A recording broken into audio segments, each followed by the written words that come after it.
Paramount to the Attlee-Truman discussions, 1 million people cram New York's Central Park to hear the president outline America's stand on atomic power. There has been talk about the atomic bomb. We must find the answer to the problems created by the release of atomic energy.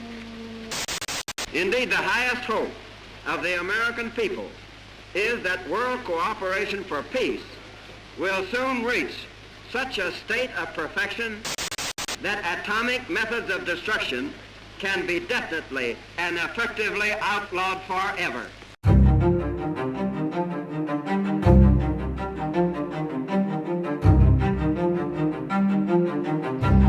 Осталось 10, 9, 8, 7, 1, строй!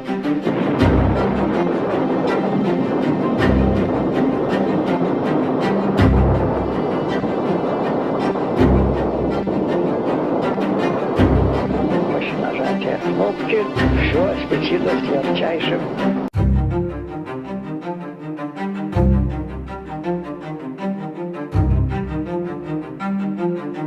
Far beyond normal shipping routes they lie, and until 1952, only pearl fishing boats entered the blue waters and left the cliffs surrounding their shores.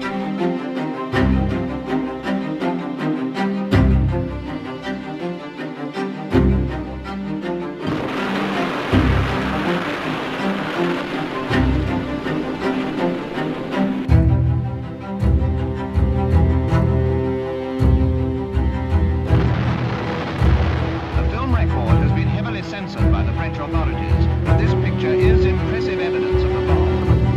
The great result of the cooperation of education with research. This is another victory.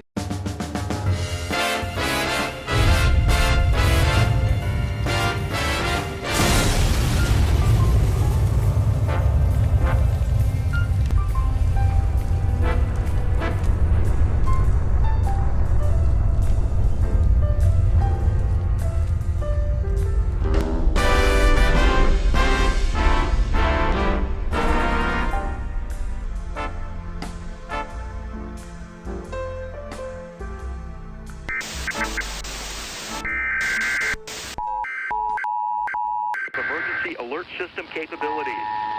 This is an emergency action notification.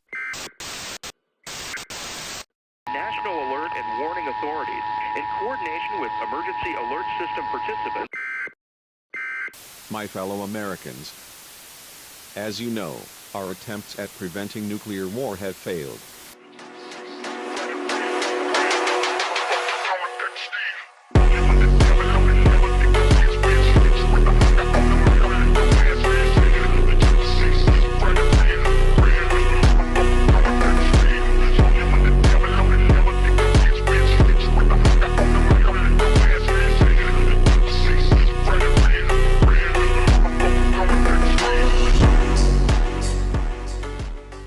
Finally, Mars has accepted my sacrifices and unleashes me. I see you, enemy. I see you, enemy. Enemy! Enemy! You are my enemy! And I swear total resistance to you with everything I've got. Disingenuous, fake, false, broke back, twisted, a defiler, a betrayer, a backstabber, a devil! You will pay. Yeah, you think I don't see your face, scum? You don't think I don't see you? I see you, you understand me? I know what you think of me and my family. I see you right back. You understand that? You understand that?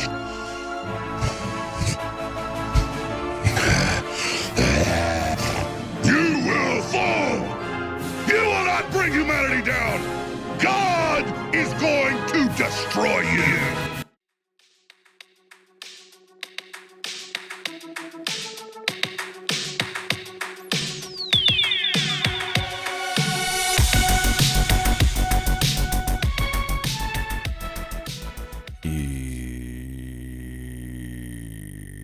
Yo. What is this? –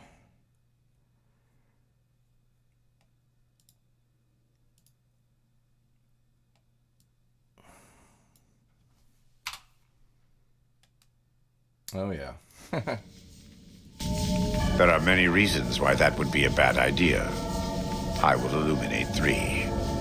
First, do not believe that because Daniel is a missionary, he is incapable of or unwilling to defend himself. Second, if you harm Daniel or any of the sorrows or dead horses, I will find you. Make no mistake. God willing, you will not leave this valley.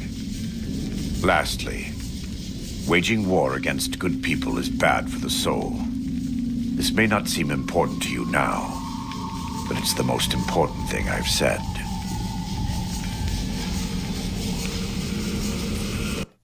Yep. Yeah, Jay Graham killing it. If I could describe Joshua Graham in 20 seconds, here's how I would do it. Oh crap, all 2020, I'm banging for Christ. I got a bullet for every nigga that ain't about God this year. You ain't in church? Pow! You ain't in Bible study? Bang! You ain't popping that pussy for Jesus? Blamski! God, God, God! Okay. Let's real. Oh my god. Yeah, he's a great character.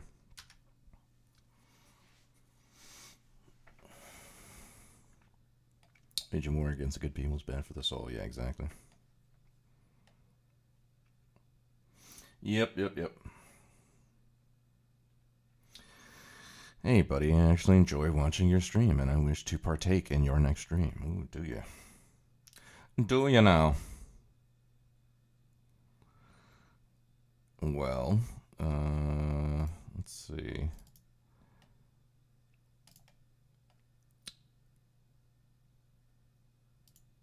And maybe next time, bud. Maybe next time.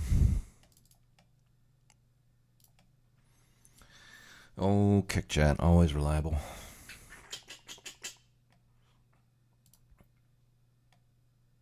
Oh, yeah. Alright, well, I got some PowerPoints I got to consolidate into one kind of master study document. So I'm going to be doing that, just kind of relaxing with some videos. I don't know how long I'm going to be streaming, but I figured I'd jump on for a little bit since I'm going to be on this computer anyway. It will be officially the very last time I ever click submit on Blackboard for my degree is this upcoming final. I just got to click submit one more time. And then I will be graduating on next Tuesday. So about a week. Very excited. Very excited to be done. Very excited to have way more time to myself. At least for, I don't know, what, the next 8 or 9 months until I possibly start my master's, but we'll see. But yeah, very excited to be done with this fucking degree. And, yeah, I just figured we'll just watch some videos and hang out. We got some streamer stuff, Christian nationalism, debates with fucking Rob Noor, modern day debate with Andrew Wilson that happened the other day. Maybe we'll pop in a Steve Shives vid. I like watching a Steve Shives vid from time to time.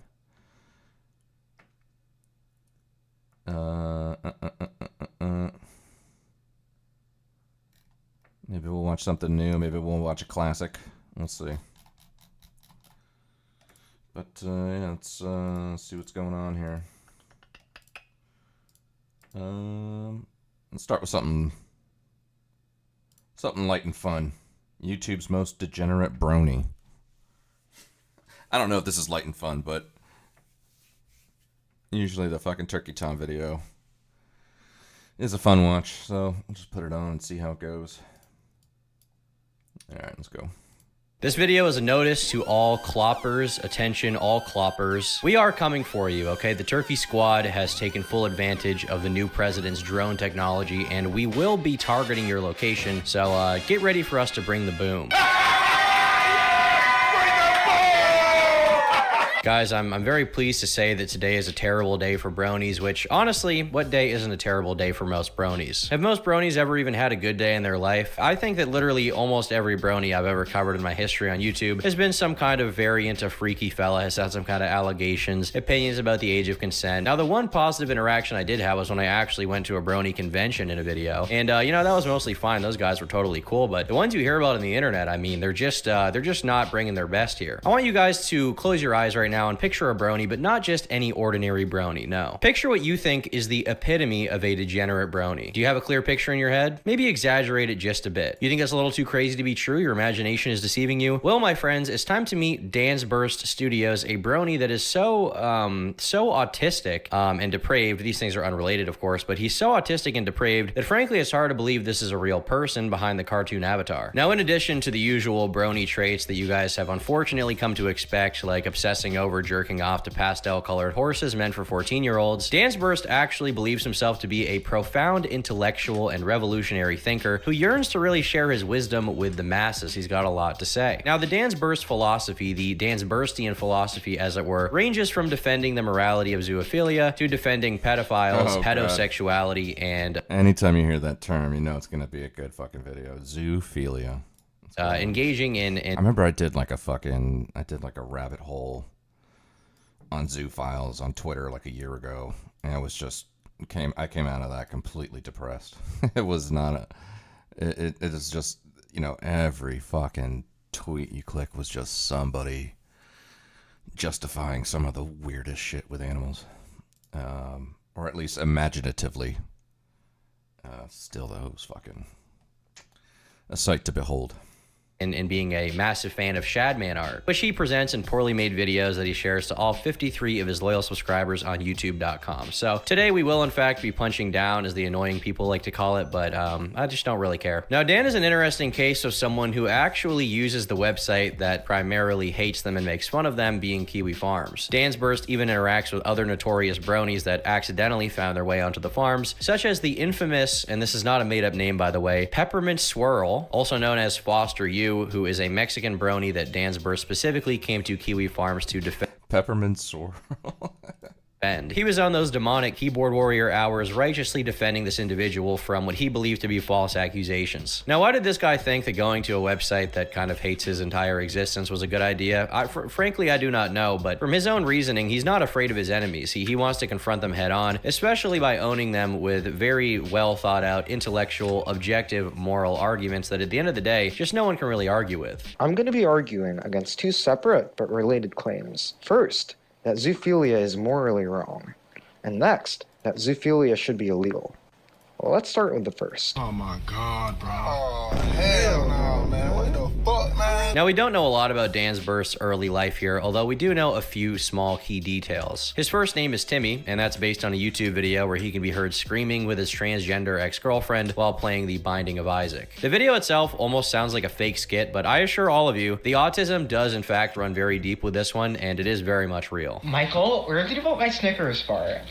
Wait, what are you saying, Timmy? Michael, you took my Snickers bar. You think you think I don't see the fucking shit you do every day after Halloween? Your Snickers bar. That's why I'm never gonna be with you again. I'm gonna break up with you and you're never gonna see me again. I'm gonna kill myself, Michael, and you will be the one you will pay. Fuck you! Fuck you! Fuck you! Yeah, fuck you! I'm gonna fucking hate you no matter what, you piece of fucking shit! You fucking talking like me! Don't talk like me! That again! Now, at this point, we kind of have to shift gears to Timmy's ex, because the descriptions on these videos and the comments on this now deleted YouTube video from Timmy's ex, Michael's channel, are pretty interesting to say the least. It's the holiday season, boys, which means it's time to grab a gift for the ones you pretend to love without breaking the bank. Thankfully, today's video is brought to you by Raycon. Raycons are the everyday earbuds that are a must-have for audiophiles. They've got tens of thousands of 5-star reviews online that people are raving for them. Higher site. That's right, you'll get up to 25% off site-wide at buyraycon.com/TomDark. And thanks to Raycon for sponsoring today's video. One particular video was actually titled "Me and My Boyfriend Fighting," and apparently was uploaded by Dan's ex without his knowledge, because you can actually see his comment responding to them saying, "This is showing the telltale signs of an abusive relationship." Well, actually he said abusey there, but we're gonna fill in the blanks here a little bit for our friend. "It's not right to scream and hold hate in your heart when a relationship is about love. Open up your heart and be loving, not hateful, like the rape-ublicans we both despise." He did in fact call them that is a direct quote. Now, for another funny little detail, his ex's YouTube account is actually named Furry Gamers Against Trump, with a super cool furry trans flag YouTube profile picture, which personally I'm on board with that message. I think it's nice to see someone finally, speaking truth to power against Donald Trump. Nobody's done it before. No one's criticized him, frankly. It's kind of a new thing. And on that note, I think it's very important that we have somebody who is a furry gamer who is fighting for this issue. Now, Timmy's main pony Sona is his pony named Dan's Burst. This is a wizard pony for those who are unfamiliar. Yo, what's up, Sparkle? Turkey Tom gives me a secondhand tryptophan high. Welcome in, Sparkle. How you doing? What up, Casey? What up? Let's get some fucking tanks in the chat. Where them tanks at? Throw up your tanks if you got them.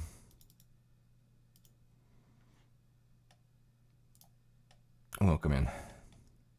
For those who don't know the lore, and he's based off of an existing My Little Pony character called Sunburst, and he really takes this pony identity very seriously. This is not a casual fan. In fact, Timmy's so deep into it, he'll use horse terminology and horse anatomy when referring to himself or speaking, such as saying every pony instead of every one, referring to women as mares instead of women. You will never catch this guy saying the word women in any video he's ever made. He also refers to his own body parts, like his feet and hands, as hooves, and perhaps most disturbing of all, he refers to children as foals. I had to look this up. I didn't know what this was, but he calls them foals. "Hey, that mare was all over my hooves, and she was just my side horse. I'm probably second only to L Money in terms of mares embedded dates ratio. We'll see how into it you are after. I'm done grazing you. I'm done grazing you." We've truly fallen down a horrible rabbit hole today. Now, one of my favorite terms that he uses is called stallionsplaining, which is obviously kind of a comparison to mansplaining, saying that you shouldn't stallion. Stallionsplaining.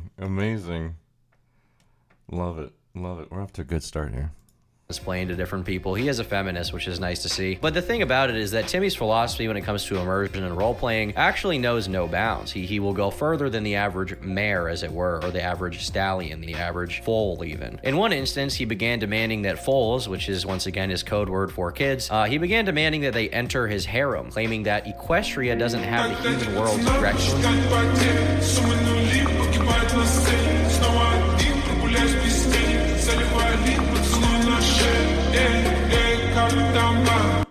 Yo, what's up, Conrad?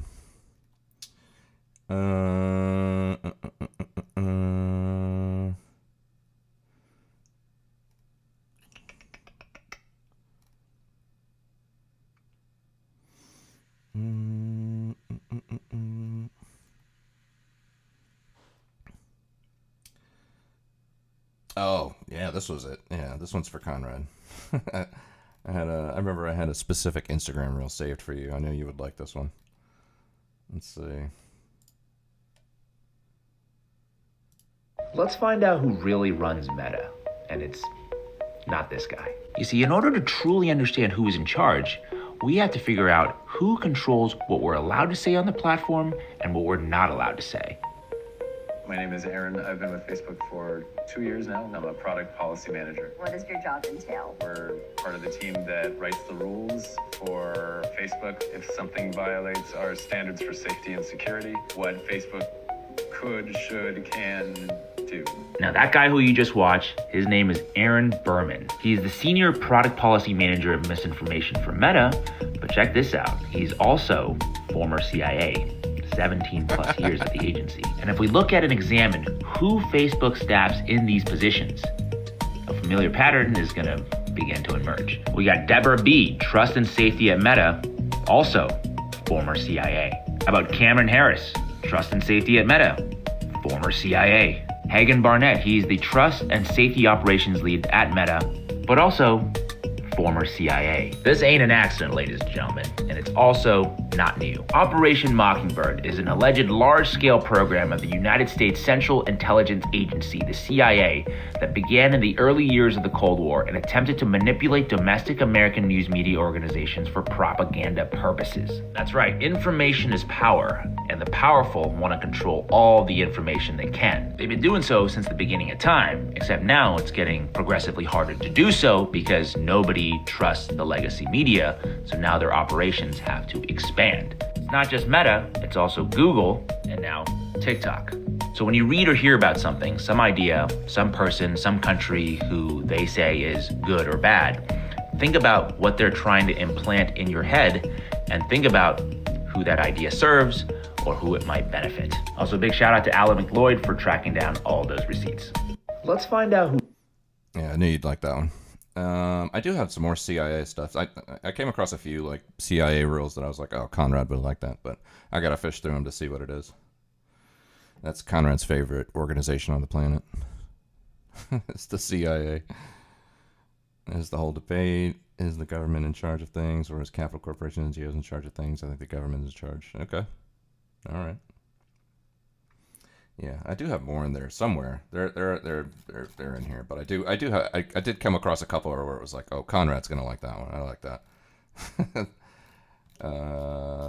There was one actually. There's one Anoka would like.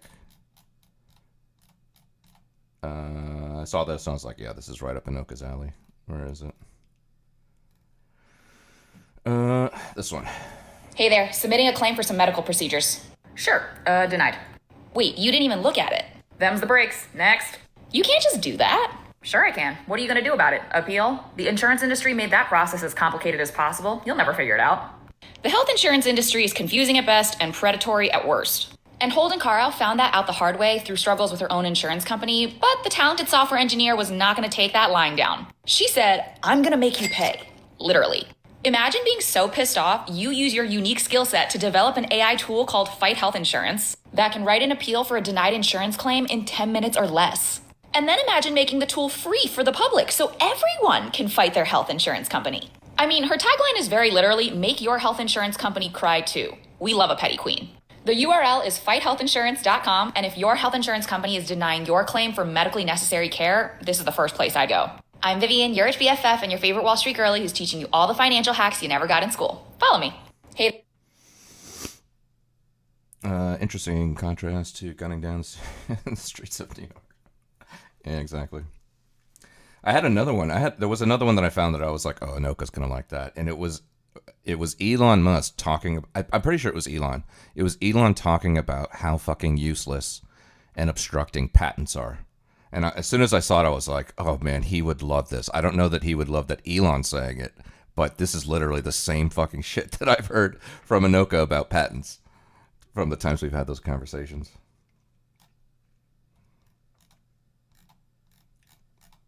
But that one's like buried deep in here. I'd have to find that one. Follow the Wall Street girl. There you go.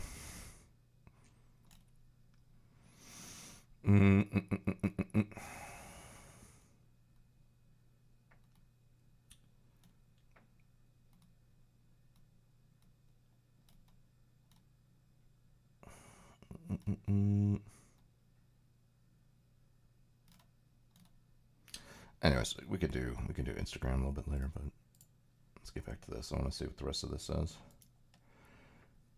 Blight on innovation and progress. Yeah, that's what Elon was saying. I was like, man, I'm like Elon Musk and Anoka are like fucking peas in a pod. Great minds, you know. All right, let's get back to bronies real quick. Age of consent laws, claiming that he can portal there and he can sort of take his harem of foals there, which is on one hand funny, but at the same time also very disturbing. What kind of reply is that? Did you type it with one hand? I think you were supposed to say hoof there, buddy. Hey, say hoof. I don't understand why you think I can do anything about my full harem. Equestria doesn't have the same draconian age of consent laws in this dimension's human world. You'd know if you'd portaled there like I have. Now, Timmy's political views can sometimes be a very confusing mess because on one hand, he appears to be a typical kind kind of generic left-leaning guy. He's opposed to Donald Trump, you know, which kind of makes sense. There's a lot of left-leaning people in the furry community and the brony community. But at the same time, he also likes to employ terminology like alpha and beta, and seems to actually believe that mares are inferior to men, and so often equate them to beta males or dismiss arguments he doesn't like with reactions of extreme disgust towards this behavior as a typical female reaction. So just to be clear, if you're a woman he likes, you're a mare. If you're a woman he doesn't like, you are in fact a woman. You are in fact a female, a femoid even. He also doesn't seem to like black people very much. It's a very perplexing kind of situation going on here. Sorry, I don't date blacks. Not even the, oh my god. Sorry, I don't date blacks, not even the R-wordable ones. That's how strong my willpower is. Well, that is extremely strong willpower. Wow, that's amazing. Typical female reaction. Emotional disgust at a social taboo thing with no logical foundation. Now, this is in reference to him expressing his ideas of being a map and the moral ethics of intercourse with animals. Oh, God. A map? No, please no. None of this map discourse. Disgust at a social taboo thing with no logical foundation. Now, this is in reference to him expressing his ideas of being a map and the moral ethics of intercourse with animals, by the way. What does this say? What the fuck does this say? All right.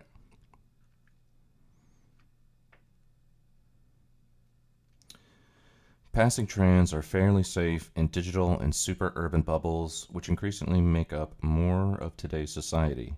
So this isn't just a problem for their unfortunately maligned group. As intersectionalists, the only way Soln, I don't know what that is to work with trans maps, is to work with trans maps who are most targeted.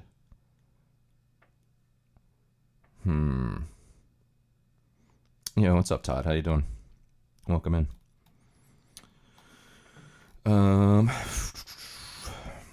Yeah, they consider PDF a slur and prefer map to make it sound better, but call them... Yeah.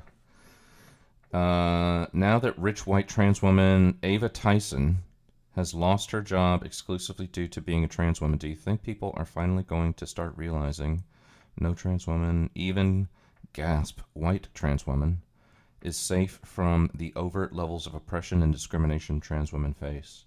The modern moralist herd won't stop until all publicly out maps are shamed and stampeded off the internet via overstated accusations plus mob, quote, justice. They're also going after, quote, defenders as well, i.e., any pony who doesn't align ideologically with their fallacious ageism. Oh, my fucking buzzword central. These people say the minor was, quote, groomed. Groomed into doing what? Being platonic friends? This buzzword's used so often it loses its meaning. Quote, grooming gets watered down to acted somewhat creepily. Like gaslighting being watered down into disagreeing/lying to me. Fuck me. This is like a whole... I don't even... Is there zoophilism in this? I don't even know if there's any zoo stuff in here. We got like map discourse. We got intersectional buzzwords. Accusations of gaslighting and grooming. I mean, this has all the makings of, like, you know, a Tuesday on Libs of TikTok, you know. But I don't see any zoo stuff in here.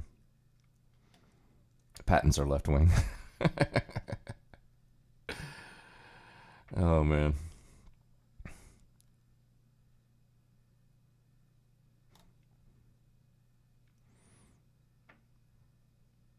It's political correctness manifests in its most disgusting extreme form. And you talk about maps, yeah. Toddist intervention. Nice. Which, of course, is very logical and based of Timmy. I do appreciate seeing that from him. And just because he possibly hates women doesn't mean he can't get horny. I mean, like the rest...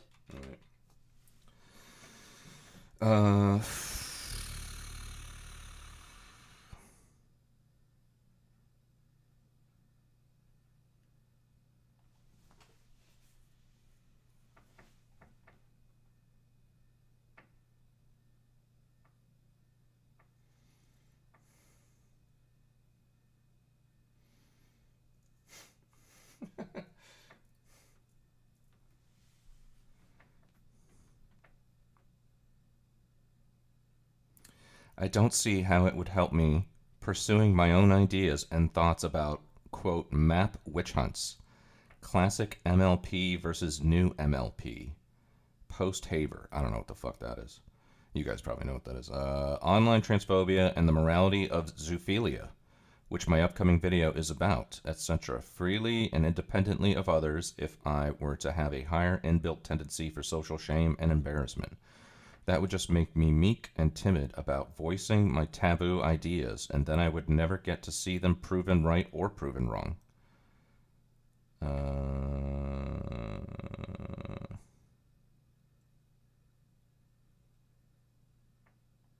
What the fuck did we wander into with this? Oh, man. Appreciate seeing that from him. And just... Would you rather date someone exactly your age or never date again? No, I'd rather date somebody my age. Yeah.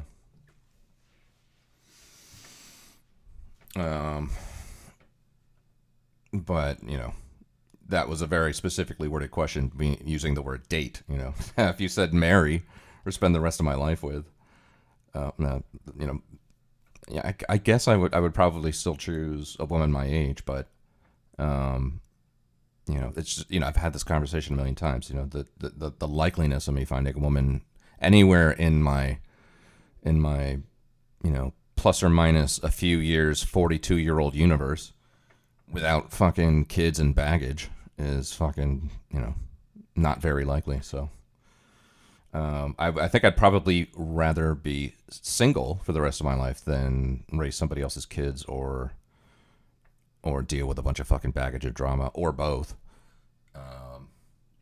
But that's just me, you know.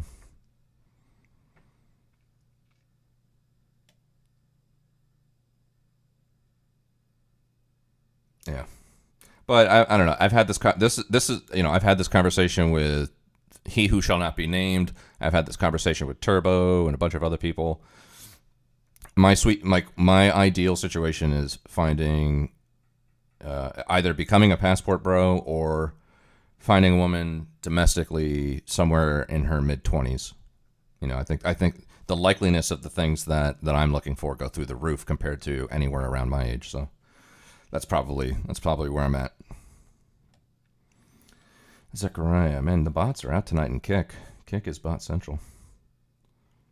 Just because he possibly hates women doesn't mean he can't get horny. I mean, like the rest of us, he's gonna have that kind of feeling once in a while. Timmy's expressed on numerous occasions his love and desire for the girl boss queen, Alexandria Ocasio-Cortez, and frankly, who wouldn't after seeing this 100% real picture? He writes, I am utterly in love with AOC. I can't help it. Simply, there is no woman as based as her. This is why I poured out my heart in detailing a fanfiction about her, something that I wish would just happen already. I cannot hold my feelings in. Now, Timmy's also a very proud NEET, or not an education, employment, or training. This is sort of the self-imposed terminology for those who are terminally online and have nothing going for them. But he has a lot of logical reasoning behind this. I mean, yeah, I would go 2029. I would, you know, that's for sure. But the key factor here is the likeliness of the other things that I want.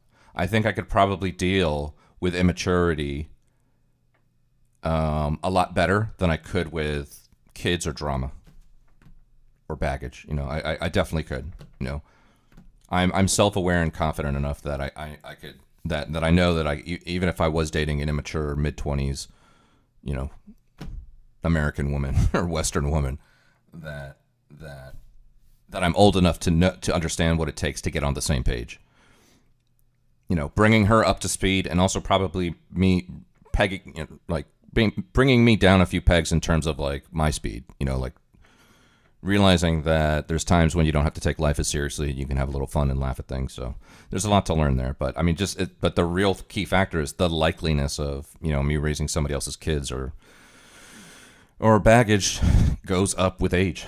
So I you know, the priority for me is really the kids and the baggage. You know, give us the shopping list. What are the other things you want? Well, we talked about some of this. The other night. You know, I forget who asked me. It might have been Conrad. I'm not sure, but I don't know. We started talking about. Oh, I think it might have been Conrad, but Conrad was like, you know, would you marry like a liberal woman or something like that? And you know, the answer to that question is yeah. I don't care who you vote for. You know, you know, beyond the kids and the baggage, the number one most important thing to me. This is why I started talking about this and then I had to stop because I knew I was going to go on forever. But outside of like the kid, what's up, XN? How you doing? Even more festive decor than usual. Yeah, we're getting into it. What's up, Salty? Hot 25-year-old Asian, no kids. Yeah, that's the sweet spot right there. But beyond the kids and the baggage, the most important thing to me is being able to sit down and and exemplifying public behavior in a very chef's kiss kind of way. I could care less if you vote for Kamala Harris if I know that we can sit down and I don't have to worry about you being a fucking idiot in a restaurant, snapping your fingers at waiters. Excuse me, we're ready to order. That kind of shit. That shit drives me up a wall. I could care less who you vote for. To me, that kind of stuff is way more important. And if I meet a woman who's had any amount of time or experience working at hospitality, that is just fucking brownie points. That's fucking dark chocolate with walnut brownie points, man. Like, amazing. So to me, that's the number one thing. It's like, my favorite thing to do in life is to go out and eat and go out to a bar and meet bartenders and meet staff and meet hosts and meet managers and meet customers. And that is my favorite thing to do, hands down. And if she can't get on the same page with that, she doesn't have to like it as much as I do, but she needs to know how to do it, or at least let me take the lead, and that's a huge number one for me. So that would definitely be another thing that I want. I really don't care about the politics. Another thing that I would want is that she would have to not be afraid of guns. That's for sure. She can't, she doesn't have to be experienced with them, but she has to have like some kind of,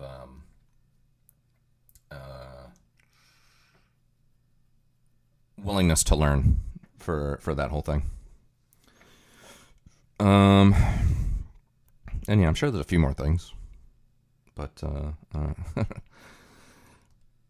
I've had a few on some vacations that have offered for me to come back and go to the after parties or go drink after, and they are off, which is fun. You really get to know so much about a place if you befriend a bartender. Yeah, exactly. Yeah. The best times I've ever had at a bar or restaurant is when the place closes and I get to hang out with the staff. Because it shows that they trust me enough to keep me around. They don't see me as just like some fucking typical vanilla customer. They see me as one of their own. So to get to that level of trust, to me, is the goal. That's why I like to become regulars at certain places, and that's why I'm shaking hands and getting names and trying to be remembered. I love that. They close the front door, they lock it, and they're like, "Here, what do you want to drink?" And I'm like, let me get a Modelo. Let's go. And then I'm just sitting there fucking hanging out with the staff. I love that. So she needs to be on that level. I'm not saying she needs to know what to do to be on that level, but she needs to at least be willing to either learn from me or let me take the lead. Orange gun's bad? Yeah, exactly. You can take the hoe out of the ghetto, but you can't take the ghetto out of the hoe. Problem is you can't separate a finger snapper from a Kamala voter. There maybe there's something with that, Todd. Nothing you said sounds that uncommon so far. In women, I don't care about politics unless she's really into politics. Yeah.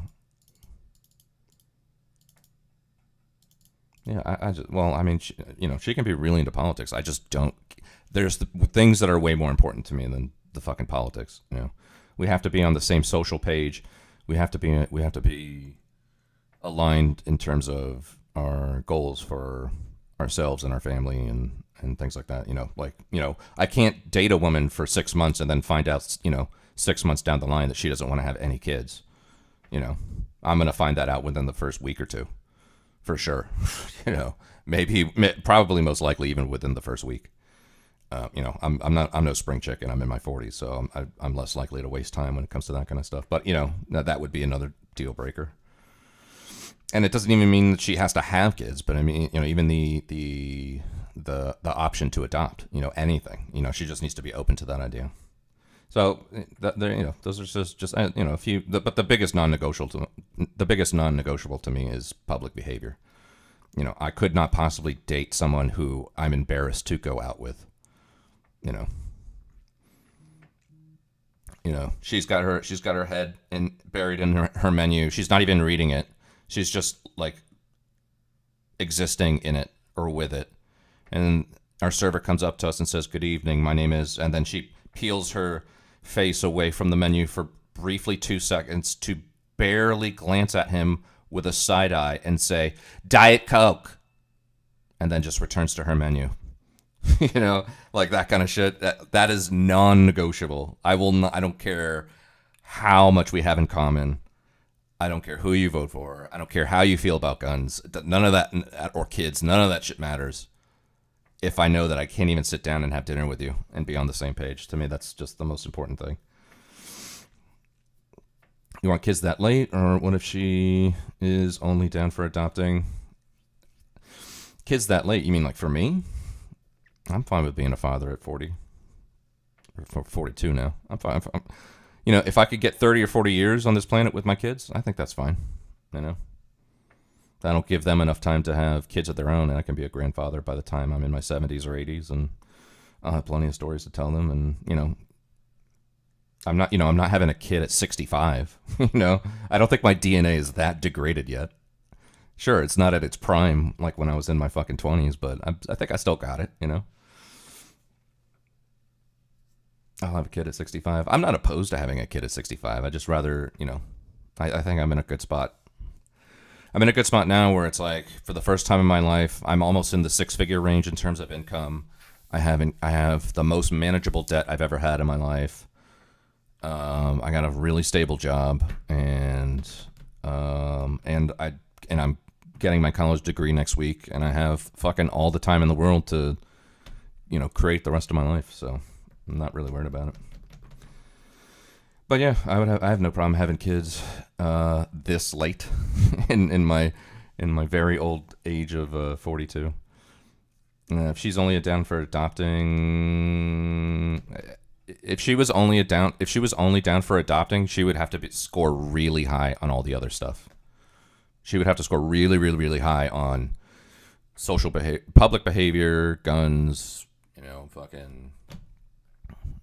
No, keep in mind also she has to have the kind of personality that can deal with my family, who will probably not like her because, you know, they are fucking they're reborn like crazy, and, you know, they'll want to know if she's like baptized and if she believes in the ice wall and all kinds of shit. I don't know. There's a lot going on there, but I mean, if she only wanted to adopt kids, then she would have to score really high on all the other stuff.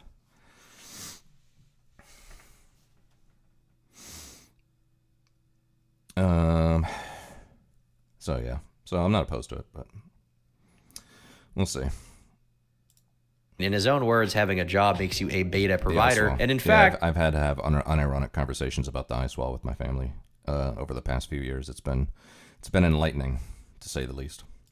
By him not working, he dedicates himself to his true life's calling, which is very cool. It is making very low quality YouTube videos where he defends having intercourse with animals, and that is good. That is a good thing that he's doing. That is a service. He also describes him secretly trying to hoof without his family catching him while he doesn't have a job as FNAF 2020 mode, which is a reference to the brutally hardest Five Nights at Freddy's difficulty that Markiplier once beat. That is how he references this. It's oh man, that's nothing. Hoofing as a grown NEET is FNAF 2020. 4 family member animatronics, 2 entrances to the room on both sides, and worst of all, my security cameras get disabled when the internet slows. How am I ever gonna make it to 6 a.m.? That is so true. That is honestly so true, man. I understand. I get it. I do get it. I get it. Now, if it hasn't become abundantly obvious to you, Timmy does fashion himself as an intellectual with a high IQ. He likes to respond to criticism by posting very long paragraphs of bullshit, incomprehensible text, pseudo-intellectual garbage. I mean, this guy is crazy. He also really likes to use the word axiom. I don't really know why he uses the word axiom all the time, but he does. I think that in his mind, it makes him sound smarter to use that word, even though he doesn't really know what it means. Now, another respectable thing about him is the fact that he'll always debate someone, okay? He believes that it is cowardly to not engage in debate, meaning he will respond to literally anything you say about him, and he won't back down. He claims banning him from a chat, from a Discord, from any kind of site is cowardly, and he also claims to have great rebuttals and counter arguments for anyone who calls him out on his ridiculous those positions, like him arguing that you should be able to do bad things with dogs. You see, as an enlightened Redditor, he has a very high IQ. He's got a lot going on here. And as a result, he rightly points out the fact that all these people criticizing him are just stupid. They're just silly. I mean, for example, one of the greatest things he does is anybody who doesn't like what he has to say about doing things with animals, if anyone's disgusted by the topic of him doing something with an animal or with a child, he calls them conformists who limit themselves. Ah, yes, the kind of conformity where you don't have sex with children. Wow, that's so bad. According to Timmy, in order to be a proper progressive, you need to believe that doing things with animals is ethical. This is why I stopped being a leftist. Ruthless, senseless violence becomes, quote, based when it's done to people who question their dogmatic axioms about consent. Yikes. Yikes. I mean, and I know, I've had conversations with Anoka about, what is a leftist. I think, I think most people that actually know what a leftist is will probably lean towards more of someone more concerned about economic philosophy than, anything moral, cultural, or social. But it sounds like this person's attributing that to some of this. Get out of America with that shit. I honestly like this critique. I stopped being a leftist because they believed in the concept of consent. Yeah.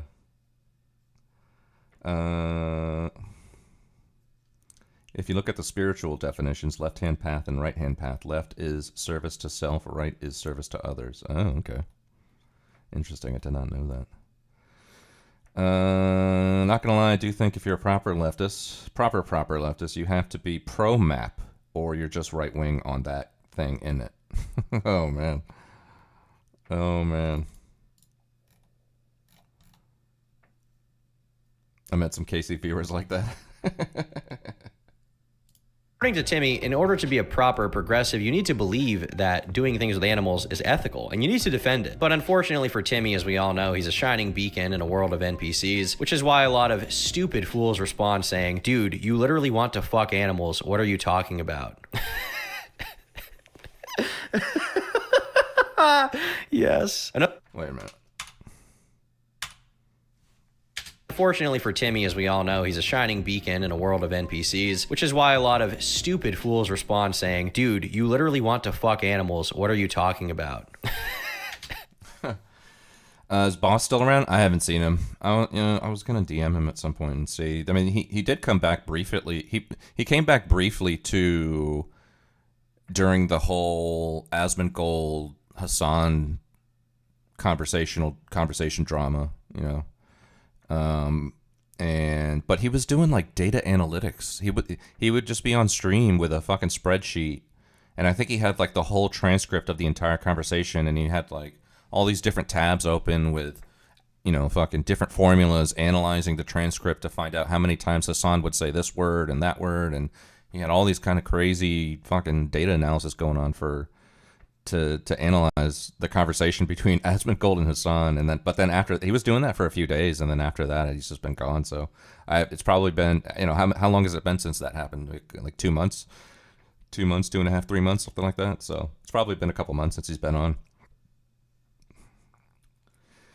Yeah. That's what he was doing. He was doing some kind of data analysis on Hassan, and I'm pretty sure it was like, I think he had the entire transcript of their conversation.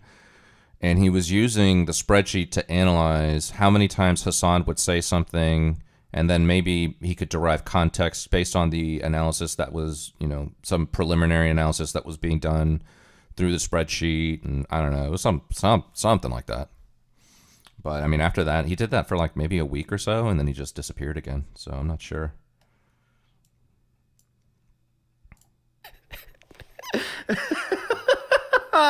Yes. Another great example of this is Timmy getting upset on Twitter that someone posted an image of Sonic the Hedgehog saying kill all P words, to which Timmy replied that Sonic would never ever espouse those kinds of politics, and this must be Metal Sonic impersonating him. Clearly, Timmy isn't as much of a Sonic fan as he would like you to believe, because we all know how in the 1993 cartoon The Adventures of Sonic the Hedgehog, Sonic famously states that's no good in regards to lowering the age of consent. If someone tries to touch you in a place or in a way that makes you feel uncomfortable, That's no good. Now, Timmy Dansburst, whatever you want to call him, his account is active to this day, but a few months ago, he somehow did the impossible and got a temporary ban from the Kiwi Farms for obviously being a PDF file. I don't think I've almost seen anyone get banned from that site in my years of browsing it, so this is probably the most impressive thing he's ever managed to do. My best guess as to why he was banned is because he's pretty much just digging himself into a hole by constantly posting on there, and anything he says serves up more and more evidence against him if he ever does some real life shit, so maybe they were just banning him because he was being annoying, but I think his response to this happening pretty much says it all. Just today, I was banned on the KF for some reason. Was it my Sonic tweet? Being a gay rights supporter doesn't make you gay. Same for map rights. Now, I just realized probably some of you don't know what a map is, but map is a Twitter term that came up a little bit ago, standing for minor attracted person, which obviously, you know, there's another word we call those people typically. There was a time period on Twitter and a few other sites where these maps were trying to worm their way into the LGBTQ community to kind of be accepted as an identity that could then be pushed broader for acceptance. Obviously, the kinds of people who were pushing for that acceptance were all trying to do weird things with kids themselves, and it was ultimately rejected by 99% of people within the LGBT community and outside of it. But yeah, it was a pretty dark situation for a bit there, and that ultimately is where Dansburst Studios is getting this definition. Now, a little bit of a side note, when I was trying to find a definition for map online, I found this Reddit thread of a guy trying to make maps a thing, and the first reply is, "I'm a non-offending map, and I don't think we should be affiliated with the LGBT community either." And Reddit is just a wonderful place. But anyway, back to Timmy. Ponytown. Wait.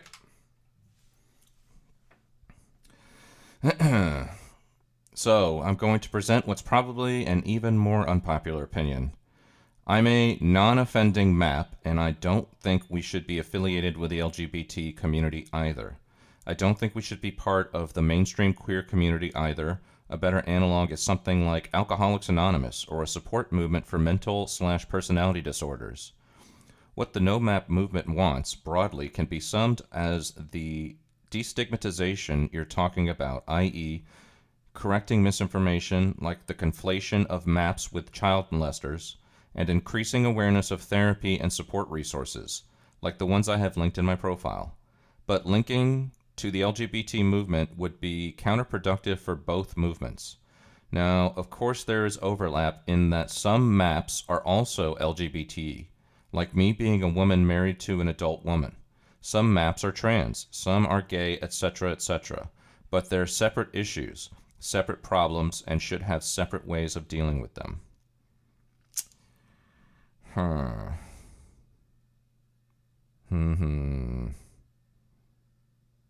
The LGBT community either. And Reddit is just a wonderful place. But anyway, back to Timmy. Ponytown is a My Little Pony Allahu Chris Chan.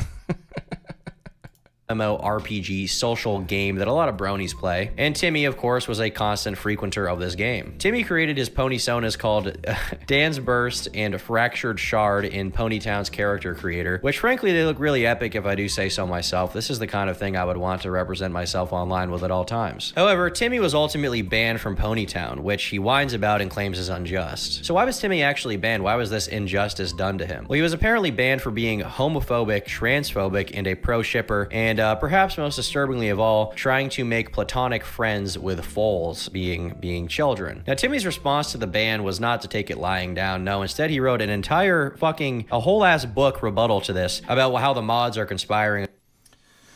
Oh my god. You hang around minors, you admitted to having attraction to minors, and you had autistic fit over your low EQ score and claim how logical 3-post autistic tantrum, again, another trait, hyper-defensive behavior and magical thinking.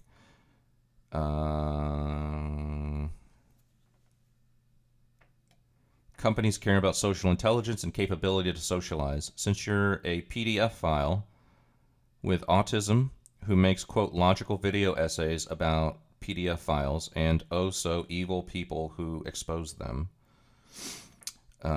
This person, Dansburst,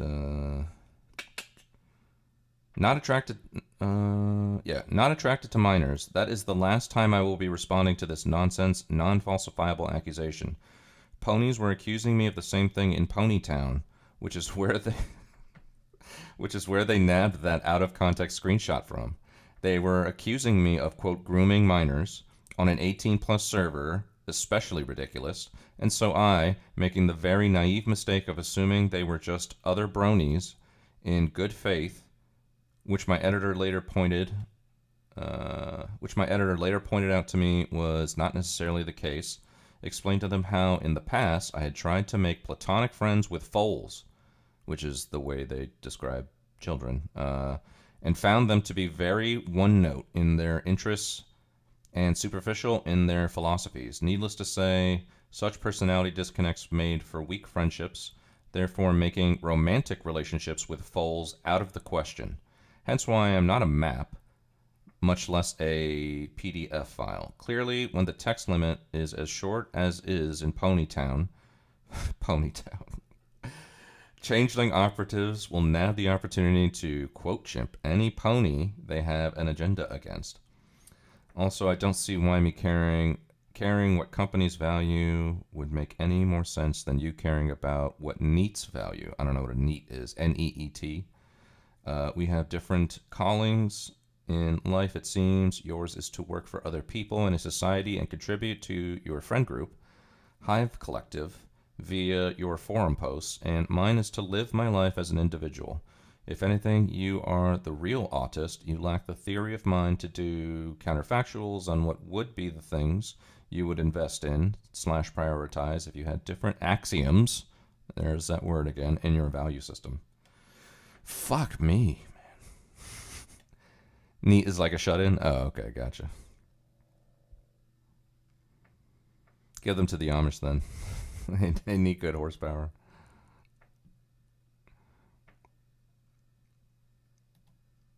Oh, not in education, employment, or training. Okay, gotcha. Okay. Yeah, I've never heard that term before.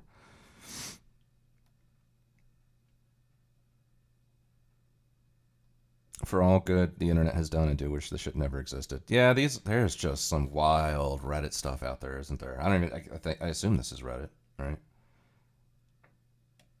Or maybe it's Tumblr. I have no clue.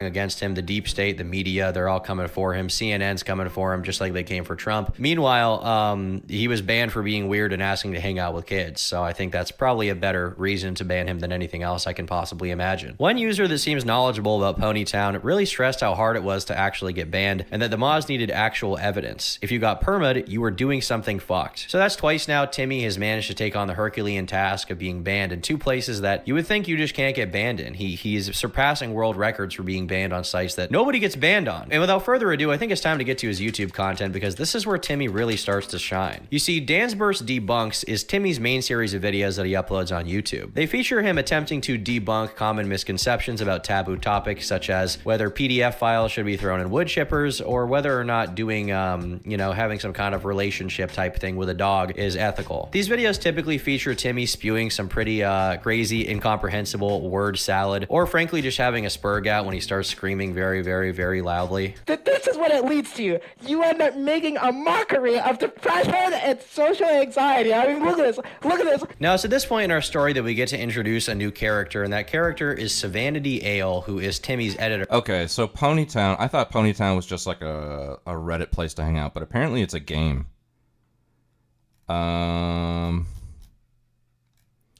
Ponytown, basically inspired by My Little Pony. It is a social interaction game where you can go chill out and make friends while being a pony or whatever OC you would prefer to use, thanks to its wide range of customization. It sounds like Pokemon Go. Oh, that was it. Oh, Conrad, I think that was it. I had some kind of video about like Pokemon Go has been actually like a CIA psyop for the past 10 years or something. I gotta find that. You're gonna like that one. Okay, I thought this was just like a place on Reddit. Ponytown unofficial subreddit. Yeah, it looks like a Pokemon Go kind of thing.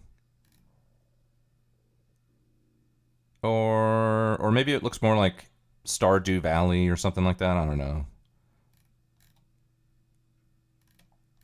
Just everybody's kind of posting their pony on the unofficial Ponytown subreddit. Okay. Fuck me, man. All right. Let's keep going down this rabbit hole. who he actually describes as a man-child. Timmy I describes... heard some rumors about that. They were training some AI on that Pokemon Go data. Yeah, something like that. I forget exactly, but I remember, you know, somebody was like, do you play Pokemon Go? Well, just so you know, the CIA has been involved in Pokemon Go for like 10 years. I came across it, and I was like, oh, I'm saving that one for Conrad. Describes his own editor as a man-child. But somehow, despite having this editor, the audio quality in Timmy's videos is literally dog shit. Like, there's one really notable issue where whenever music is played, it's way too loud and it completely drowns out his audio, so you can't even hear what he's saying, which on one hand makes the videos unwatchable, but at the same time, nobody should really be watching them anyway, frankly, so maybe he did us a favor. In his first video, he covered a little piece of brony drama, and in it, he gets very angry regarding people who want to throw PDF files and wood chippers, which he compares to senseless police brutality akin to George Floyd. You got the most progressive person who advocates for the most progressive policies in the prison system. And they go like, what happens when you bring up minor attracted pedophilia, minor attracted people? They go like, no, base, death penalty, base, fruitless, senseless violence, police brutality, base, yeah, you call yourself leftist and you support this? What the hell are we talking about? Even a 5-year-old can see this doesn't make any sense at all. Yeah, police brutality, huh? So much for George Floyd's death. Yeah, thanks a lot. You could take any screenshot from this video and it would look like a shit post. Like, just look at this dude. What is he talking about? He has a fat inflated pony picture next to a fat black Lizzo impersonator with the title Fat Phobia. And it's so hard to hear what he's saying half the time. You could click at any random point in this video, and if I had seen this out of context, I would think that it's a troll channel that's parodying this kind of cartoon creature gives commentary on insane subject. But this is a real person that exists, okay? This is not a troll. This guy is a real guy. Here we can also see Timmy utilizing the Wojak as a core base to his logical and objective arguments, which I think is pretty good and valid. This is Ashley. This is Ashley right here. This is what you still got pictures. Weird, ew, that's so weird. This is not the worst of his videos, though. You see, Timmy's epic intellectual magnum opus is in fact a 25-minute video where he defends zoophilia and attempts to argue that it is moral. This is the video that Timmy is the most proud of, in fact. The video was made in response to a furry called Tibbles Yorkie, which is just a great name, but Tibbles Yorkie. That is a great name. Tibbles Yorkie. Really like that. That's fucking awesome. Blocked him on Twitter after he tried to debate that zoophilia was ethical with her after she said that defending it makes you a bad person. And I think, you know, to give Tibbles Yorkie some credit here, Tibbles Yorkie, I think that she was right. Now, the thumbnail here even contains a very interesting image where it appears that a dog is licking peanut butter off of a female. So, yeah. I'm going to be arguing against two separate but related claims. First, that zoophilia is morally wrong. And next, that zoophilia should be illegal. Well, let's start with the first. Oh my God, bro. Oh, hell no, man. What the fuck, man? Obviously, we don't have to do a play-by-play of this video to epically debunk it or explain his claims, because I think it's obvious that inherently this is the most insane and retarded thing imaginable, but here are a few of the greatest hits. The first epic argument he makes is if you're willing to eat animals, then you should also be willing to put yourself inside of them, which, you know, he's going for a very kind of Reddit debate bro. Oh, you know who used to make arguments like that? Fucking... Smugbug. Does anybody out there remember Smugbug? I know Smugbug's still around. Smugbug made like a comeback in the past year, but has been doing like a once a week podcast style thing with a friend of his. But he used to make arguments about that. Oh man, there's the infamous. I think it was on Wick. I think it's infamously known as the dog fucking panel. And where I think his claim was something very similar. He is like a devout, extreme vegan. He is like fucking, he is the Antifa of vegans, okay? And fucking, I remember when everybody first heard of him, he came on Chud's channel, and he asked, they were talking about some stuff, and then he asked Chud about, you know, you need if you think it's okay to eat animals, then you also have to explain to me why it's wrong to fuck a dog or something like that. And Chud was just like, what in the fuck? And they explored it for a little bit, but then, you know, Smugbug started going around to other channels, but the infamous one, I think, was on Wick. So Wick had a panel, and I think it was like the dog fucking panel. Actually, let me see.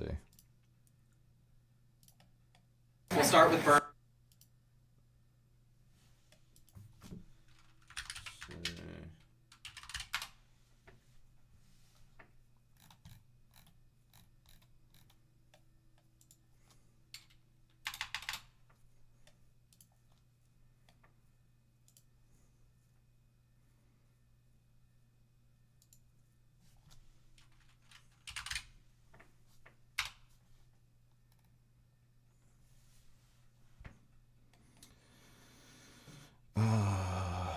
Twitch poll panel is unleashed.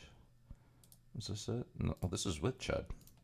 The underlying question is, do we have the same autonomy concerns for animals as we do for humans that would make their consent even necessary? I would rather have a society where people fuck animals and are all vegan than a society where, well, this one.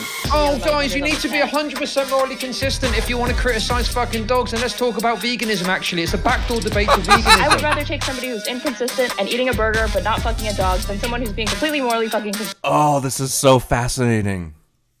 Oh man, I swear to God, that was like a month or two ago. I was arguing with fucking Zen and Boba at like 3 a.m.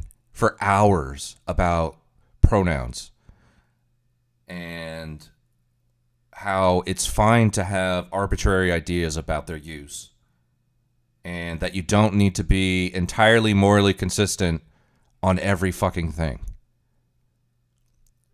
And that. So I was making arguments where if I was in front of Buck Angel or Blair White, I would use their pronouns. I've met Blair White. I would never refer to Blair White as he, him. Right?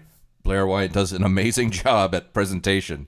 So, but they were saying like, no, you can't do that. Anyone that has a penis has to be called he. And all this shit, and it did, like, in my mind, after arguing about this for hours, I was like, man, okay, I do probably need to form my arguments better in terms of being able to make a claim and also being able to absorb some logical consistency, in the context of a conversation or a debate.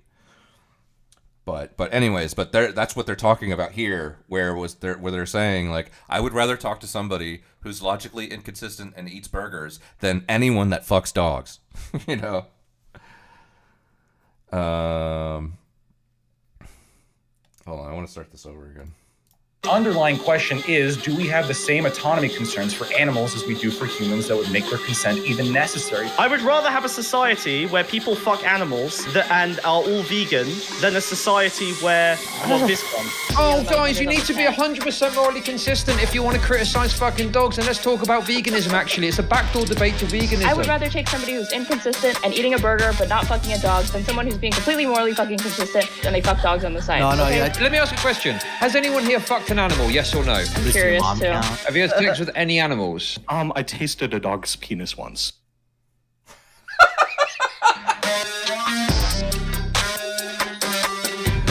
Oh my God. Dude, I'm telling you, this panel like blew up the scene for like a week. Everybody was talking about the dog fucking panel because of the guy that was on it talking about licking the thing and the whole context of the conversation. Like, if you were just kind of loosely orbiting the panel scene, I would say maybe a year and a half ago, probably, people were talking about this panel for like a week because of how crazy it was, bro. It is insane content. It was amazing. Maybe we'll watch it one day. It's I believe it's still up on the Wick channel, but yeah. I totally forgot about it. But yeah, Smugbug would so that's an introduction. Smugbug was not the person that was saying I licked a dog or whatever, but Smugbug is the extreme vegan that was making these arguments that you have to, in order to be 100% logically consistent, you have to admit that you would fuck a dog because you would eat meat or something like that. I forget how he justifies his argument, but yeah. That's a fucking hell of a rabbit hole, dude. I remember that when that panel happened, we were talking about it for like a week. I remember being in Spicy Chat in Chud's Discord back when I used to actually hang out in Discords. The only Discord I would actually ever hang out in is fucking Chud's Discord and just like kind of lurk in Spicy Chat and watch the shit unfold. But for about a week or so, it was just nothing but what the fuck are they talking about, dude? That was a great panel. Maybe we'll watch it someday. Maybe we'll check it out.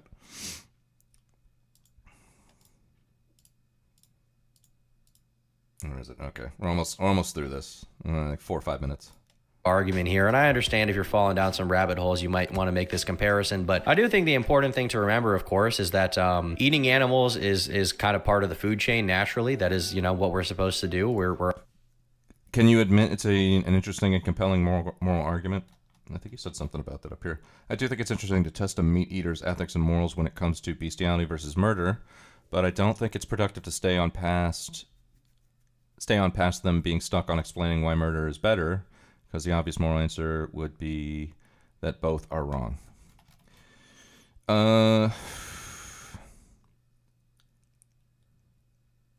I don't know if I can admit that. Like, my brain is not switched on to high power mode, and even when my brain is switched on to high power mode, I don't even know that I can comprehend the morals and ethics inherently involved in the situation. So I'm not saying, you know, I'll never think about it, but at the moment, I just don't have enough fucking bandwidth to process that.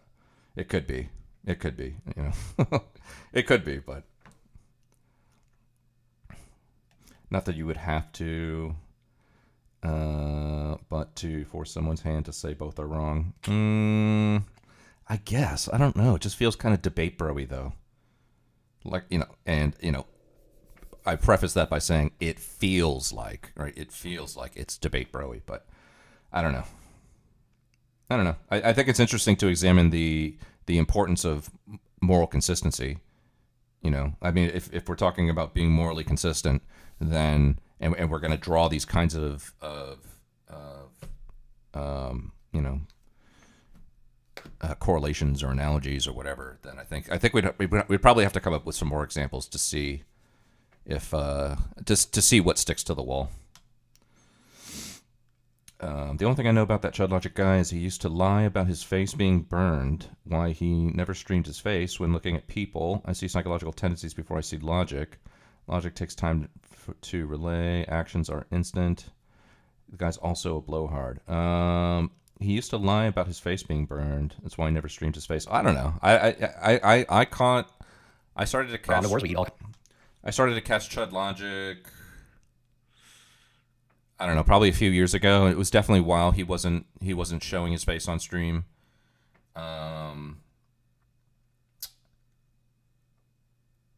And I don't know. Well, I don't know. Maybe he did lie and say his face was burned. I'm not sure. I mean, what we do know is that he has like 2 or 3 kids.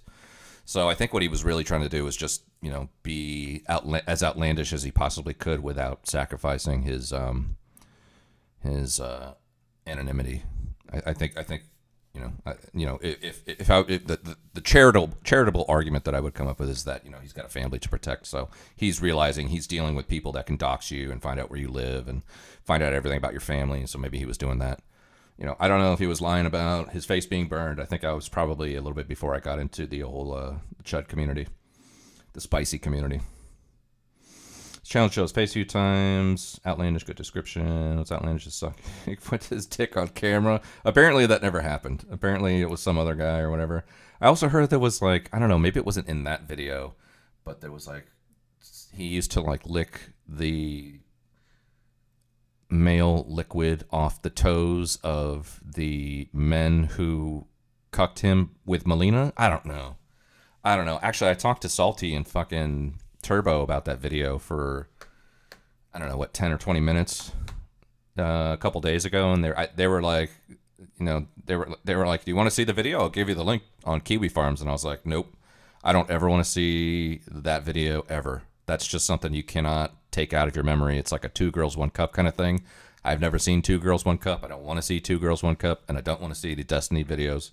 So, but from what I understand, there was no Nick Fuentes in those videos, so I'm not sure, and I don't care. I just know there was a video, and Destiny kind of laughed it off. It didn't harm him at all because he's been very open about being very adventurous, you know, in terms of his sexuality. So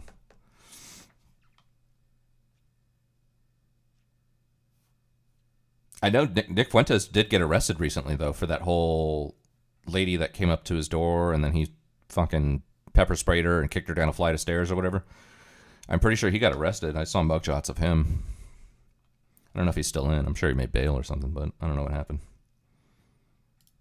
all kinds of things, including animals. But we're actually not supposed to breed with another species, and we can do a lot of harm to that animal while it's still alive if we do that. So I think that Timmy should probably maybe explore that wood chipper option, if I was to be honest. He might have a kind of brain worm. I don't know if we can fix that. Perhaps he's got kind of an RFK type problem. So I think we need to help him out and get that brain worm out. Here's my main claim.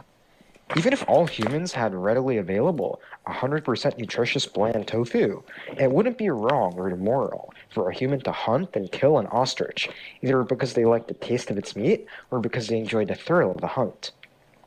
It turns out that this is all we need to deduce that zoophilia is not immoral. Now, the rest of this video has a lot of funny moments as well. Turns out that's all you need. Turns out. Like him comparing regular people who own iPhones to people who do things with dogs and saying these things are morally comparable. All that fun kind of Redditor lingo that you're used to seeing online. And unsurprisingly, given the fact that it defended the act of doing weird things with animals, Timmy's video wasn't exactly the best received. This is pretty evident from the likes and dislikes. You know, even though this video has pretty low amount of views, he wasn't viewed the most favorably. It kind of left his target audience a little bit. But in the comment section, Timmy claims he would rather be a weirdo than a conformist. Well, eventually, on August 22nd, 2024, Timmy would end up debating a pretty familiar face if you've been in political YouTube named Hunter Avallone on the morality of doing things with animals. And unsurprisingly, no way.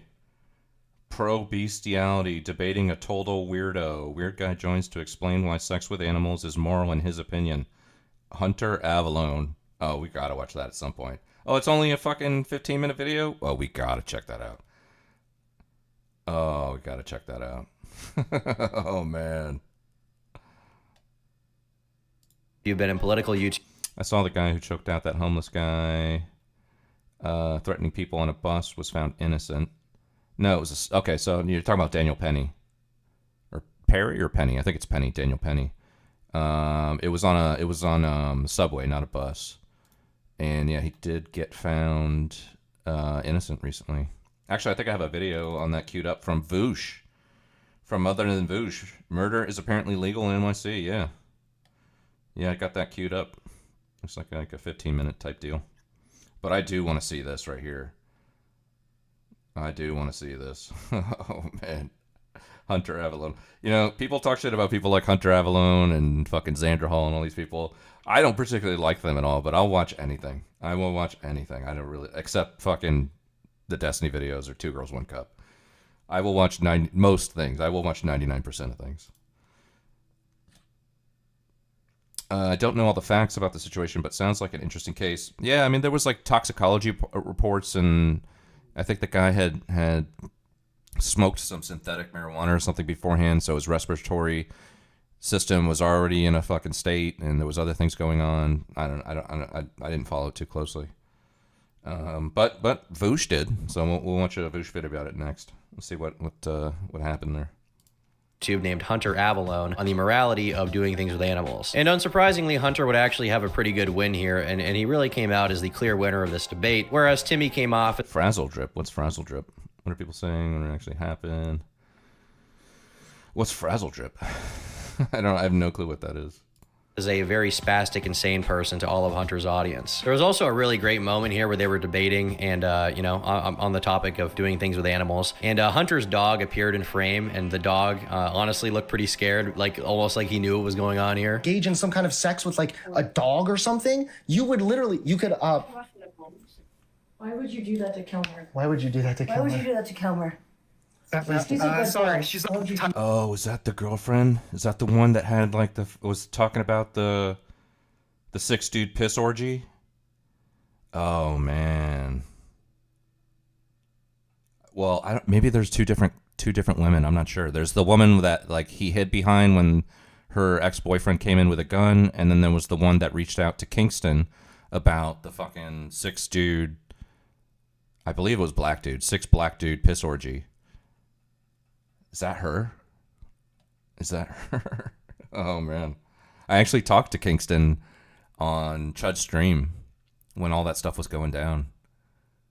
And I defended him against, fucking, what's her name? Grace. I think her name's Grace something or other. And Sick, who we don't see. I don't know if anybody out there knows who Sick is, but I haven't seen Sick on in a long time. I think Sick's had some issues with alcohol and stuff recently. Please don't f my dog. Cake face. Now, following this conversation, Timmy would make massive cope posts about it on his YouTube community page that I'm not going to read all of it because You don't know what Frazzle Drip is? No, I don't. You're making me. You're giving me the sense that I don't want to know what Frazzle Drip is. I have no clue what Frazzle Drip is, and I'm kind of glad I don't know. So. it's mostly boring bullshit, but he did do it for obvious reasons. And a few days ago, Dansburst Studios actually made a video responding to his own Kiwi Farms posts, and similar to the past two, this one is also a pretty good gem. Timmy only reads one half of his OP. He screeches about transphobia, homophobia, cultural appropriation, and Indians, or Native Americans rather, being given casinos, to name a few weird things. He also does a dedicated segment berating the spoiled Kiwis for giving him a pink triangle, saying, "Did you even concentrate? Maybe you're the one who belongs in a concentration camp," which is crazy. It's concentration camps. Concentration camps. Were you guys even concentrating at all when you thought about the moral and ethical implications of putting something like this on your website? Maybe you guys need to be sent to a concentration camp for your ADHD. But my personal favorite segment is when he declares that he is not a new male. He is not a beta male. Okay, he is in fact a based male. And his reasoning why is because he actively surrounds himself with beautiful mares and actively cucks his one true sweetheart, who is named Starlight Glimmer. And apparently she's okay with this. Starlight Glimmer is okay with him running around on her because... Frazzle Drip is a videotape of Hillary Clinton and Uma Aberdeen and an unnamed doctor cutting off an 8-year-old girl's and mocking her while she... That sounds like some fucking Pizzagate shit right there. Holy fuck. No, I don't think I would watch that. All right, I watch 98% of stuff out there, okay? She knows he is an alpha. I'm being surrounded by two mares. I'm literally cuckolding Starlight. Even though she's my soulmate, I'm able to cuckold her a little, and she likes it. And she likes it because she knows that I'm her soulmate. She knows that I'm the only one who could bring a spirit of intellectual vigor into her life. So much so that I'm able to, let's say, horse around with a little friend of mine, and it's still a good deal for her. Frankly, you kind of need to watch the entire video to appreciate it in its entirety. But after this response, obviously a lot of people wanted to hear more about what he had to say. They thought he was a good intellectual guy. And as a result, he did a very lengthy interview with some random guy on YouTube where they debated his beliefs as well as went into his very weird Discord server and the actions that Dan was tolerating there, such as a 25-year-old man telling a 13-year-old that they're both the same age because he's mentally 13. That is one of the things happening in his Discord that he was chill and cool with. Dan even gets his mom at one point to try convincing him that there are no minors in the server, which is just crazy. I could even get my mom. To talk to you on. You're gonna get your mom on the. You're gonna get your mom on the phone. Why are you gonna get your mom on the phone? Can you not answer for yourself? You're gonna get your mom. Mom. You're gonna get your mom on the line. There are no minors. Please, just tell me. You're gonna get your mom on the line. Yes. Please don't get your mom on the line, dude. I'm being real, man. Listen, get your. Mom. What's going on? Mom, I just need you to confirm for me. Please. Everyone's asking me that there are no minors on the line. That I do not have anyone coming over for a play date. No. Timothy, stop. Just please confirm, yes or no. No. You have nobody coming for a play date. Why would you have minors coming? Why is your mom having to confirm this? No. Okay, so just that's. But does your mom? Hey. Now, after the interview, Dan would end up saying that he deleted his Discord server, and that's pretty much it for that kind of situation. Frankly, I think Dan is a great example of what happens when your brain gets rotten to the core with what I like to call a certain aspect of autism, but really Reddit and really like just being a fucking idiot. You know, I think there can be merits to discussing these topics, but when you get to the point where you're arguing against the age of consent, I think it's probably time to go outside and maybe just do literally anything else. So yeah, that's about it for today's video. But thanks for watching. See you tomorrow. Bye.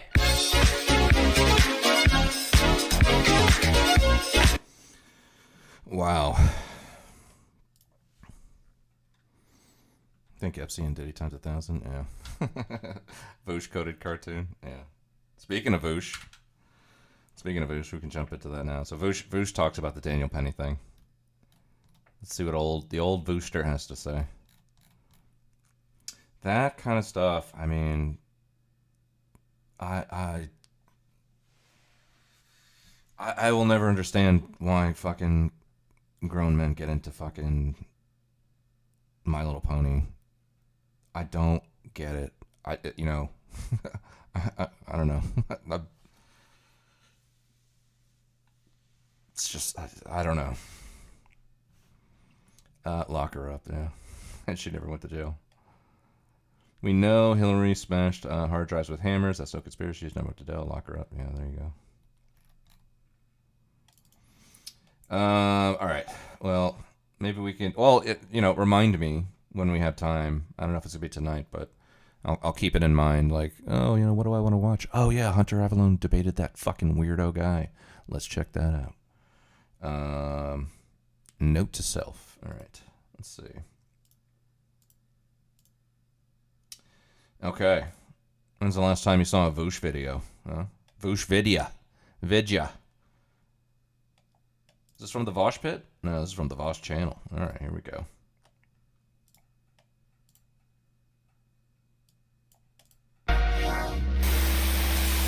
Hey folks, no stream today, woke up feeling sick, you know how it is. Hardest job in the world. Well, not as hard actually as the job of the 12 jurors who just acquitted Daniel Penny of negligent homicide for his, now is it legally murder? Apparently not, but I'll say it, murder of Jordan Neely, sue me for telling the truth if you will. Not an outcome I'm especially surprised by, obviously one I'm disappointed by. Here, take it away. NBC News, give us the blurb. Where just a short time ago, a jury has found Daniel Penny not guilty of criminally negligent homicide. This related to last year's subway chokehold death of Jordan Neely. Yeah, you may remember that. Now, this verdict comes after a judge threw out the most serious charge against the former Marine on Friday after the deadlocked jury failed. It's a former Marine, a white man, no less, killing a mentally unwell black man, homeless black man on the subway. The deck was stacked. By the way, has anybody played the new Indiana Jones game? I've actually heard it wasn't too bad. It's been a minute since Bethesda put out something halfway decent. I mean, Fallout 4 was received well, right? But Starfield wasn't. And I'm trying to think of what other games they've come out with. I guess they were part of the whole Doom series, the remakes. Those were received well. Anyways, I don't know. I've heard Indiana Jones was actually good. Looking at games I want to possibly download and get into the queue here. Pizzagate was about the emails they found on Anthony Weiner's laptop that reference code words for PDF like cheese. Yeah. There's different content, but the media gave the story a red herring, said it was a debunked story about a pizza parlor and what. Yeah, exactly. Yeah. Yeah, I got you, Todd. I got you. Look, the facts of the case are pretty clear. There's literally video, at least, of the second half of the not legally murder that I'll still call murder. Jordan Neely, a black man, not mentally well, did routines on Subway to make his money. Homeless guy, New York City, a lot of homeless guys there. As I've been told, I've never been there myself. I grew up in LA though, so I'm certainly familiar with homeless people. And I'm not one of those. I'm not one of those liberals or whatever who will lie to you and tell you that homeless people are every single one of them is like perfectly harmless and unthreatening. Like in reality, obviously, a lot of homeless people, in addition to being repellent by virtue of reminding us of the gross inequity of our society, and often by being stinky and unpleasant to look at on account of the fact that they're obviously suffering and there's nothing you can do about it. Like you can give them some money, but it's not going to fix the underlying systemic issue. In addition to all of that, sometimes homeless people are belligerent, violent, irrational. This happens. This is real. We can acknowledge that. Jordan Neely was belligerent, irrational, even to an extent violent. He was throwing things at people on the subway.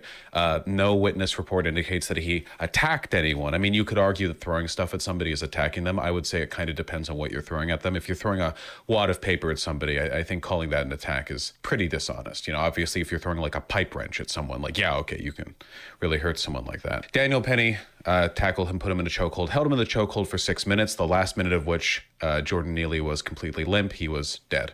He was pronounced dead shortly thereafter. Look, again, I'm not going to namby-pamby this, right?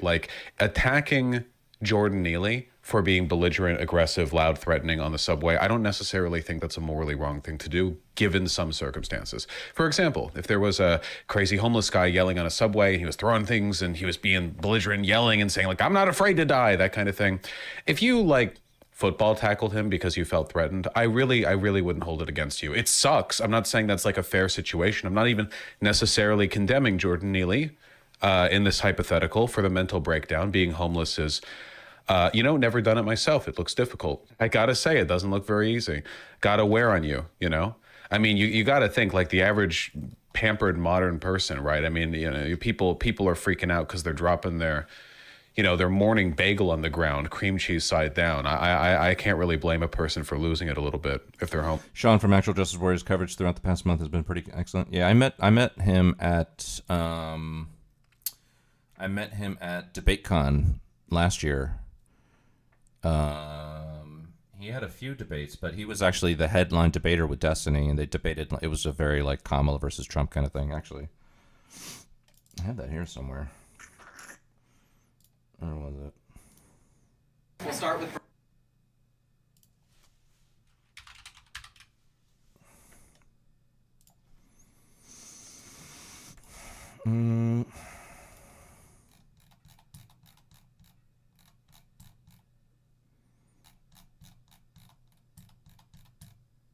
Where was it? There it is. All right, next question. So you brought up New York City when you were talking the deal with the devil that you made, but I wouldn't trust that. There's me. So as the lone Republican.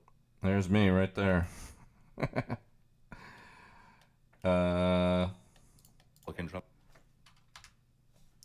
So just a little context here so when before this debate started, they asked all of us in the room who is supporting. This is back when Joe Biden was still a candidate, and they asked all of us, who's supporting Joe Biden, and I would say about 97% of the room raised their hand, and they said, "Yeah, I'm looking built." Yeah, you got the whole. Yeah, ever since I got out of the Army, I've been working on my beer gut, so it's getting to Super Saiyan levels.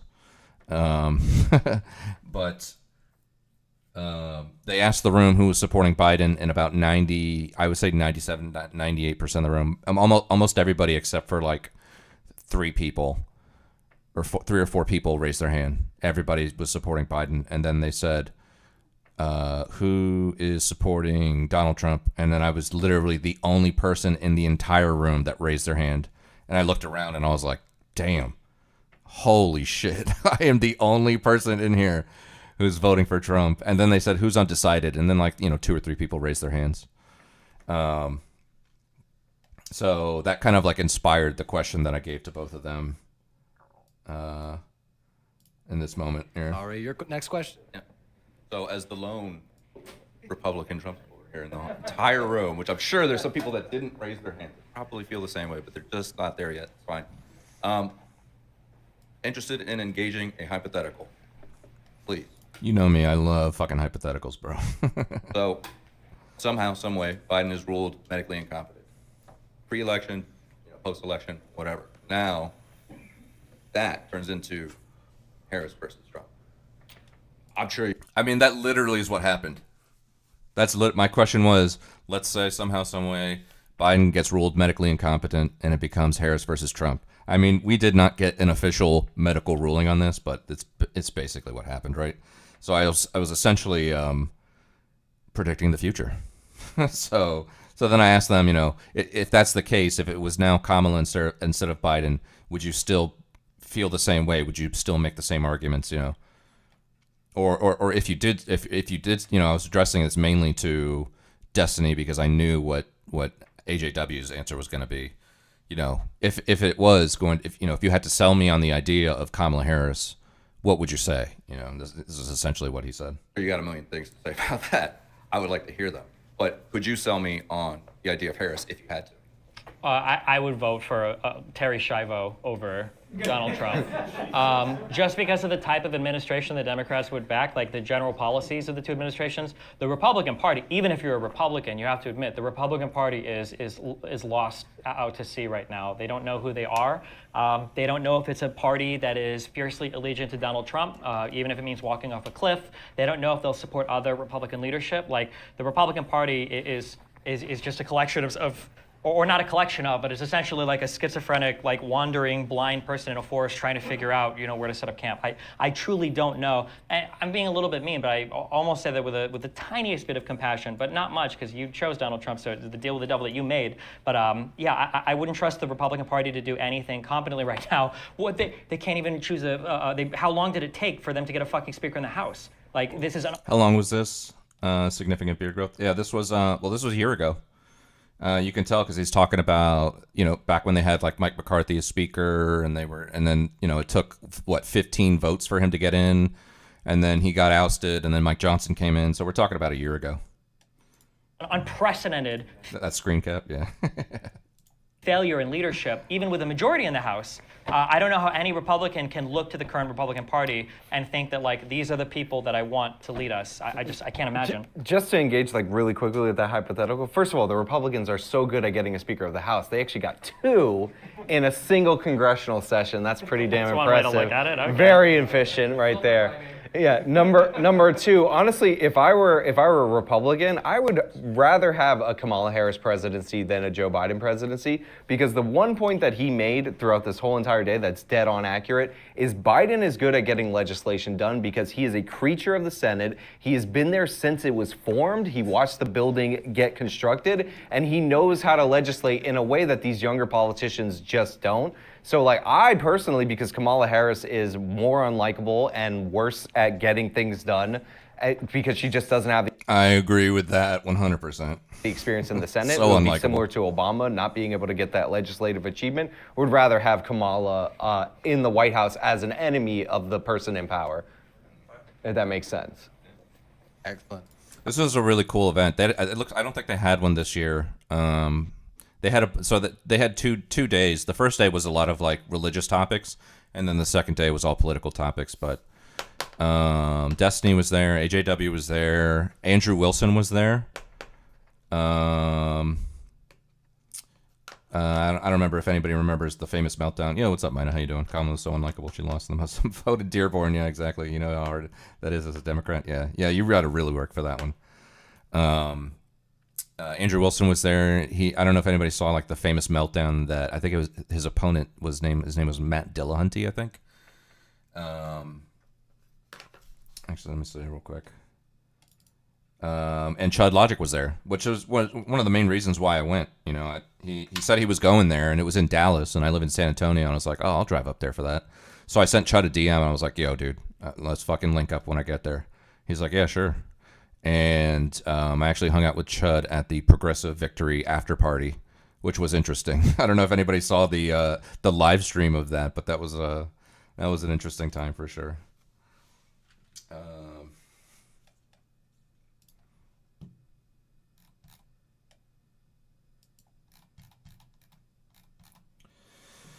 Oh, where was it?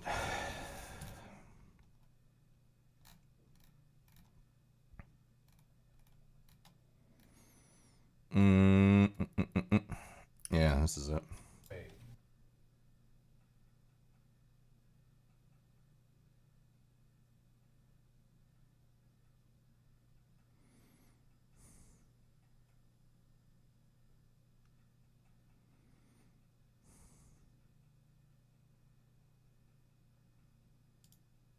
Fails at some point. Yeah, so the topic they were debating was, so it was Andrew Wilson versus Matt Dillahunty, Christianity versus secular humanism, which has the best ethical foundation. And fucking Andrew Wilson, BPF went kind of gloves off with it. Yeah, what's up, Merv? Most Muslims would vote Trump instead of Biden anyway. Yeah, I agree with that. I have a friend who was there, but I couldn't make it on account of living across the country. Yeah. AJW's day-old vid about the the NG verdict was. Chef's kiss, covers everything concrete about the case. I'm sure. But this was the Matt Dillahunty meltdown after. So I think that BPF here tried to like disguise his argument as 100% just focus on logic, but you can tell he does take some stabs at Matt Dillahunty, and that was a complete meltdown, and Matt Dillahunty just fucking stormed off the stage. As we learn more about our world and about getting better at understanding the world better, about doing better and being better in this life. The goal of humanism is a free and universal society in which people voluntarily and intelligently cooperate for the common good. If you have an objection to that or a better goal, what is it? All right, thank you so much for your introductory statement. We're going to hand it over to Andrew Wilson for 10 minutes. So thank you for being here, Andrew, and the floor is yours. You're welcome. For those of you who don't know me, my name is Andrew Wilson. I am the host of the one and only Crucible, the fastest growing debate channel on the internet. James, just in case you didn't know. It's taking a shot at the guy that runs Modern Day Debate there, who I actually met after the very end of the Destiny debate and talked to him for maybe 5 or 10 minutes about, he was like, so how'd you get to know the channel? And I was like, well, I think the first debate that I saw was some flat earth debate. And then I saw that you guys do a lot of flat earth debates. And it's crazy because I've actually recently had to have unironic conversations about flat earth with my family. So watching some of these debates have given me a much better sense of the kind of inner workings that's going on with my family and this new reborn journey that they're on. And he was like, wow, I never thought that the flat earth debates would actually have an impact on anybody. He was like, I just thought they were fun to have. But I mean, it's really interesting to hear somebody actually say that the flat earth debates actually help them, And I was like, yeah. So I talked to James for maybe 5 or 10 minutes. He's a really, really, really nice guy. Appreciate that very much. Appreciate everybody being here. All of you are way too stodgy in this room. Very low energy. Just wanted to let all of you know that. Ladies and gentlemen of all pronouns, the Z's, the Zers, the hims, and hers, I would like to thank you for tuning in today for this exciting in-person conference on Modern Day Debate. My name is Andrew Wilson. There's a few ways this debate can go. The topic is Christian ethics versus secular humanism. Which has a better foundation? The funny thing is, I already won that topic because, as Matt explained to Jay Dyer, he has no justification under the skeptical belief structure to give an accounting for any meta-ethical presupposition he may have. He just kind of grants himself stuff. He grants himself logic, he grants himself reason, he grants himself an entire worldview, even though he's using an unjustified starting position for it. So I'm not honestly all that interested in doing the God not real dough debate, because one, it's boring, and two, it's also really boring. It goes like this. I don't see enough evidence and remain unconvinced there's a God. Then I say, but you use a theistic worldview of justification like there is a God to grant yourself logic and everything else. So instead of that, I'm just going to grant Matt's entire worldview.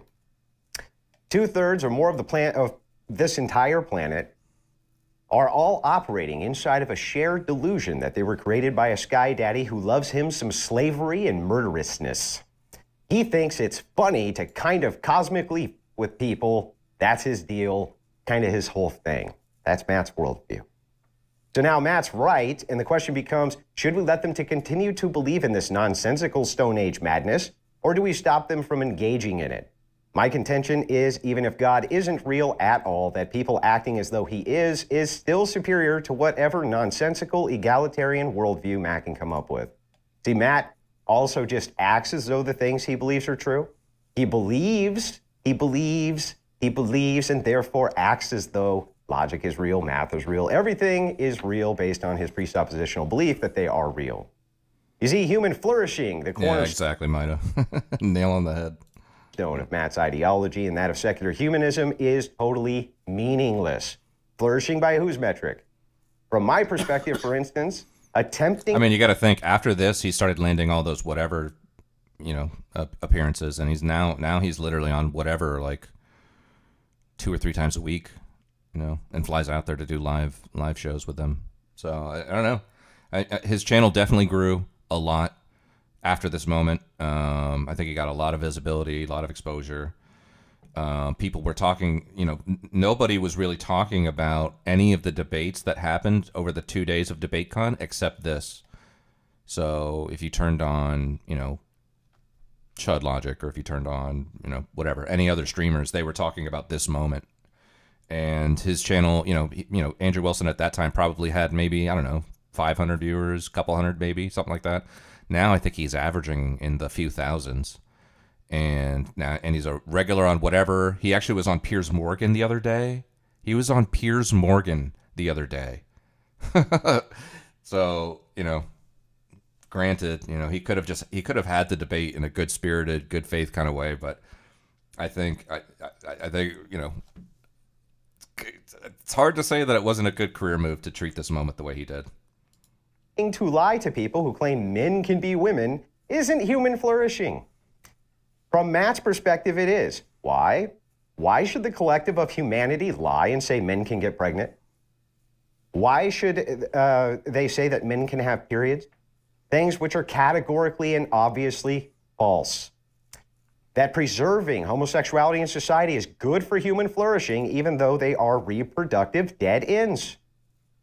And that Western society and egalitarianism is superior to those evil theist society, even though the Western nations can't even reproduce their own populations, but instead have to replace their population with foreigners from those theist nations that can reproduce. Let's start with a basic societal question recently asked of the West, who has now embraced a scientific and non-theistic approach to governing. Super basic question every kindergartner knows. If you don't believe me, go watch Kindergarten Cop. The question posed to the Western nation is, can a man be a woman? All right? To the question of if a man can be a woman, they say the answer is yes. And the way we will decree they can be a woman is by simply saying that woman now means male. Problem solved. Thank you, secular humanists. Thank you so much. Nope, not kidding. Why, you ask, would people be this over-the-top stupid? Well, it's simple. The good is the good, man. We have to do what's good for human society and human flourishing. And if you don't call these deranged lunatics something they obviously aren't, they might self-terminate. So in order to avoid that, we need to make everybody on planet Earth lie to them. This is human flourishing. Just redefine shit, pretend it's true. How laughably absurd this worldview is. Matt will often say, I remain unconvinced. Well, Matt, I'm also going to use your standard. I need for you to 100% convince me beyond a shadow of a doubt that males can have babies. What's the answer going to be? No, Andrew, you big stupid. Males can't have babies. Men can have babies. Because we just defined man to include females, dummy. Well, Matt, I remain unconvinced. I'd like Matt to convince me that if you are a male and you are having sex with another male, which would not be allowed in my version of a secular humanist worldview, how is it that you're not just basically having sex with a guy with a wig on? I really want to know the answer to that question. Not just me, but all rational people who aren't lunatics also want to know why "it's ma'am" isn't a complete and total crock of garbage. Because I remain unconvinced that it isn't a total lie, and that these people don't just pervert the language to include their own perversions and then add human flourishing at the end. Matt has said he wouldn't make a law stopping 9-year-olds from having sex with each other. Not kidding. Now, I know this is going to sound a little bit totalitarian, but I would in fact create laws that made it a crime for a 9-year-old to have sex with their 9-year-old. I would hold the parents criminally liable for allowing this to happen in my evil authoritarian society, where I don't even let 9-year-olds have sex or the parents go straight to jail for negligence. Now, I think that's better for human flourishing. I think maybe parents would be far less likely to let their 9-year-olds do that if they went to jail. Stupid me.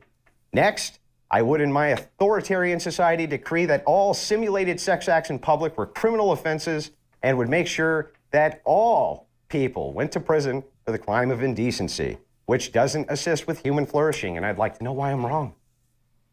Secular humanism can basically be whatever the hell you want it to be. It doesn't really need the principle of freedom or the starting axiom of freedom and peace in order to postulate whatever it wants. It's sloganeering. They're slogans. They don't mean anything. Okay, why do 9-year-olds need to be able to have sex in order to advance humanity? Why do we need to lie about a person's sex in order to advance humanity? Why are these things necessary for human flourishing? Why are decency laws bad? Why would Christian ethics stop flourishing when the theist mandate is to reproduce and the secular mandate is let's just all have sex and have fun, bro? That sounds way worse for human flourishing. In fact, I would say not reproducing is a worst possible thing for human flourishing, because if there's no humans, how do you flourish? So I guess, in essence, step 1, I remain unconvinced. Step 2, I need to be convinced, so I am no longer unconvinced.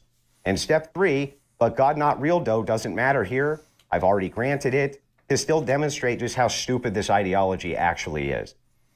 With that, I'll yield my time, and I'm happy to get into it. Hey, James, I just sent you a message. All right. We are going to kick it into an open discussion, so 50 minutes, and let's kick it. No, I don't think so. I'm not going to sit.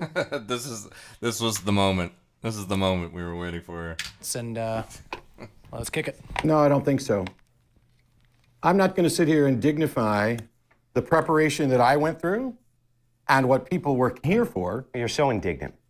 Keep interrupting me. I am. Okay. You're so indignant. Would the moderator like to step in so that I can finish what I'm saying? Please, Matt. Please. How dare someone have an opposing worldview? I'm not going to sit here and dignify what was supposed to be a debate about Christianity versus secular humanism, which one's better for the world. Yes. With someone who clearly showed up with an agenda that has nothing to do with that. Someone who refers to trans people as deranged lunatics who will self-terminate if you dare to question them. How am I wrong, Matt? Someone who misrepresents a quote from a debate where I said I wouldn't make a law about 9-year-olds having sex being legal with respect to the 9-year-olds, not that I was in any way in favor of it and that I was actually opposed to it, which I addressed during that debate. But moreover, this is not remotely an honest interaction on the front of whether or not secular humanism is valuable. Because this, when he presented his position here, has nothing to do with secular humanism. From the get-go, it's all about me. Matt thinks, Matt thinks, Matt thinks. I'm giving what Matt thinks, what Matt thinks, what Matt thinks, what Matt thinks. Matt's position. I came in with the Secular Humanist Manifesto. I came in with positions that aren't that aren't merely my positions. Oh, well, as long as multiple people hold the position, it this makes it guy's valid. not serious, and I'm leaving. James, if you want a refund, you Well, let me good know. day, sir. And I'll cover your refund, Mr. Cool. Matt. He just said he'd cover my I refund. would cover his refund. No. Nope. Nope. No, I'm not going to dignify a debate with someone who walked it. To track. Have you seen this debate with Daniel Hawk? With Matt or with Andrew? With which one? This Matt guy runs away every time on the show. Oh, okay. So he makes a habit of this kind of stuff. Yeah. Interesting. And be smug and all of the things that he's being right now. He's already said he will cover my expense. You don't have anything to worry about. This debate is over. Goodbye. Goodbye. Jackass. Did you call me a jackass, Matt? Well, you and your husband have a good day, Matt. Have a wonderful day, Matt. Yeah. No, that was fine. I mean, if you're going to take a parting shot, I will too, Matt. Yeah. The thing is, my parting shot's correct. No, your parting shot's correct? Oh, man, tough crowd. So I am sorry about that. And we do appreciate you coming. So yeah, that was basically the whole thing. I actually showed up. So this was on Friday, and I showed up Friday night. And when I walked in, so I was actually staying in the same hotel where they were having the debates. So I checked in, and then I brought my bags to the room, and then I walked out to like the main floor to see if there was any more, any more debates going on. And I think I caught like the tail end of the last one. I think, I'm not sure. I don't even remember really. But I do remember seeing Andrew Wilson in the lobby of the hotel, and he was sitting down having a drink with somebody, and I was like, oh shit, that's him. That's that guy I've seen before. Okay. And then I went and had dinner. I either went and like saw a little bit of a debate, or like there was no more debates, and then I had dinner. But then I was scrolling through the Modern Day debate page, and I saw his debate. I saw this whole thing happen, and I was like, oh my God, this literally happened an hour ago. Holy shit, man. If I had gotten here 1 hour earlier, I would have been able to see this. You should have bumped into him. I was thinking about like just going up to him and introducing myself, but I was like, you know, I mean, these people are like big streamers, and I was really only there to like meet Chud. You know, I had already DM'd Chud, and I was like, hey man, I'm coming up there, so let's definitely hang out.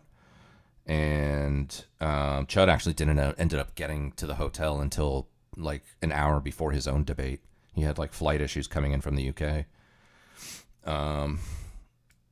But yeah, I mean, I don't know, when it comes to like meeting people that are really public, I tend to kind of err more on the cautious side and just be like, you know what, if I meet them in an organic kind of situation, then I'm happy to introduce myself. But just walking up to random public people and being like, hey, my name's Legate, you know, I've seen you on the internet, blah, blah, blah, you know, that to me, I'm just like, you know, if it comes up, you know, if we happen to be talking in the same circle, maybe I'll introduce myself. But, you know, just going up to some of these really public people, I'm sure that happens to them all the time. And I used to, like, when I worked in New York City, especially this one restaurant I used to work at, there was celebrities that would come in all the time. And at first you kind of get a little starstruck. Not that any of these people are celebrities, but I mean, like, you know, I had like fucking like people who were regulars on Law and Order come in all the time. I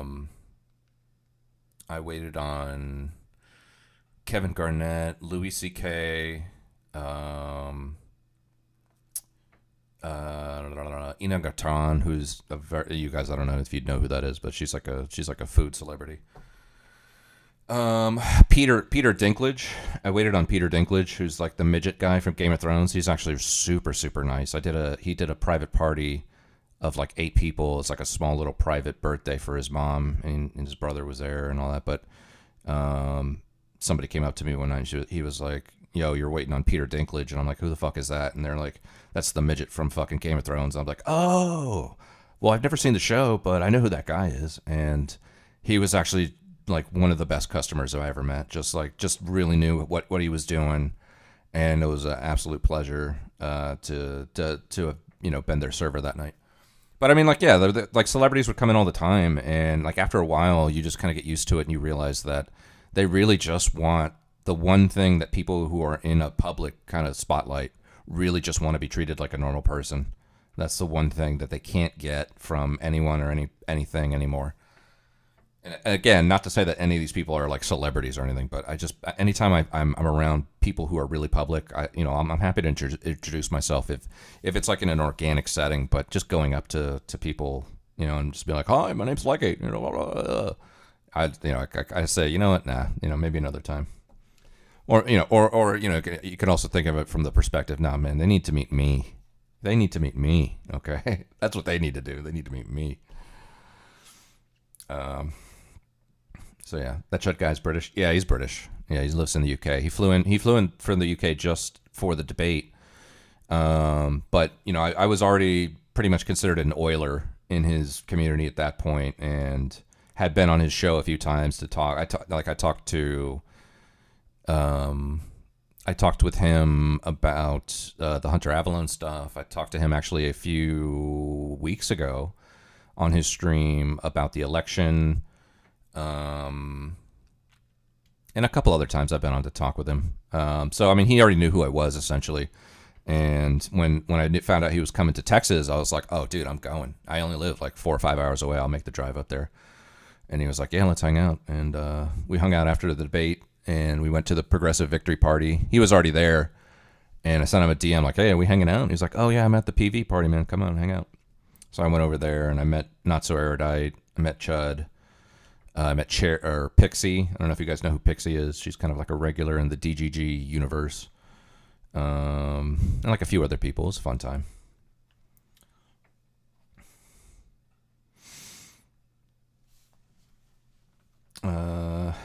looks like you guys are arguing about religion. That sounds fun. So yeah. So, but yeah, when it comes to like people who are super public, how did we even get on this? We're talking about the election because I was talking to Destiny and AJW. AJW was talking about the case, which I think Todd mentioned, and that's how we got into this. Okay. And then and this is all circles back to Voosh, the Vooshinator. Homeless. Anyway, if you football tackled a guy who was being, belligerent like that, I can't necessarily blame you. I mean, a person could become a threat at any moment, a drawn knife or gun, ride, you never know. And it's not... Just finished Cyberpunk? Oh, okay. I haven't played that yet. I heard that they made like a major update maybe sometime in the past 6 months that really took the game to another level. So, curious. I've watched it before back when there was another streamer that I used to raid into. His name was his first streamer name was Strangelove, but then he changed his name to Blaze from Ohio or Blaze in Ohio.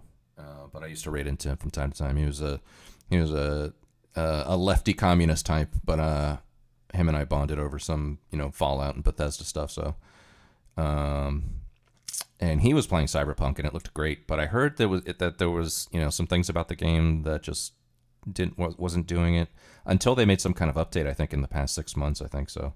Yo, what's up, Platty? How you doing? That's the OG right there. Don't fuck with Platty. Platty's literally the original OG. So y'all better watch out. Platty was there for those raids into Blaze from back in the day. How you doing, Platty? What's going on? Platty, fun fact about Platty. Platty is literally, so, some of you are VIP, some of you are mods, but there's one person who actually has editor status, and that is fucking Platty. That's how much I trust her. That's how far back Platty goes with me. She's the only person that has editor status.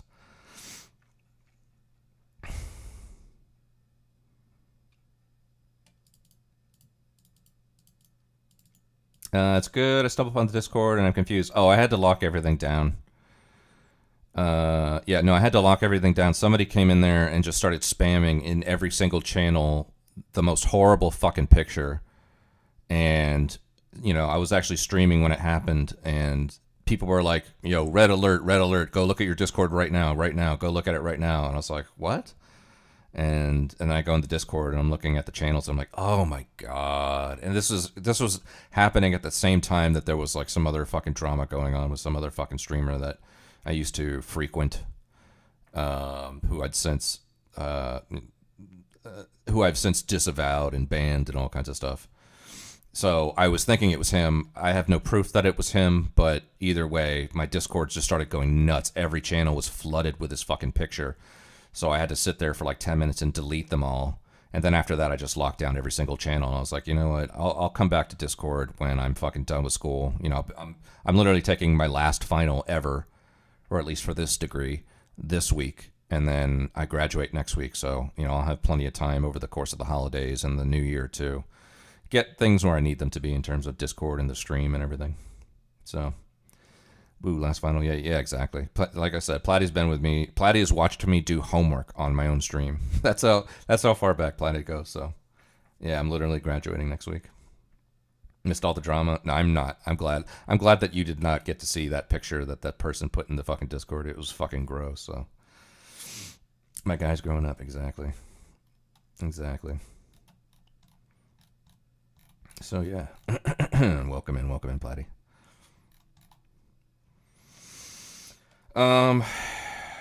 I don't even know if I'm interested in hearing Bush's take on this fucking thing here. Not as dangerous a world as conservatives want you to believe it is, but it is still fundamentally a dangerous world. I understand that. And if Daniel Penny had tackled Jordan Neely and Jordan Neely had hit the back of his head against the metal poles that you hold onto in the subway and had died right there from a traumatic brain injury, I think that would have been a tragedy. But I think that ultimately, depending on the facts of the case, you could acquit Daniel Penny fairly for that, because the action that he took in what he perceived to be self-defense was, I think, in that case, potentially legitimate. And the death wasn't really his fault. It was circumstantial. The action that Daniel Penny took, you could argue perhaps a degree of negligence, but I would say that, past a certain point, there's only so much responsibility that you can take for the outcomes of you football tackling a person for a legitimate reason, and that the football tackle leading to them being, killed. I'm done with it. Yeah, some people conservatives right now are freaking, screaming from the rooftops of their approval for this outcome. And then there's things like BLM, who are doing the opposite. In fact, I think I have a reel for that. Let's see here.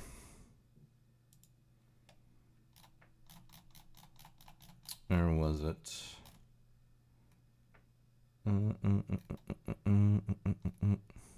Yeah.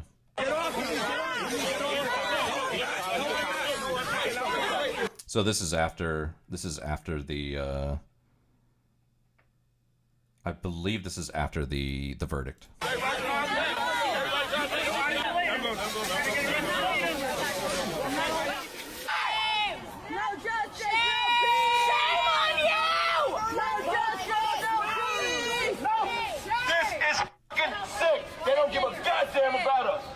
I didn't hurt nobody or kill no goddamn body. But I did more time than that man did for killing somebody. If we don't get no justice, then they don't get no peace. If we don't get no justice, then they don't get no peace. No justice, no peace.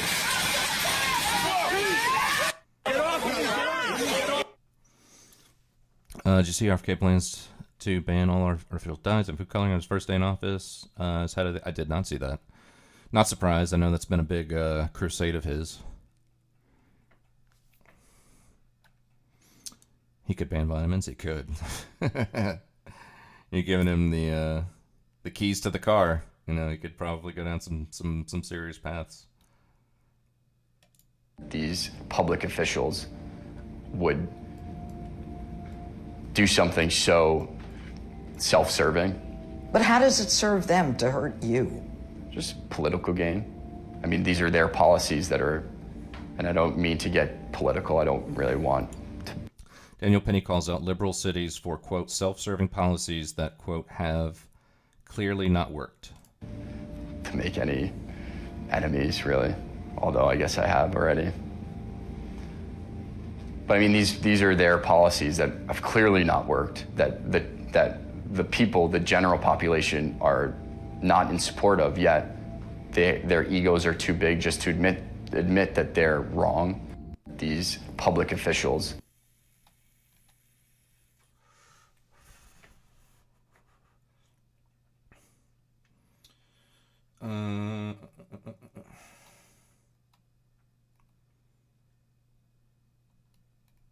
What else?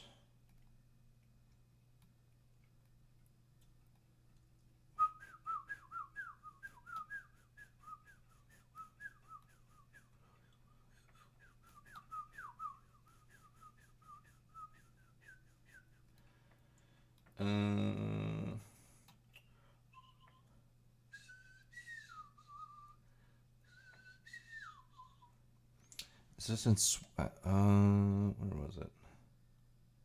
Oh, this was PragerU. I was surprised. This was a little bit dark for PragerU. Oh no, this wasn't PragerU. This is in Sweden. Conrad will love this one.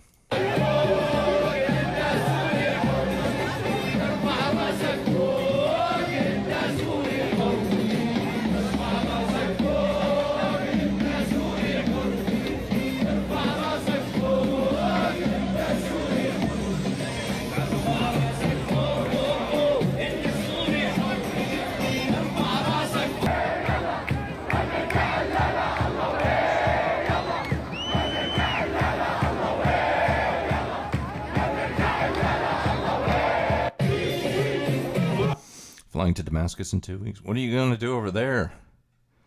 Are you rebuilding things over there, or what's going on?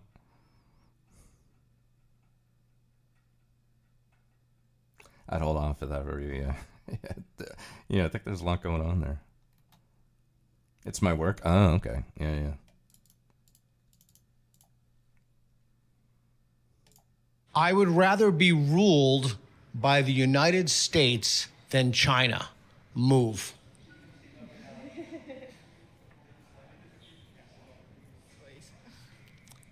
You can stay on the neutral.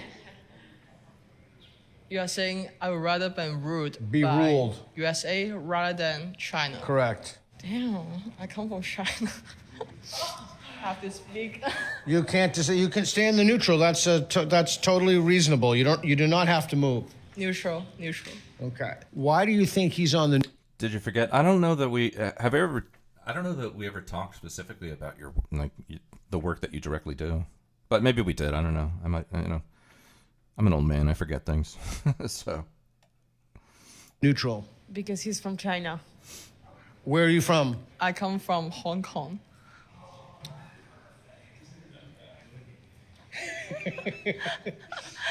It's recorded. See, I know why you're on the neutral. I know exactly why you're on the neutral. Do you know why he's on the neutral? All you need is to say yes or no. No. I would rather be ruled by the... You should probably... I mean, I don't know everything about Hong Kong, but that's at least like one thing I would think you should be able to recall. What is your stance on guns in terms of like gun control? I'm very pro Second Amendment. So you believe by making guns illegal, criminals are still going to get their hands on guns, correct? Let me tell you my position. The Second Amendment is there to protect all the other amendments against a potentially tyrannical government.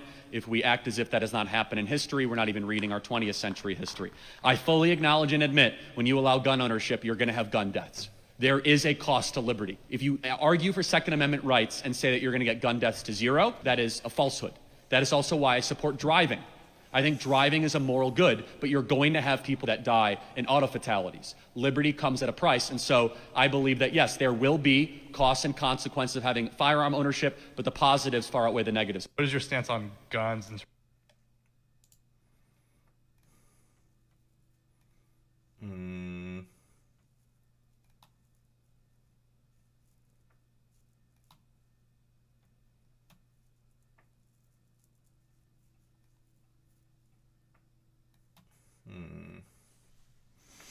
What else is there?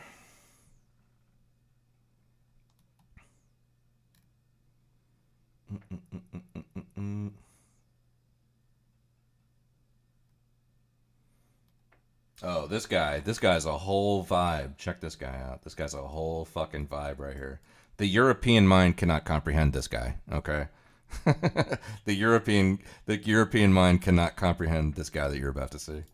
What's the last thing that made you cry?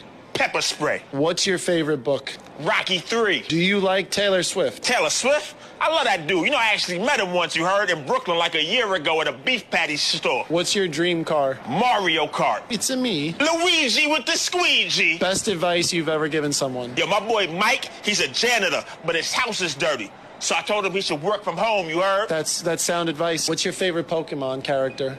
LeBron James. What's your favorite fast food restaurant? I'm gonna have to go with McBurgundy's, you heard? That's when you get McDonald's fries, you mix it with a Wendy's burger, but you go eat at Burger King, you heard? Because they cleaner. It's like a Bermuda Triangle. Exactly. You thinking, we on the same page. I'm finally getting there. How many books can a man read in one day without no eyes? Are you dating?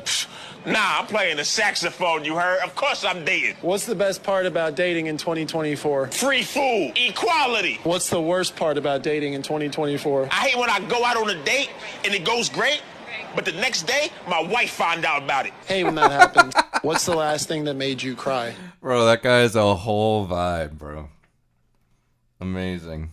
Amazing, amazing.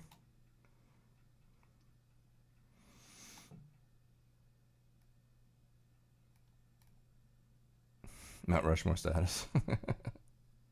Gives off the same image of the job interview with the wrong answers.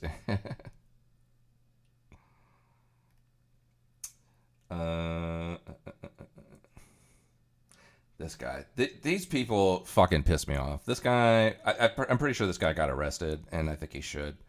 Just answer the fucking question. This guy's like one of these fucking sovereign citizen type dudes. I'm a U.S. citizen. How you doing, sir? I'm doing good. So he pulls up to the border, and as he's rolling down his window in a very loud area, he says, "I am a U.S. citizen," and then it goes on from there. You can hear what happens. I'm a U.S. citizen. How you doing, sir? I'm doing good. Oh, United States citizen, sir? I just answered that before I even rolled the window down. Was that? has spoken of. The slaughter begins then. Yo, Rezi, thank you for the raid. I appreciate it. Welcome in to all the Resistanians out there. Welcome in.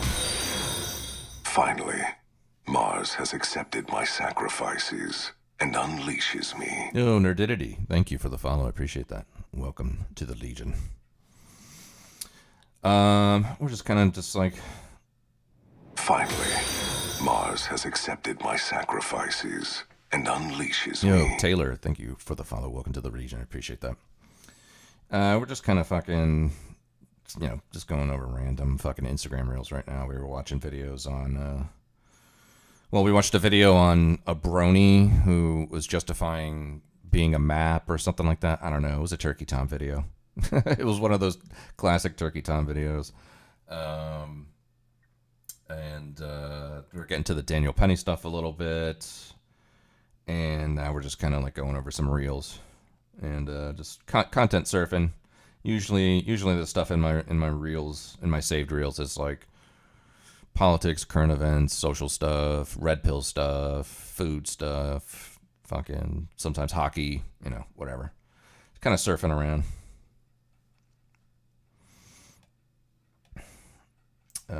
What is that? Is that like a fucking 10-hour documentary? What is that? Let me see.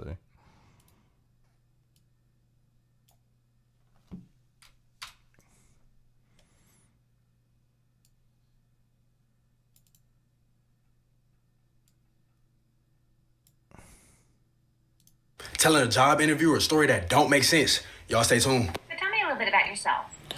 I just graduated from home last year ago with my degree in walking fish with a minor in water in the snow because I mop air. I'm also a dentist at Oh man, it's already great. Hold on, let me start this over. Telling a job interview or a story that don't make sense. Y'all stay tuned. So tell me a little bit about yourself. I just graduated from home last year ago with my degree in walking fish with a minor in water in the snow because I mop air. I'm also a dentist that fixes feet at the vet when I'm wild asleep. So I think this job would be pretty good for my mom since she doesn't have kids. Wait, what are you talking about? As I was saying that my twin uncle was like walking meatless dogs, right? Come to find out the dryer was wet from folding dishes because the kitten dogs was mooing. I don't think this is going to work out. This is not a good fit for our company, and I would not hold your breath waiting for a phone call. So do I start last year? That's great. I like that. Maps need to get the fuck out. They're not being added to Pride. Yeah, there was a video. So I don't even know. The guy was like a brony. So he's like a dude that's into fucking My Little Pony or something. And he was talking about being a map, or he's not a map, but people consider him a map, and justifying zoophilia. And actually, I'm not going to go through that whole video again, but I'll give you a preview of it. There was a video I wanted to see about him anyway, and it was about Hunter Avallone having a debate with him. Let's see. Debating a total weirdo. Yeah, this is only like 15 minutes long, so we can just check this out real quick. This is from 3 months ago, actually. I didn't know this was actually that topical. Okay. When's the last time you fucking watched a Hunter Avallone video unironically? Oh man, I don't even know if I've ever even watched a Hunter Avallone video unironically ever. Interesting, huh? Furries are strange. Yeah. Oh, well, actually, I don't even know if they were furries. They were just bronies, right? So these are just people that like My Little Pony, but I don't know if they actually dressed up like My Little Ponies or whatever. But anyways, the subject of the video is the guy who Hunter Avallone here is talking to. Hello, Hunter, hi. So let me lay out my main argument. Basically, moral axioms. Vosh is a consequentialist. I want to know how you describe yourself. It doesn't matter right now. I don't think having animals. No, I don't think having. Hey, chill. Yo, can you chill, bro? Yeah. Having sex with animals is not okay. All right. That's my position right now. So why is it okay? Can you explain that to me, please? I'm asking you, what system of morality do you have specifically and formalistically that tells you why it shouldn't be moral? Because it's first of all, do you believe it brings negative consequences for humans? Do you believe it brings can raise the risk for there are risks of diseases for humans. Okay. There are risks of diseases for humans.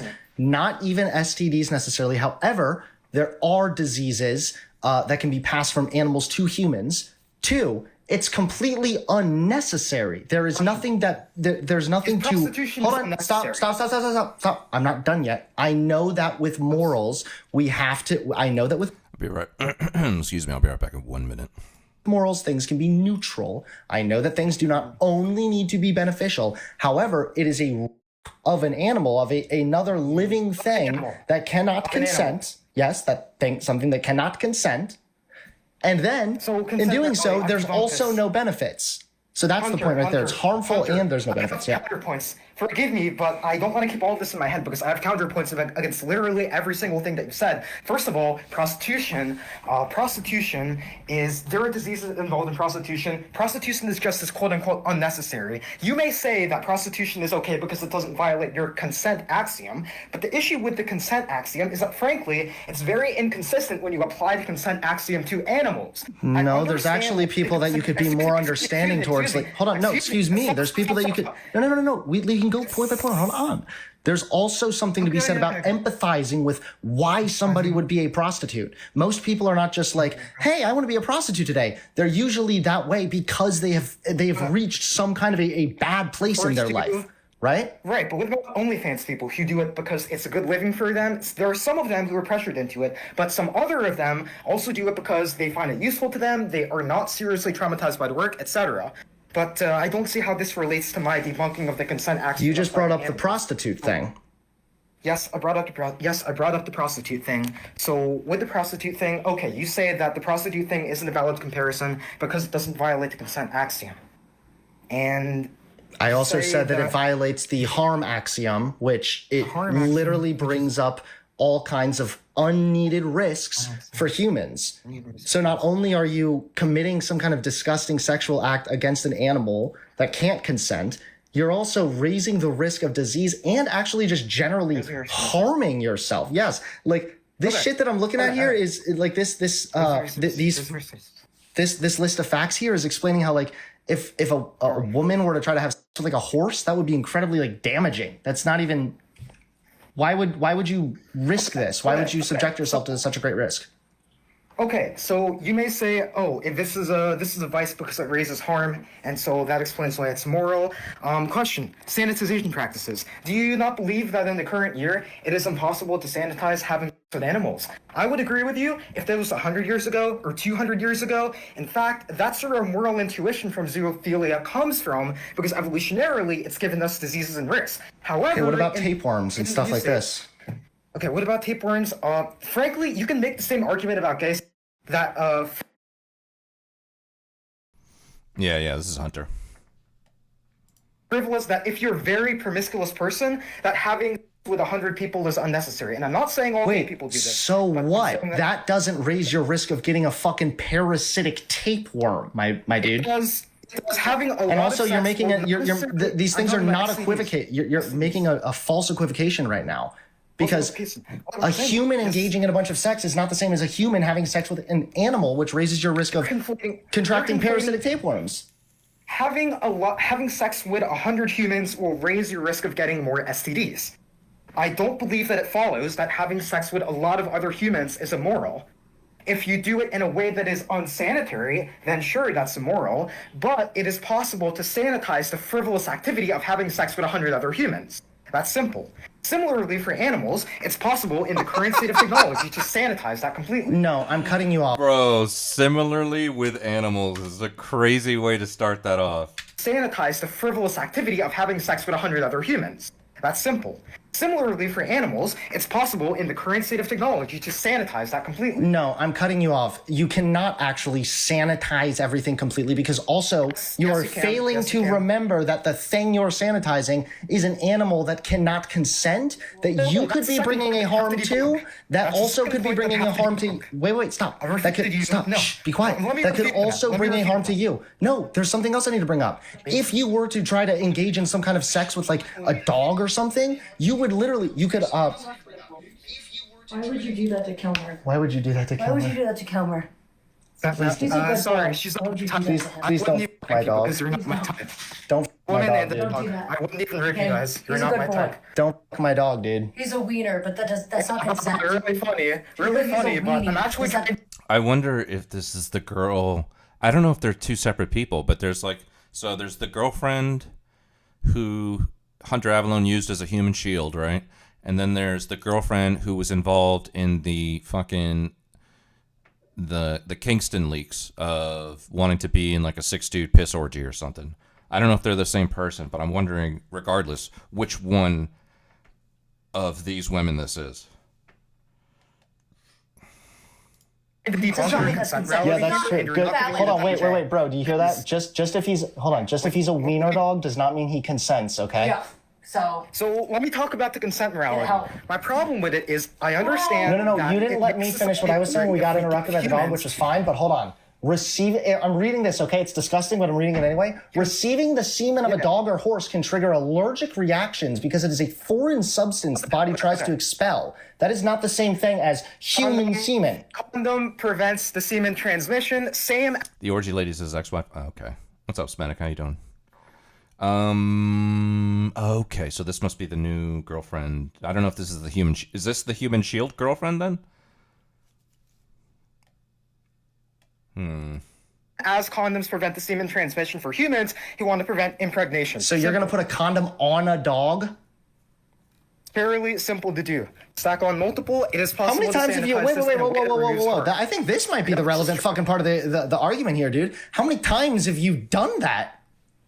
To Look, say that I'm it's not here easy. to debate about my personal life with you. I'm here to talk about the facts. I think you're bringing your personal life into this one, homie. I've talked to other You're competing people. with This Chris interview is Chan gonna be over here. posted. So in my research for this video, I've actually talked to other people who engage in this, unlike you, who seems very contentious, parasocial, reading internet articles on this, but I've actually talked to other people No, it's on that this, your and they position told is me a so number of laughably techniques- stupid. they told It me a brings number of no techniques benefit. that Hold on, use to stop. completely There's eliminate the harm. no benefit or reason to actually do it. Only Same leads thing to with frivolous hold on. sex. It only Same thing with risks frivolous sex harm. with humans. No, Same it thing. only. Debunked. So what? So what? It only risks harm. Let me ask you this: is it okay to drive drunk? Same thing with Is frivolous it okay? Okay, promiscuous is it okay sex. to drive drunk? That risks harm to other humans. And I agree with the consent axiom applied to humans. Because other humans do not consent to driving So is it on a okay highway to? So is it with okay to drunk people on it. So needlessly no. torture an animal? So I don't apply the consent axiom to animals. So yes, is it okay if you're frustrated? Is it okay to take out your frustration by kicking a cardboard box? Yes. Do I An believe that animal is kicking not a cardboard box. An animal can feel pain. I believe that any reasonable system of morality will lead you to the conclusion that an animal has to have the same inherent moral value as a cardboard box. And now I'm going to explain this. So You let are me a explain this. psychopath. Do you realize No, that there? no, Yes, you no, are. Do you no. realize that one of the first major red flags sure. of sociopaths I and psychopaths are I agree abusing that animals most and not people- showing any empathy for animals or agree. other living things?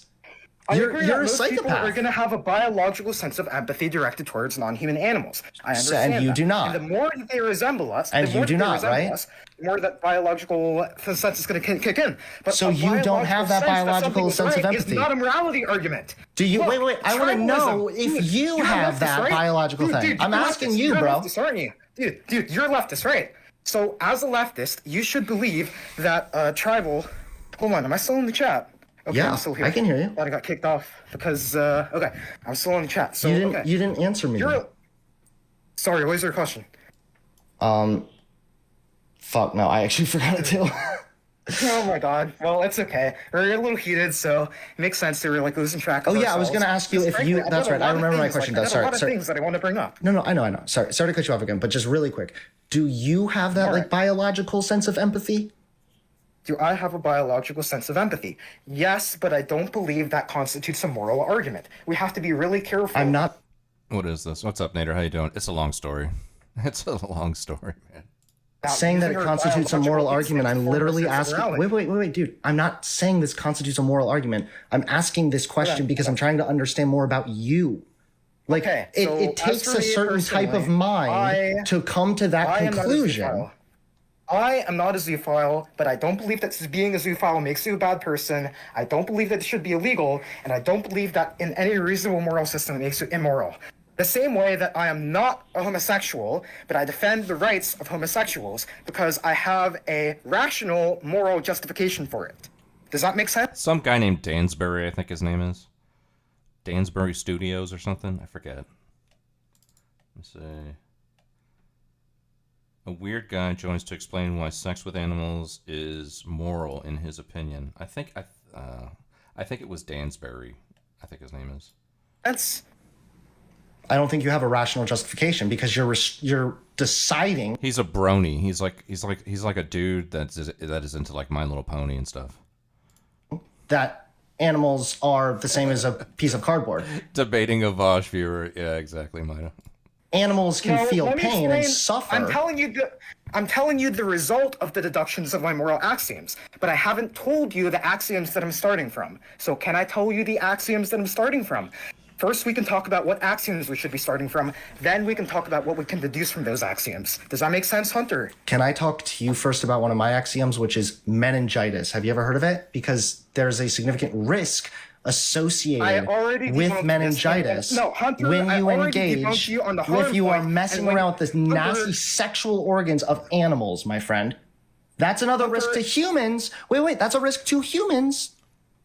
Applying the harm. So you're telling Shaggy Stock doors. Yeah, I imagine that anybody that's still here that's hanging out from the Resi raid, which I appreciate it. Thank you for hanging out with us.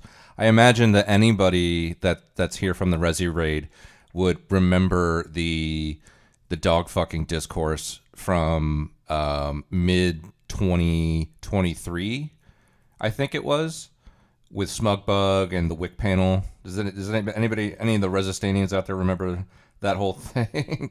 This came up earlier. It came up earlier when we were watching the Turkey Tom video about this. We're just going back to the same point. You just You're said going driving back- drunk is wrong because it's a risk to humans. Meningitis Yes. is also a risk to humans. A risk to other humans. So I think it's wrong to give another human a risk on purpose. So to give another human a risk that they don't consent for. And I think it's immoral to enact on That's yourself. what it was. The dog brothel conjecture. Yes. Smatic is fucking cool. Smatic knows what's going on. I like that. Yeah, the dog brothel conjecture. Exactly. I remember when Smugbug brought that up. Yeah. Amazing. Thank you, Smatic. I appreciate that.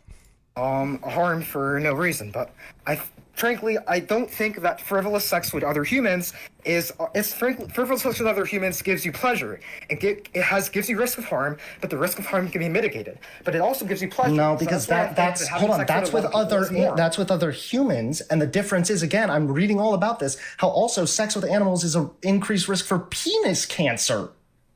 Increased risk? Sure, you could say the same thing about homosexuals. Increased risk. No, but it's vague there's not an term. increased risk there. You're wrong. And if that's the case, wait. If that's the case, then you're just making. Hold on. There is an increased risk with homosexual Be anal quiet. sex. Shut the It's true. fuck up right now. No. That. Then in that case, what you're just saying is that there could be an increased risk with anal sex. Fine, but don't go and say it's homosexuality because that's not the same thing. Straight people engage in anal sex as well. That's so don't true, even try to and make those I don't fucking mean to bring gay comparisons. people in this. Do you mean that it's an immoral for straight? I wish I could bleach my mind of it, honestly. Yeah, I mean, I will say, I thought it was. It definitely is like, or it definitely was a bit gross to absorb. But I mean, I think people were talking about the dog brothel conjecture for almost a week.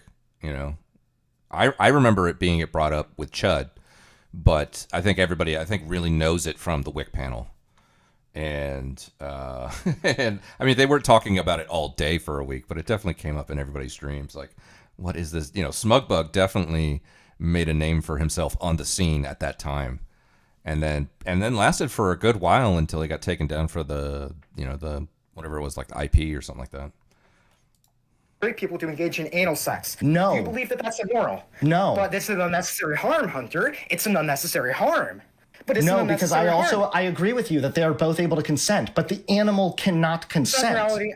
Okay, so I debunked your harm morality, and now we're going to You go didn't into debunk the consent harm. morality. You did not debunk anything harm because you haven't explained the consent thing either. Go ahead. Okay, so I'm going to debunk consent morality, and that's going to debunk both consent and harm, because you are regarding consent as a type of psychological harm. So let me debunk that now. Why do I think that we should not apply the consent axiom to animals? Because we eat animals. Eating animals causes a negative utility to the animals and a positive utility to the humans. So Sure, logically, I if agree. we're There's to an apply the consent inconsistent. axiom- Hold on. That's literally whataboutism. Okay, there is an inconsistency there with a lot of people's morality. If you want to bring that up, fine. But Are you a that vegan is hunter? not the fucking. Let me- Hold on, no, same. Okay. No. Now I need to ask you a question. Here's a question, okay? If you put an animal like a dog or something in a small, in a small like cardboard box, does that dog want to be there, or does the dog have any kind of want to be anywhere Dog else? suffers psychological harm. Yes. However, I believe that it is moral to make an This is pure brain rot. Yeah, it is. Yeah, it is. We loves us some brain rot from time to time. exchange. I believe that it's moral to make an exchange of animal psychological harm in exchange for human pleasure. By the way, I think brain rot was like the word of the year. I think brain rot actually is like the word or the phrase of 2024. I don't know who does that, Merriam-Webster. I don't know who nominates that kind of stuff. But I did read a headline saying like brain rot is the word of the year in 2024 or something like that.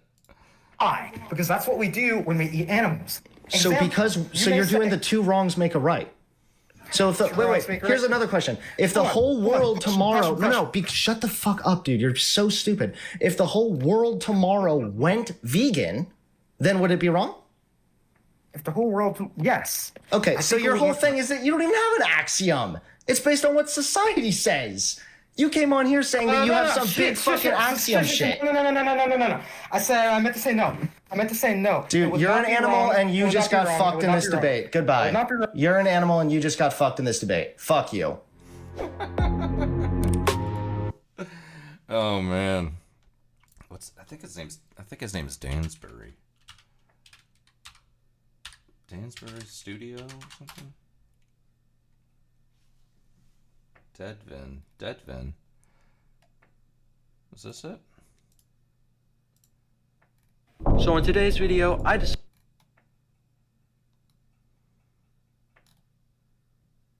4,000 subs.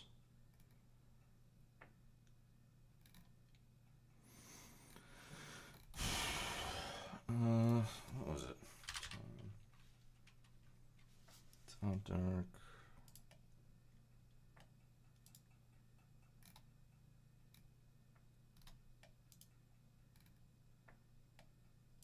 This video is a What's it say here? notice to all cloppers. Attention, all cloppers. We are coming for you, okay? The turkey they're just not bringing their best here. I want you guys to close your eyes right now and picture an allegation convention in a video.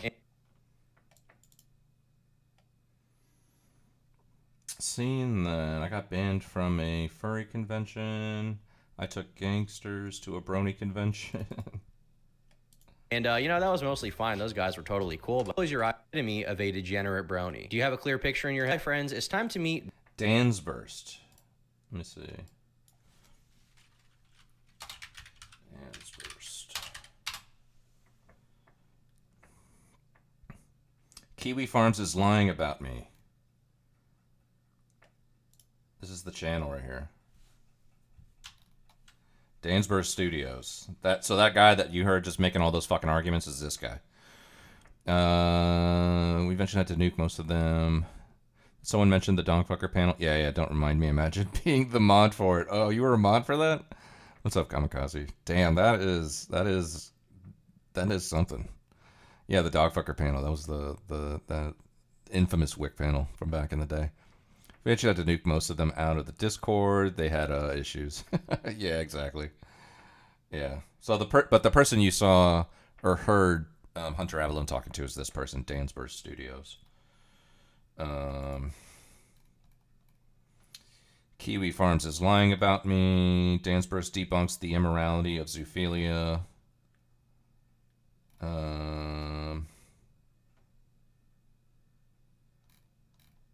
Is that it? There's only 4 videos on this channel? Welcome, every pony. Dansburg Studios official here. This is going to be the first of 2 videos responding to Tibbles Yorkie, the canine.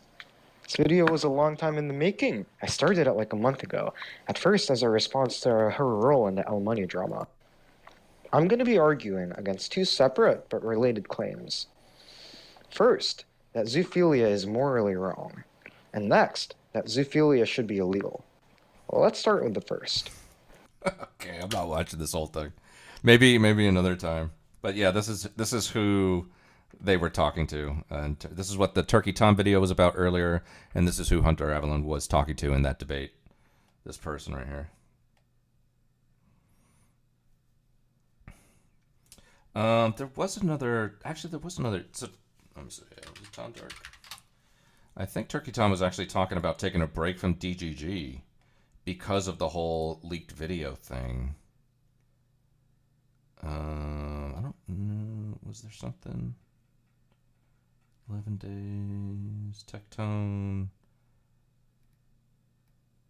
Maybe it was. Maybe he said it on a live stream. I don't know if he actually made a video about it, but he did say like, "Okay, I'm kind of done with DGG for a while." And he was actually at the election party, that the Destiny election party.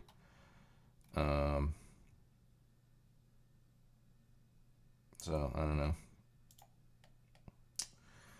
But yeah. Actually, so this is for Kamikaze. I'm gonna replay this one more time. This is for Kamikaze and Smatic and all the Resistanians that are still out there. This is a video this is like a quick short that we watched earlier to kind of sum up what the dog brothel conjecture was, or at least the dog fucking discourse was back in the day. And yeah, it's a quick little 30-second thing. The underlying question is, do we have the same autonomy concerns for animals as we do for humans that would make their consent even necessary? I would rather have a society where people fuck animals and are all vegan than a society where, well, this one. Oh, guys, you need to be 100% morally consistent if you want to criticize fucking dogs. And let's talk about veganism, actually. It's a backdoor debate to veganism. I would rather take somebody who's inconsistent and eating a burger but not fucking a dog than someone who's being completely morally fucking consistent and they fuck dogs on the side. Yeah. Let me ask you a question. Has anyone here fucked an animal, yes or no? I'm curious, too. Have you had sex with any animals? I tasted a dog's penis once.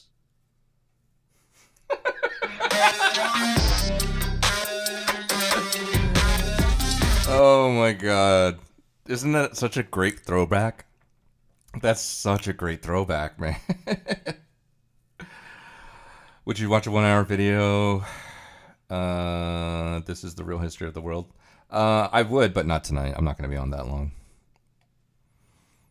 No, just no, yeah. No, this was amazing. I'm playing it again. It's so good. Finally, underlying question. Mars has accepted my sacrifices and unleashes me. Yo, Kamikaze, thank you for the follow. Welcome to the Legion. I appreciate that. This was such a good throwback. This reminds me of like some really interesting times.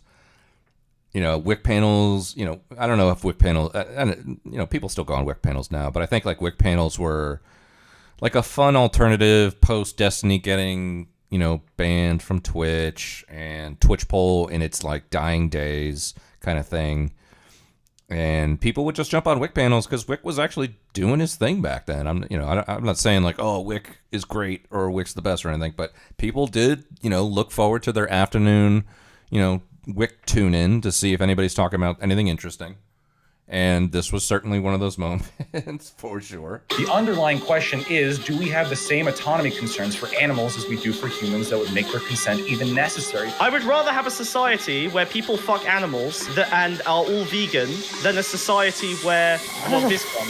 Oh, guys, you need to be 100% morally consistent if you want to criticize fucking dogs. And let's talk about veganism, actually. It's a backdoor debate to veganism. I would rather take somebody who's inconsistent and eating a burger but not fucking a dog than someone who's being completely morally fucking consistent and they fuck dogs on the side. Yeah. Let me ask you a question. Has anyone here fucked an animal, yes or no? I'm curious, too. Have you had sex with any animals? I tasted a dog's penis once.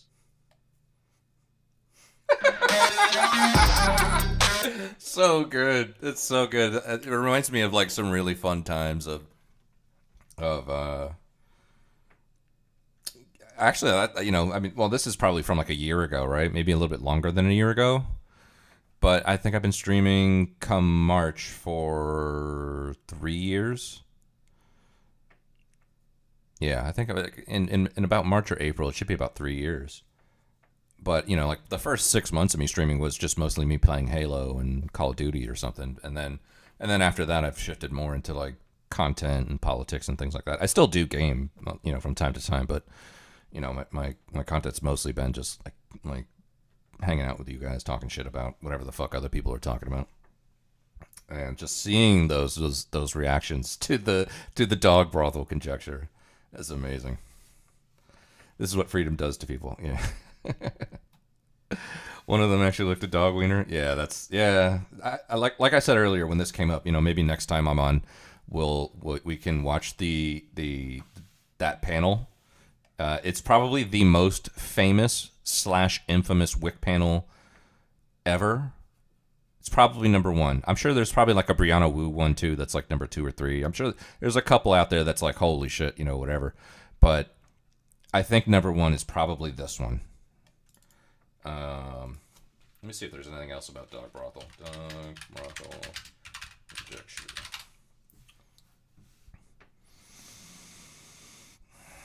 No. Actually, I do this.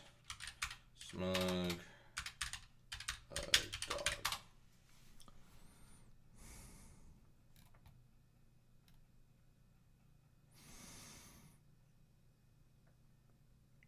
Chris Speaks, is cheese more ethical than dog brothels? Come and find out. So this, okay, yeah, I remember this. This was Smugbug debating somebody named Chris Speaks, and they were talking about the difference between cheese and fucking a dog or something. This, I'm telling you, this was like a thing for like at least a week. Smugbug did like a tour of all of Twitch Poll and went around talking about this topic. Yeah, and now he's more like a variety streamer. He does kind of like the same thing that Beckett does.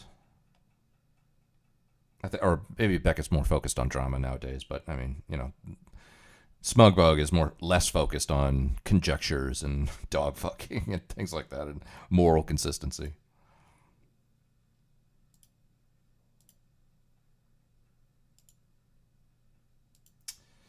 Oh, Steve Shives. Maybe we can watch a Steve Shives video. Is there a throwback?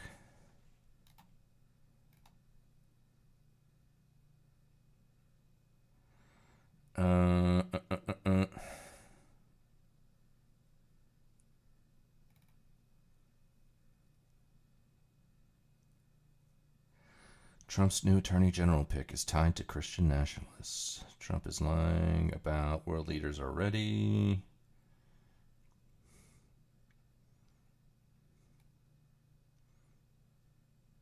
Stand up to bigots. While you shouldn't be a good friend to a bad friend, a geopolitical fable.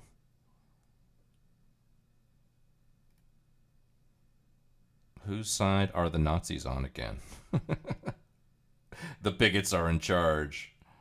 Steve Shives, man, does anybody... I mean, we've been doing like just some random Steve Shives moments because the other day I was thinking like I think I was talking about like stuff from back in the day, you know, 10 years ago, anti-SJW stuff. Actually, Milo went on Alex Stein recently.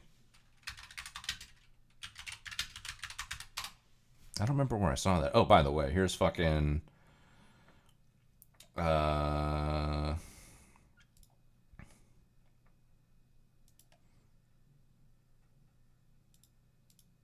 There he is.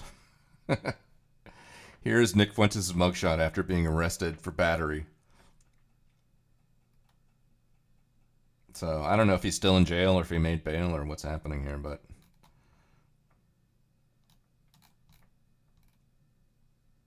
Oh, here's the incident report. Battery charges against Nick Fuentes were reportedly filed. It's hard to see. On 11/10/2024 at approximately 1:42, R/O was dispatched to blank for a domestic disturbance. Dispatch. Caller was a passerby who stated she observed a male push a female down the stairs, spray her with mace, and smashed her phone. RO was advised the caller would be waiting to speak at the intersection of blank and blank. Upon arrival, RO met with and spoke with redacted, who related she viewed a controversial internet post posted by a male named Nicholas who resides at blank. The post was in regards to women's rights and read, "Your body, my choice." She then decided to drive by Nicholas's house.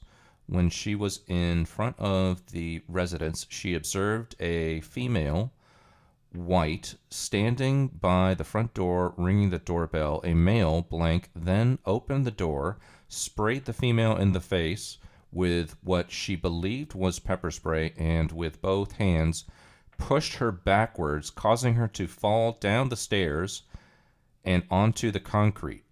The male then grabbed her phone and threw it against the concrete floor.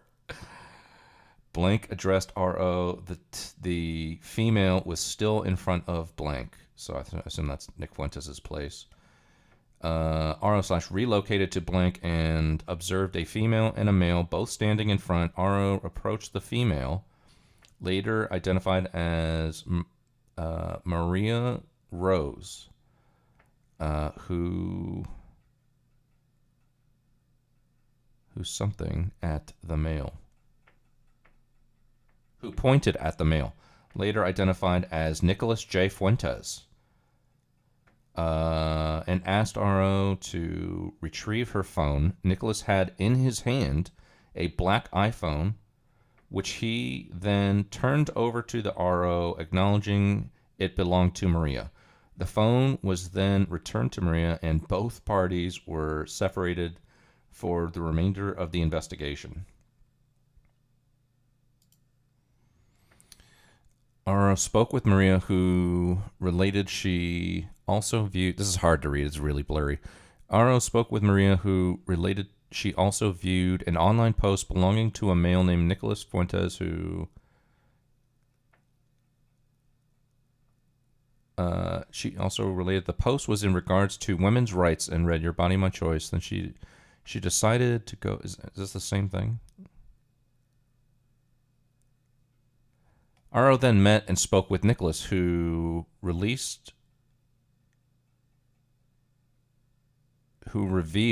he posted a political joke, and for the past 3 days has been getting online death threats and people showing up to his house unannounced.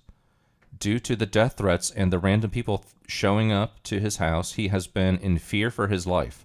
Nicholas then became uncooperative with RO, refusing to speak about or answer any questions in regards to the incident with Maria. RO observed Maria's eyes to be watery, but no other physical injuries. RO requested the fire department to provide Maria medical assistance. The fire department arrived on scene, and Maria signed a medical refusal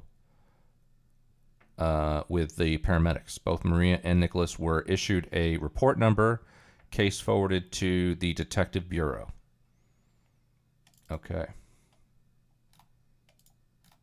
So that's that's what Nick Fuentes is up to.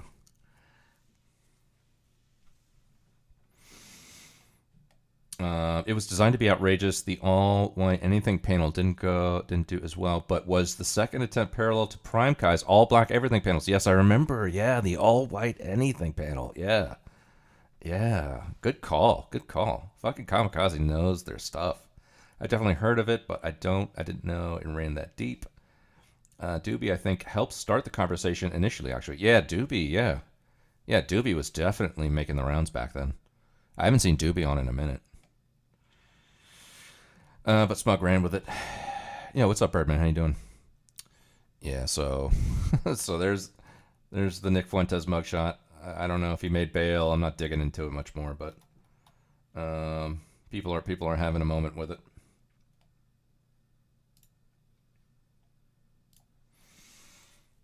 Chilling, you? Yeah, I'm chilling. Just hanging out.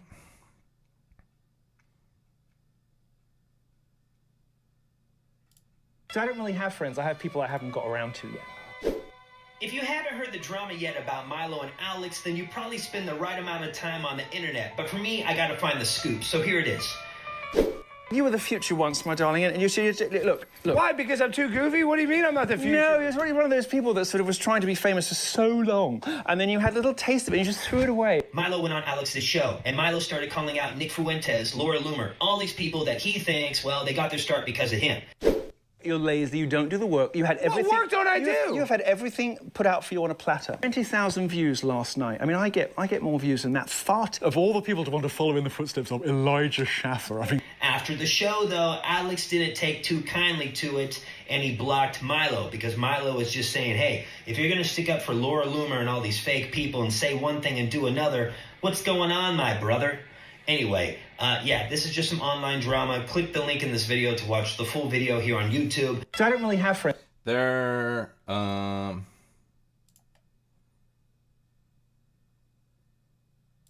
I don't really have friends. I have people I haven't got around to yet. So I think I did watch a good portion of this.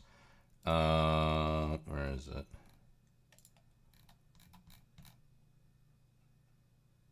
Okay, so you don't have the link to this. You don't have the link to this. Fucking Milo called out Laura Loomer hardcore. Hardcore. He called out. Is it still up?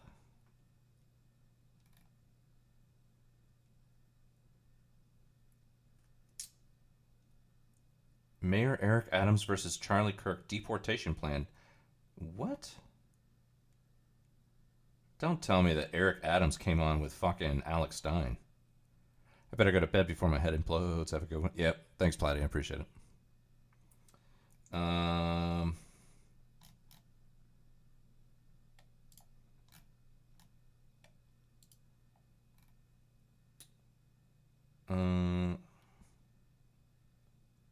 4 hours.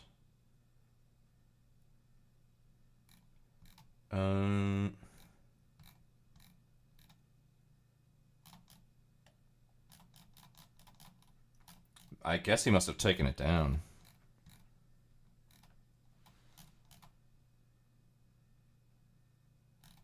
I don't see it here. Maybe it's in the live.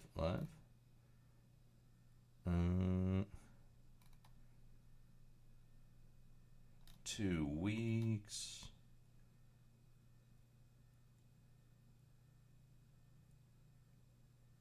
He must have taken it down. I don't see it here. Whatever. Fucking Milo was naming names. He fucking really, like, he said Laura Loomer had like a staffer that she would jump into bed with who was uncomfortable with her doing so and would make advances on him. And I don't know too much about Laura Loomer, but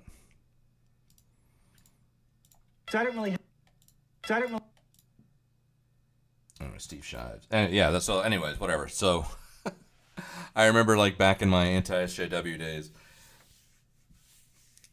you know, I would be watching Undoomed and Bearing and Armored Skeptic and Milo and all these people, and somebody that usually came up during those times was Steve Shives. And so since we were talking about those times, I was like, is Steve Shives still around? And I went to his channel, and sure enough, he's fucking banging out videos left and right. He's still fucking banging out videos. He's got, how many subs he got? He's got 250,000 subs. He's been around for a long time. I figured he'd have more by now, but have a little bit more.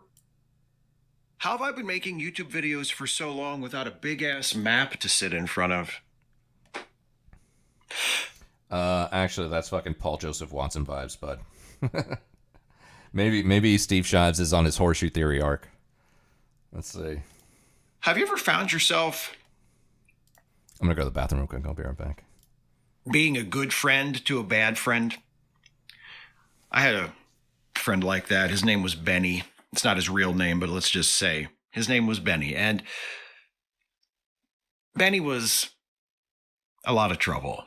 You know, we got along really well. We had a lot in common. In fact, Benny had a lot more in common with me than he had with people in his own neighborhood. And we kind of bonded over that. And I kind of felt bad for him because he was in a neighborhood where a lot of people just didn't like him. And it didn't seem fair that people didn't like Benny. I thought, what's so bad about Benny? He seems like a good dude. So whenever I was in his neighborhood, if I saw his neighbors picking on him, I would try to stick up for him as much as I could without wanting to start like a whole big thing, you know, but I would make it known like that I had Benny's back, that he was with me, you know, so if anybody was going to fuck with him, they were going to be fucking with me.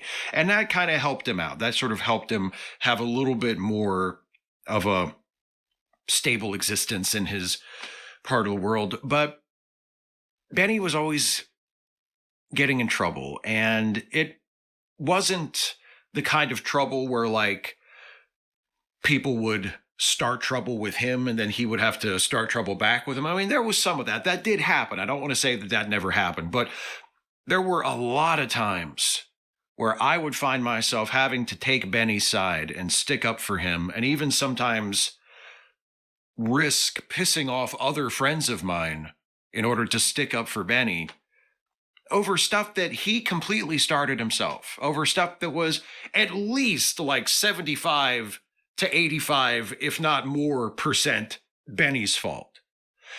And every time he would do something like this, I would have to come in and back him up and help him out and make sure he knew that I was on his side. And if he needed me, all he had to do was call, because I wanted to be a good friend to Benny, because Benny had been through some pretty bad shit when he was younger. And he was tough, you know, and there were a lot of things about Benny that I really genuinely admired. And like I said, there were things that we had in common. And I liked him. And I wanted to help him. And I wanted him to figure out some way at some point to straighten his shit out. And like I said, I wanted to be a good friend. We're raised, at least if you're raised the way I was, you're raised with this idea that you should look out for your friends, that if you call someone your friend and they think of you the same way and they depend on you, that when they need you, you should be there. You should stand alongside your buddies. You should fight side by side with your buddies if it comes to that. Somebody needs a place to stay. If you've got room, let them stay with you. If somebody needs a few bucks, if you've got the money, let them have it. You know? Somebody needs clothes or food or whatever. Like, if you've got it to give and they're your friend, you give it to them. That's what you do. That's what good friends do. And it took me a long time before I started to accept that even though I was really trying to be a good friend to Benny, that Benny wasn't really a good friend to me. That he was pulling me into stuff that really should have been none of my business. And he was pulling me into stuff that, even if it was my business, if I hadn't already been friends with Benny and I had decided to get involved in this, I probably wouldn't be on Benny's side. Like, there are some ongoing issues, let's just say, that Benny has been involved with, where I'm on his side because he and I go way back. But if he and I weren't friends from way back, I can't imagine that I would be on Benny's side, because he's been, let's just say he's been in the wrong in a lot of these situations. Benny and I were friends for many, many years. And eventually, and it was inevitable, and I should have seen it coming, Benny did something that was so bad that even I, as his friend and the guy who took up for him and the guy who always made excuses for him, even I couldn't make any more excuses for him. Even I had to admit, only to myself at first, but even I had to admit that he had gone too far, that what he had done was impossible to excuse, and maybe even impossible to forgive. It was that bad. I'm not going to say exactly what he did. That's not the point. The point is he crossed a line that I was hoping he would never cross. And now here we are. And I'm in a situation where I have a choice to make. Do I continue to be friends with Benny? Do I continue to stick up for him? Do I continue to back him up, even though I know he's just going to keep getting worse and worse and worse? I mean, look, there's a warrant out for his arrest now. Like, the authorities have had enough. A lot of times, the authorities, they knew the kind of guy Benny was. They knew the kind of things he was doing, but they tried to look the other way, because there's just, when you get involved with Benny and when you try to make him behave himself, or you try to hold him accountable for these things he's been doing, it opens up this whole other can of worms. And honestly, even the cops would rather not deal with this. But Benny has gotten so out of control and so incorrigible, and has just gone so far over the line and has been daring people to stop him for so long, that eventually even the cops had to say, all right, we need to do something about this. And I know there's going to come a day when Benny's going to be standing on my doorstep, and the authorities are going to be breathing down his neck. And he's going to remind me of our friendship.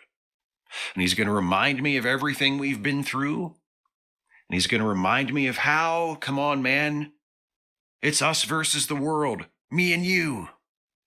And he's going to ask if he can come in here and stay with me,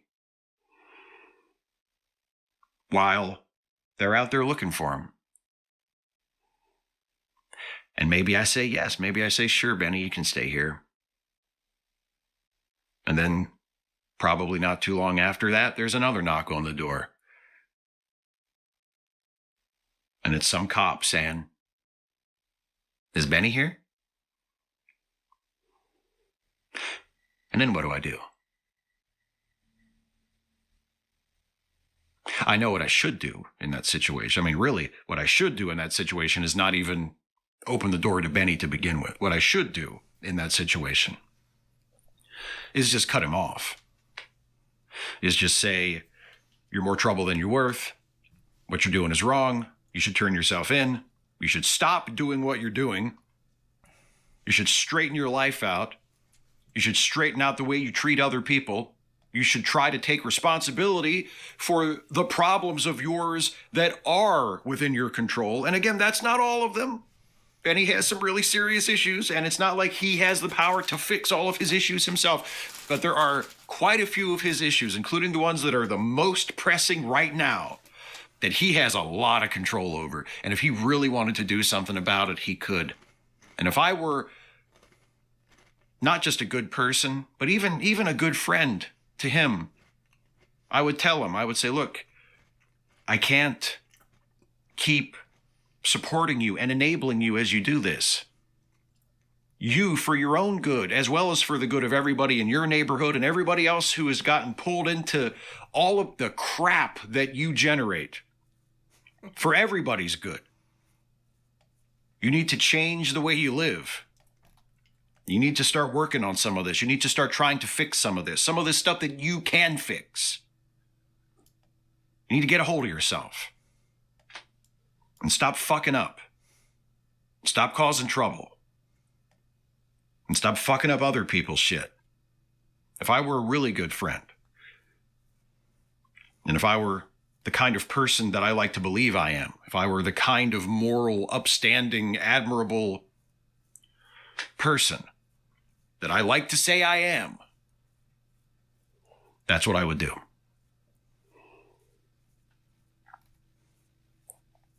But the thing that kills me is I honestly don't think I'm going to do that. Even though I should. Even though most people who would look at this situation from the outside would tell me, no, that's definitely what you should do. You should stop trying to help Benny, because Benny's problems, to a large extent, are his own fault. And you might be a good friend, or trying to be a good friend, but Benny obviously doesn't care about being a good friend to you, because if he was, he wouldn't have dragged you into this situation to begin with. But I honestly don't know. I feel like I know in my heart what should happen, but I feel like I also know in my head that what should happen, it's probably not what's going to happen. And just in case there are some of you watching this thinking maybe this story isn't true, there's no such person as Benny, I've just made him up for some reason, I want to assure you, Benny is real. Is real. Benny is real. Oh my god. Hey, you know what? You know what? I got it. Sometimes you just gotta hand it to Steve Shives. That was a great ending. I was wondering what was going on there. In fact, I was reading the comments and somebody was like, I was worried this was gonna get a little too opaque until the ending there, which was perfect. And I will say, you know, I don't know enough about the history and the context to have an informed opinion about this conflict, but that was a great way to end the video. It's almost even like kind of Groyper coded. It's kind of Groyper coded. Is real. Benny is real. It's fucking. I didn't think fucking Steve Shives had it in him. That's crazy. Speaking of Groyper.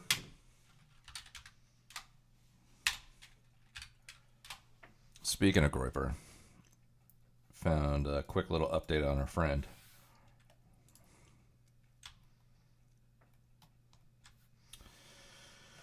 Let's see here.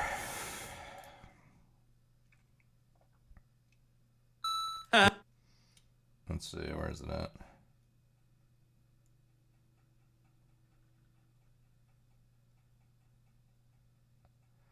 I think it's right around here. Think about the show.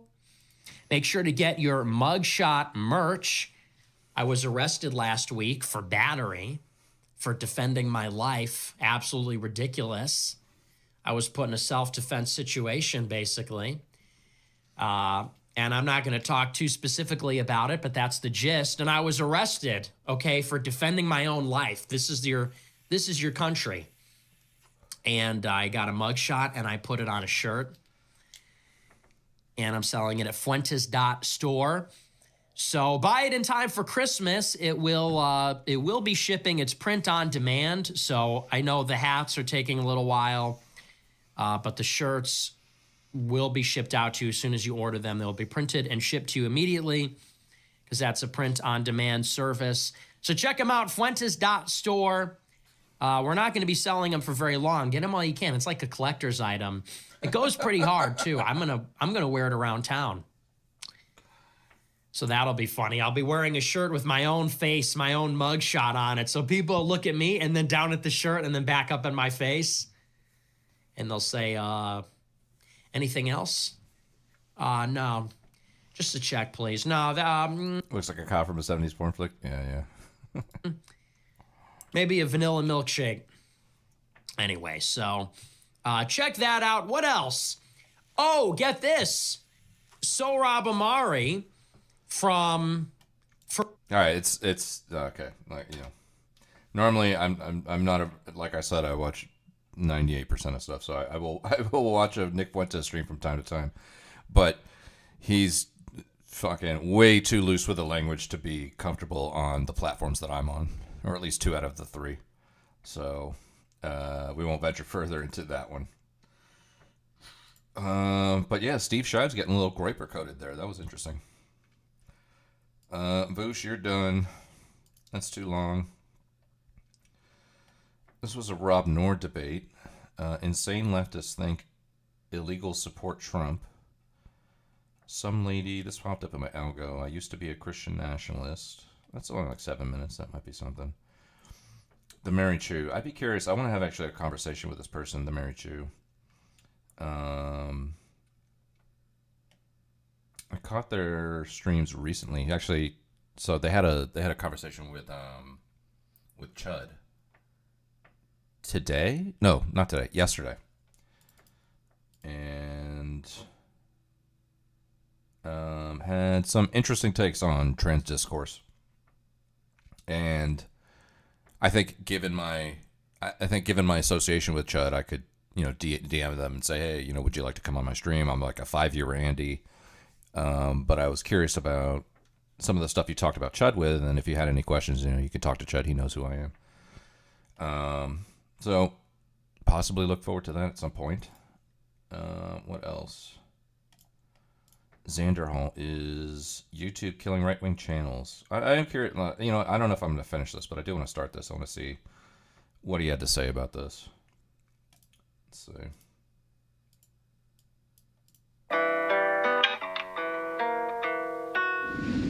Today is a sad day for neckbeards who like to play with swords. Not that there's anything wrong with that, to be honest. Being a neckbeard who plays with swords is honestly an admirable thing, and I know many neckbeards who play with swords who lay pipe like no one else's business, frankly. However, the ones who are also weird Mormon anti-woke chuds are also not the ones that I'm referring to laying mad pipe. The guys who I'm referring to, who do not lay mad pipe, are guys like Shadiversity. Ottman Bros, how you doing? I'm doing good. How you doing? Let's see. How long have you had a channel? Ottman Bros. 2021. Okay. Sounds trustworthy. Welcome in. How you doing? I'm doing good. How you doing? This guy here. Now, let me bring up his YouTube channel. I'm actually still subbed to him from back when he used to do good content. That's crazy. Well, Shadiversity used to make really cool content. He still sometimes does, like, content that's about, like, swords and fighting and medieval shit, but he started doing a lot of anti-woke stuff on the side, and on top of that, his channel is not doing as well as it once did. I mean, it's doing great. This is really good performance for a YouTube channel, period. Like, getting 28, 44, 31, 63,000 views, that's not bad. I mean, granted, I don't have 1.6 million subs, but if I was pulling this viewership consistently, I'd be quite happy with that. I guess I kind of am, actually. These are close to my numbers, but regardless, I will say that overall, YouTube has gotten more rough these days. The algorithm changes constantly. It oftentimes has bumps where there's like clearly some kind of bug going on and you have to just push through it until the algorithm starts being nice to you again. And when people talk about the algorithm, like as YouTubers, they usually mean like how many impressions are videos getting? And apparently not a lot in the case of Shadiversity, because he's made a video called "I'm Close to Giving Up. Proof the algorithm is determined to kill the channel." Apparently, our favorite anti-woke sword man, Shadiversity, is starting to reach the end of his hilt, so to say, the end of his blade. It seems the YouTube algorithm is done with him. It's killing off his channel. Well, let's find out why. I've actually covered a video related to this months ago, but apparently now it's gotten worse, which I must say, for someone as shitty as him, it's funny. It is quite funny. YouTube is an ever-changing platform, and if you've seen any of the other update-related videos on Shadiversity, you're probably aware that we have really been struggling, and unfortunately, it's only been getting worse, to the point now where it is very much an adapt or die situation. In spite of the channel having a higher click-through rate and other really good metrics, average viewer watch time really high, likes, and also conversion from recommendations, we have been receiving some of the lowest impressions, which are the recommendations YouTube gives, the lowest impressions we have had since impressions were recorded in... He's actually not wrong here. The data, I recognize the charts he's showing, and he's actually not bullshitting. Like, as much as we're making fun of him because his channel is tanking, he's not losing the impressions due to any fault of his own. He's actually doing a lot of things, if not everything right when it comes to YouTube. it seems like he really started complaining about it like around here, if I remember right, like that his channel was getting fucked. But around like July, or not July, around like October, November this year, a bunch of channels experienced this, where like impressions dropped non-concordantly with click-through rate. For those who don't know, there's two valuable stats when it comes to YouTube: impressions and click-through rate. All right. Now, an impression on YouTube is, let's say you upload a YouTube video, right? An impression is when someone sees the video on YouTube. It could be in their subfeed, recommended to them, on the sidebar, after a video ends when like a bunch of video recommendations pop up. Anything where someone sees the video and has the opportunity to click on it is an impression. The amount of impressions you get is a function of the cap of how many views your video could get. Your CTR, or click-through rate, as he mentioned before, is the percentage of people who saw your video in the form of an impression, who then clicked and watched it. When you first upload a video, YouTube will send impressions out to a group of people, to the most likely people to watch your video, your subs. And based on the rate at which those people click the video when they get the impression, the video will perform well or poorly pretty much for the rest of its existence. If the video comes out and it has like a 12% click-through rate, meaning like 12% of people who see the video recommended click on it, that video is going to do really well for a variety of reasons. One, it means that the video is obviously getting clicked on by a high percentage of people who ever see it, and that's immediately going to increase views on a video. The other is YouTube's algorithm is trained to give more impressions to similar audiences that have the highest click-through rate on your video. When you upload a video, and it's on a video-by-video basis, not a channel basis, when you upload a video, YouTube's algorithm tries to find the audience that is the most likely to click it and view it, because that is in the interest of the YouTuber and YouTube as a platform. And then if they find an audience that's clicking it at a really high rate, they keep showing it to that audience. And generally this means that your impressions are going to go up and up and up, raising the cap of the amount of views you could have because more people have seen the video to click on it. And eventually you might end up with a video that does absurdly well. A good example on my channel is a video I recently released called they want us back on Elon's Twitter, or something like that. It came out a few days ago. It got like 100,000 views or 60,000 views in a day, something like that. And it had like a 9 to 10% average click-through rate, meaning the audience who was getting recommended it was clicking on it at a percent, like 1 in 10 people were clicking the video. That's a really high CTR. And the impressions rose concordantly. I've also had videos that, much like his entire channel, regardless of how high the CTR is, unlike normal, YouTube doesn't start giving you more impressions despite a high CTR. And that's been a bug going on with YouTube for a few months now. I've talked to YouTube creator support and asked about it. It is confirmed a bug. So he's actually not bullshitting us here. Shadiversity is affected right now by an actual algorithm bug, and he did show us the data to prove it there. His CTR is higher than ever, but his impressions are lower than ever too. That can't happen. When the algorithm is working properly, that cannot happen. Something is up, but it's funny that it's happening to Shadiversity. Really high likes and also conversion from recommendations. We have been receiving some of the lowest impressions, which are the recommendations YouTube gives, the lowest impressions we have had since impressions were recorded. Most people complaining about the impressions bug, as it's been named, have been dealing with it since around October 15th. It like started mid-October, and it's just been going since then. I've had it hit most of my videos, but I get the occasional video that just pops off and doesn't get affected by it. But man, for a channel like him, you can tell from the right side in your YouTube analytics, so lowest in 6 years. And as you can imagine, that has been apocalyptic for the views, the growth, the revenue. It genuinely feels like the algorithm is determined to kill this channel. Most of our videos have been underperforming because of low recommendations, not low conversion based on those recommendations. And when we actually do get our videos recommended to a level that was seen before, or just an adequate level, videos do really, really well. Our analytics prove that when our content is recommended to people, they watch it. The videos that do well, do well.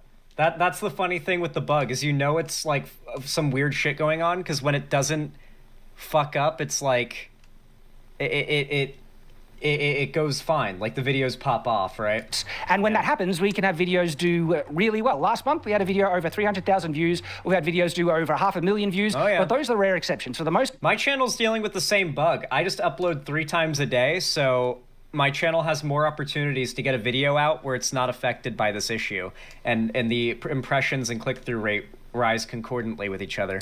The algorithm has just been crushing our videos to the point where they're barely getting seen by our subscribers and basically not at all by new audiences. So my audience hasn't gone. Funnily enough, my streams have always been like this. Most of my streams, the vast majority of, not the vast majority, but a lot of chatters say, oh yeah, I never got told by YouTube you were live. I'm only here because the Discord notification. It's like, yeah, my streams just don't get recommended by YouTube. It's as simple as. Some channels just get tons of impressions on their stuff. Some don't. My videos get a lot of impressions. My streams do not. So my streams will probably never perform as well as my videos, but that's just how it is. YouTube is a fickle bitch. On anywhere, or been driven off, or been alienated, or become less interested in my videos. If that had happened, it would have been impossible to get the 100. I will say, it is hysterical how the guy who, like, put himself on the chopping block arguing in favor of AI art is now being fucked over by AI. That is very funny. And it's most likely my buddy Ethan, my editor's theory of what's fucking up the YouTube algorithm right now is that, for those who don't know, the algorithm is trained off of the viewing behaviors of users. And so what YouTube's algorithm is doing is analyzing the behavior of accounts, like viewer accounts, seeing what kind of content they tend to like, what similarities in their interests tend to form among certain demographics and audiences, and that's how they determine an audience that can be shown a certain type of content.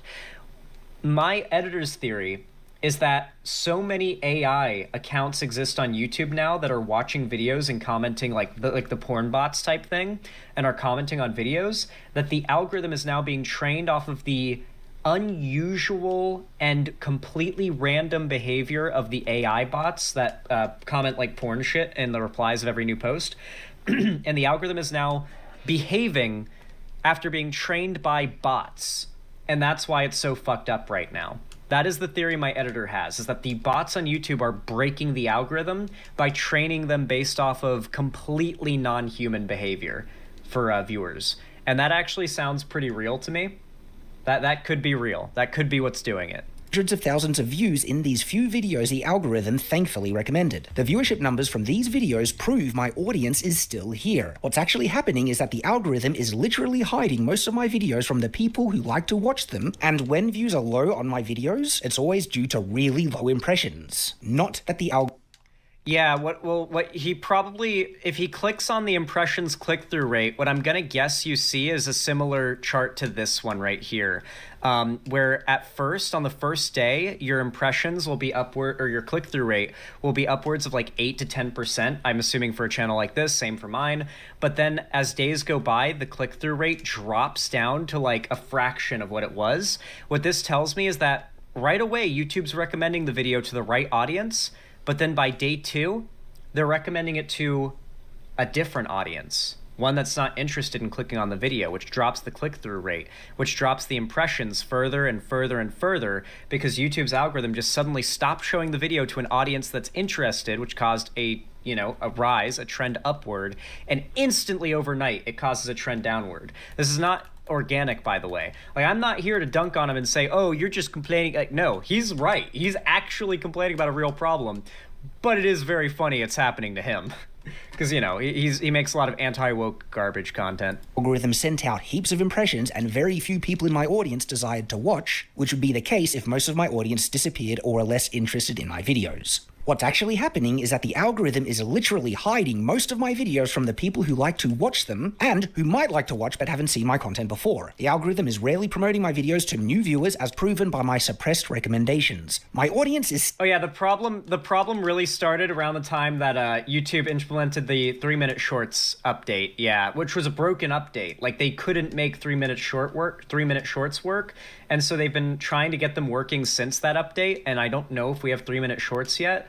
But, like, I'm guessing whatever problem we're facing with, like, impressions, it's not going away until YouTube gets 3-minute shorts working. Because, like, their failure to do that broken update, is exactly when this problem started.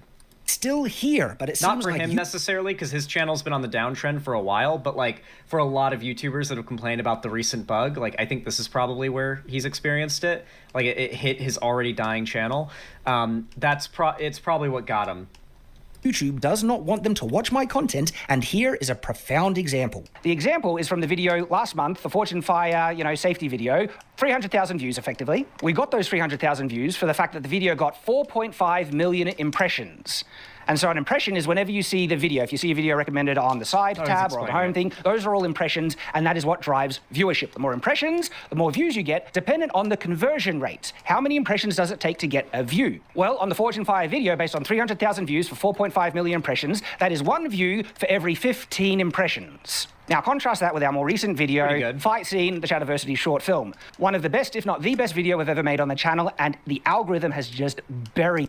Nah, I'm sorry, man. You can't say this video didn't do well because of that. I'm sure it's a good video, but your audience is probably not interested in a video where you're like having a sword fight. Like, I'm sure they're down to watch like your breakdowns of popular media where you're already, because he's got to remember, to a degree, his content that does best is him talking about stuff that's already popular.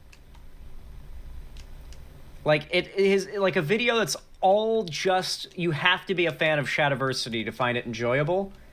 Like that's people are obviously not going to watch that kind of thing, but a video that's talking about a really topical piece of media, like breaking down the swords fighting choreography in Baldur's Gate 3, like a week after Baldur's Gate 3 comes out, that video is going to get 1 million views easy because it's his niche and on a topic that's really popular related to his niche. So that's obviously going to do well, but this isn't going to do well no matter what. He should have used a better example, like one where he's talking about a popular show and like the fight scene in it, and it didn't do well like most of his others would do. This is not a good point of comparison, because this would get less views. Read it. How do I know this? Direct analytical proof. At the time of recording this video, our fight scene video, in the first 7 days from its upload, received 642,000 impressions, with 50,000 views as a result, and a higher click-through rate than the Fortune Fire video. The conversion between impressions and views on the fight scene video is 1 view for every 13 impressions. By all the meaningful metrics, the fight scene video is a higher performing video than the Fortune Fire one. People click on it more often with fewer impressions needed to get a view. But one thing he's forgetting is that's not entirely how YouTube works. Yes, this video is getting more views for less impressions, which is great. That's a higher CTR. But it's not, whatever audience YouTube has decided to show it to is smaller. That's why you had a cap on your impressions and they leveled out. And so YouTube may have showed it to an audience that found it interesting, but it was a small audience of people. Well, this video might have been seen by an audience that found it less interesting, but it was a slightly larger audience of people. So it got more impressions, and more impressions even at a slightly smaller CTR equals more views in the end, in the long run, right? That's just how it works. That's just how the YouTube algorithm works. It's fucky. There's bugs going on. There's fuckiness, but he's also fundamentally misunderstanding the algorithm in some ways. And I like this segment because A, we get to make fun of Shadiversity for his anti-woke content failing, but we also get to analyze the YouTube algorithm. And I actually think the left should understand the algorithms of these large platforms, because that is what the right is using, is their very good understanding. I noticed this Chrono Trigger ROM hack for lots. No, this is Link to the Past, LTTP. This is the only Zelda to have been introduced on the Super Nintendo platform, and this is a randomizer. And when you go to the randomizer, you can select from a ton of different interesting characters. In this particular one that I generated, I chose Chrono from Chrono Trigger.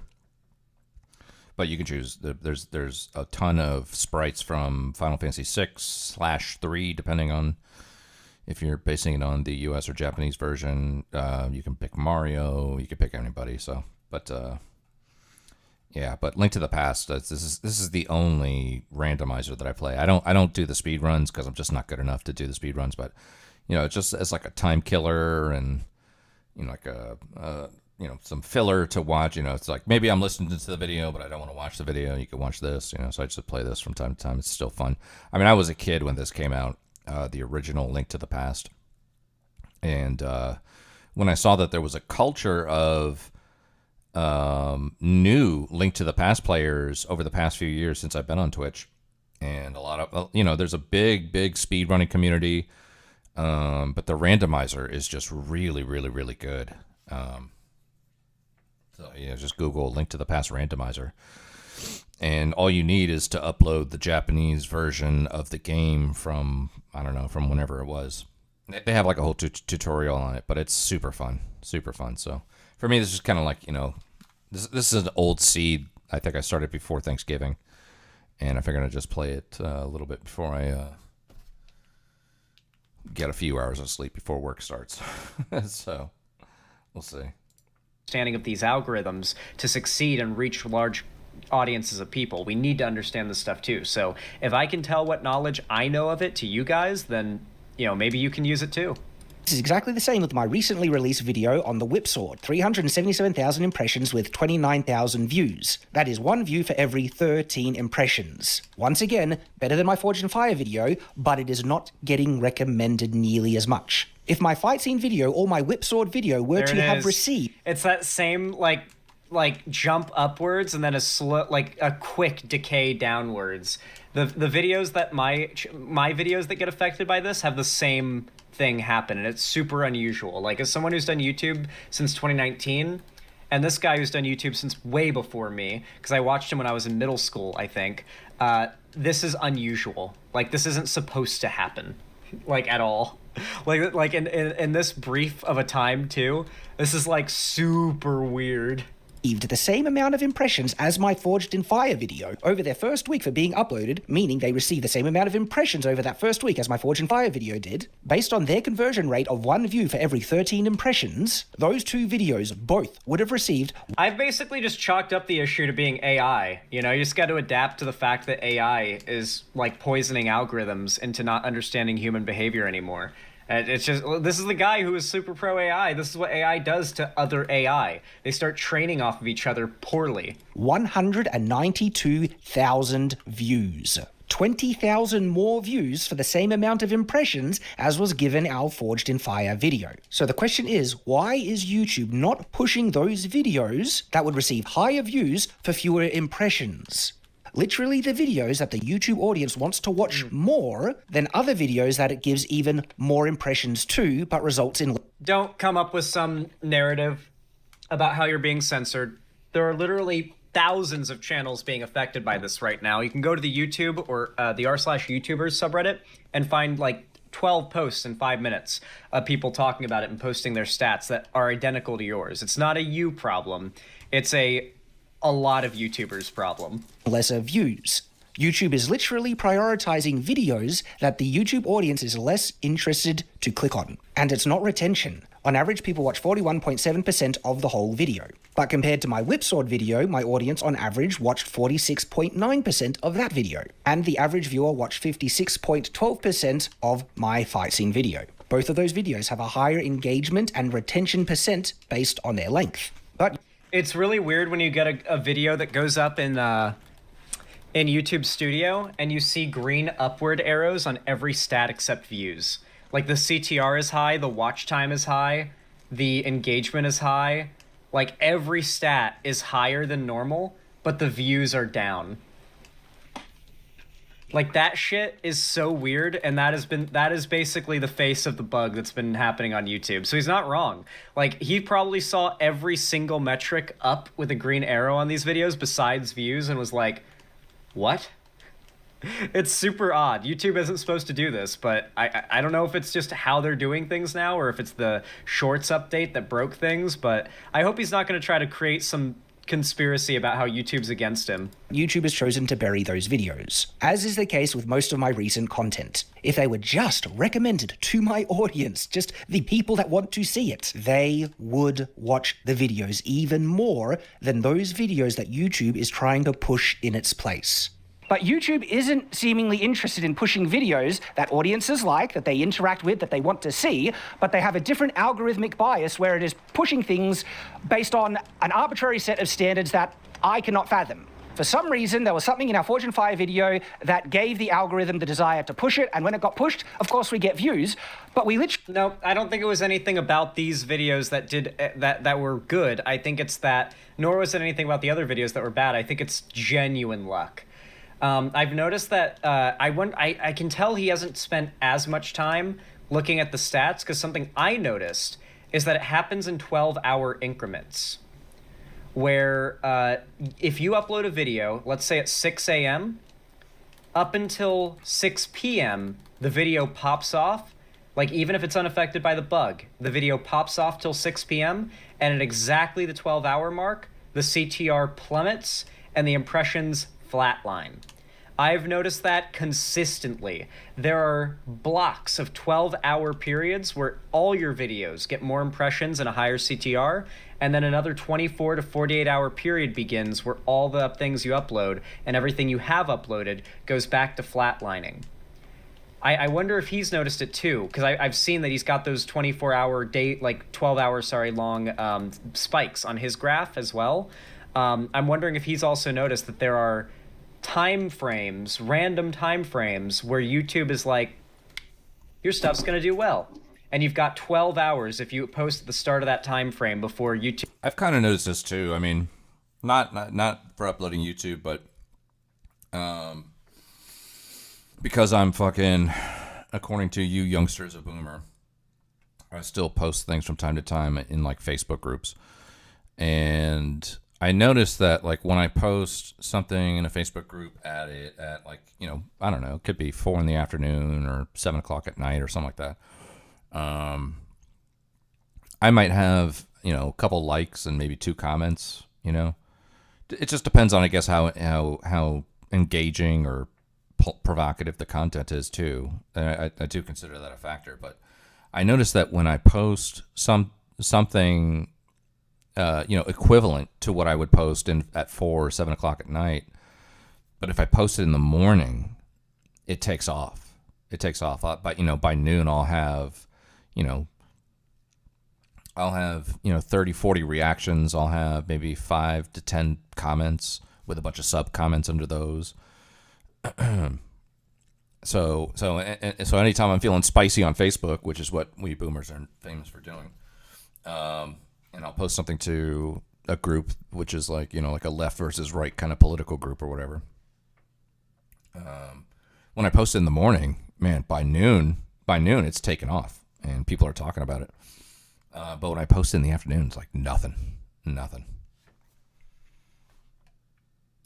YouTube flatlines your shit.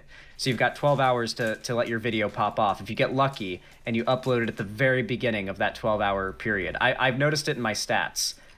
Actually have videos that are twice as popular. Everything is huge on that video except impressions. It has been crushed. And that's what we've been facing for most of our content, except for the random ones in which the algorithm decides it'll... The only solution, realistically, is you just gotta upload more. Like, YouTube will do this. They'll do this, like, all the time. And they sometimes will never fix it. They may never fix this. The only way to adapt is upload more. And that's what YouTube wants. YouTube wants you to upload, ideally, multiple times a day, every day, without any days off. That is what YouTube would like you to do.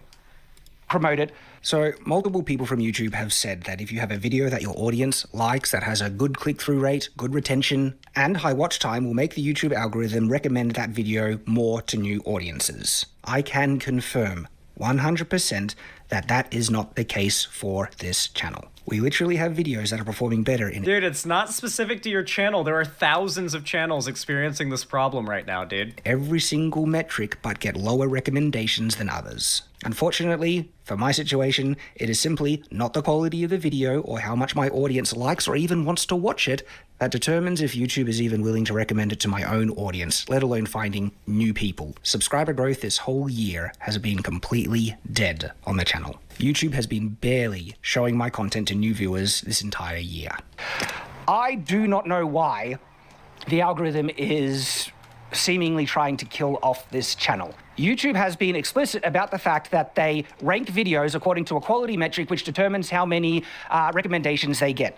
The former CEO, Susan Wojcicki, said we began to identify content that we called borderline content. former. That if users were repeatedly engaging with this borderline content... The current CEO has been the CEO for 2 years now. I'm pretty sure whatever was going on when Susan Wojcicki, who's now dead, died of breast cancer, put in place, I'm pretty sure are long gone. Like, the algorithm changes daily.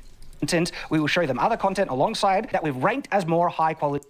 You began to identify content that we called borderline content.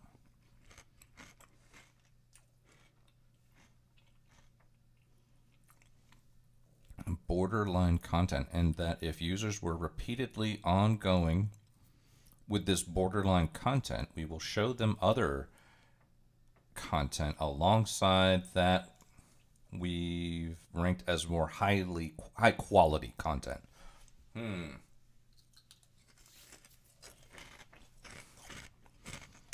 What do you think about this, Casey? Have you been listening to this? I mean, you know, I'm pretty sure she did die recently, didn't she? Some YouTube channel's been legit shadow banned. Yeah. We began to identify content that we called borderline content.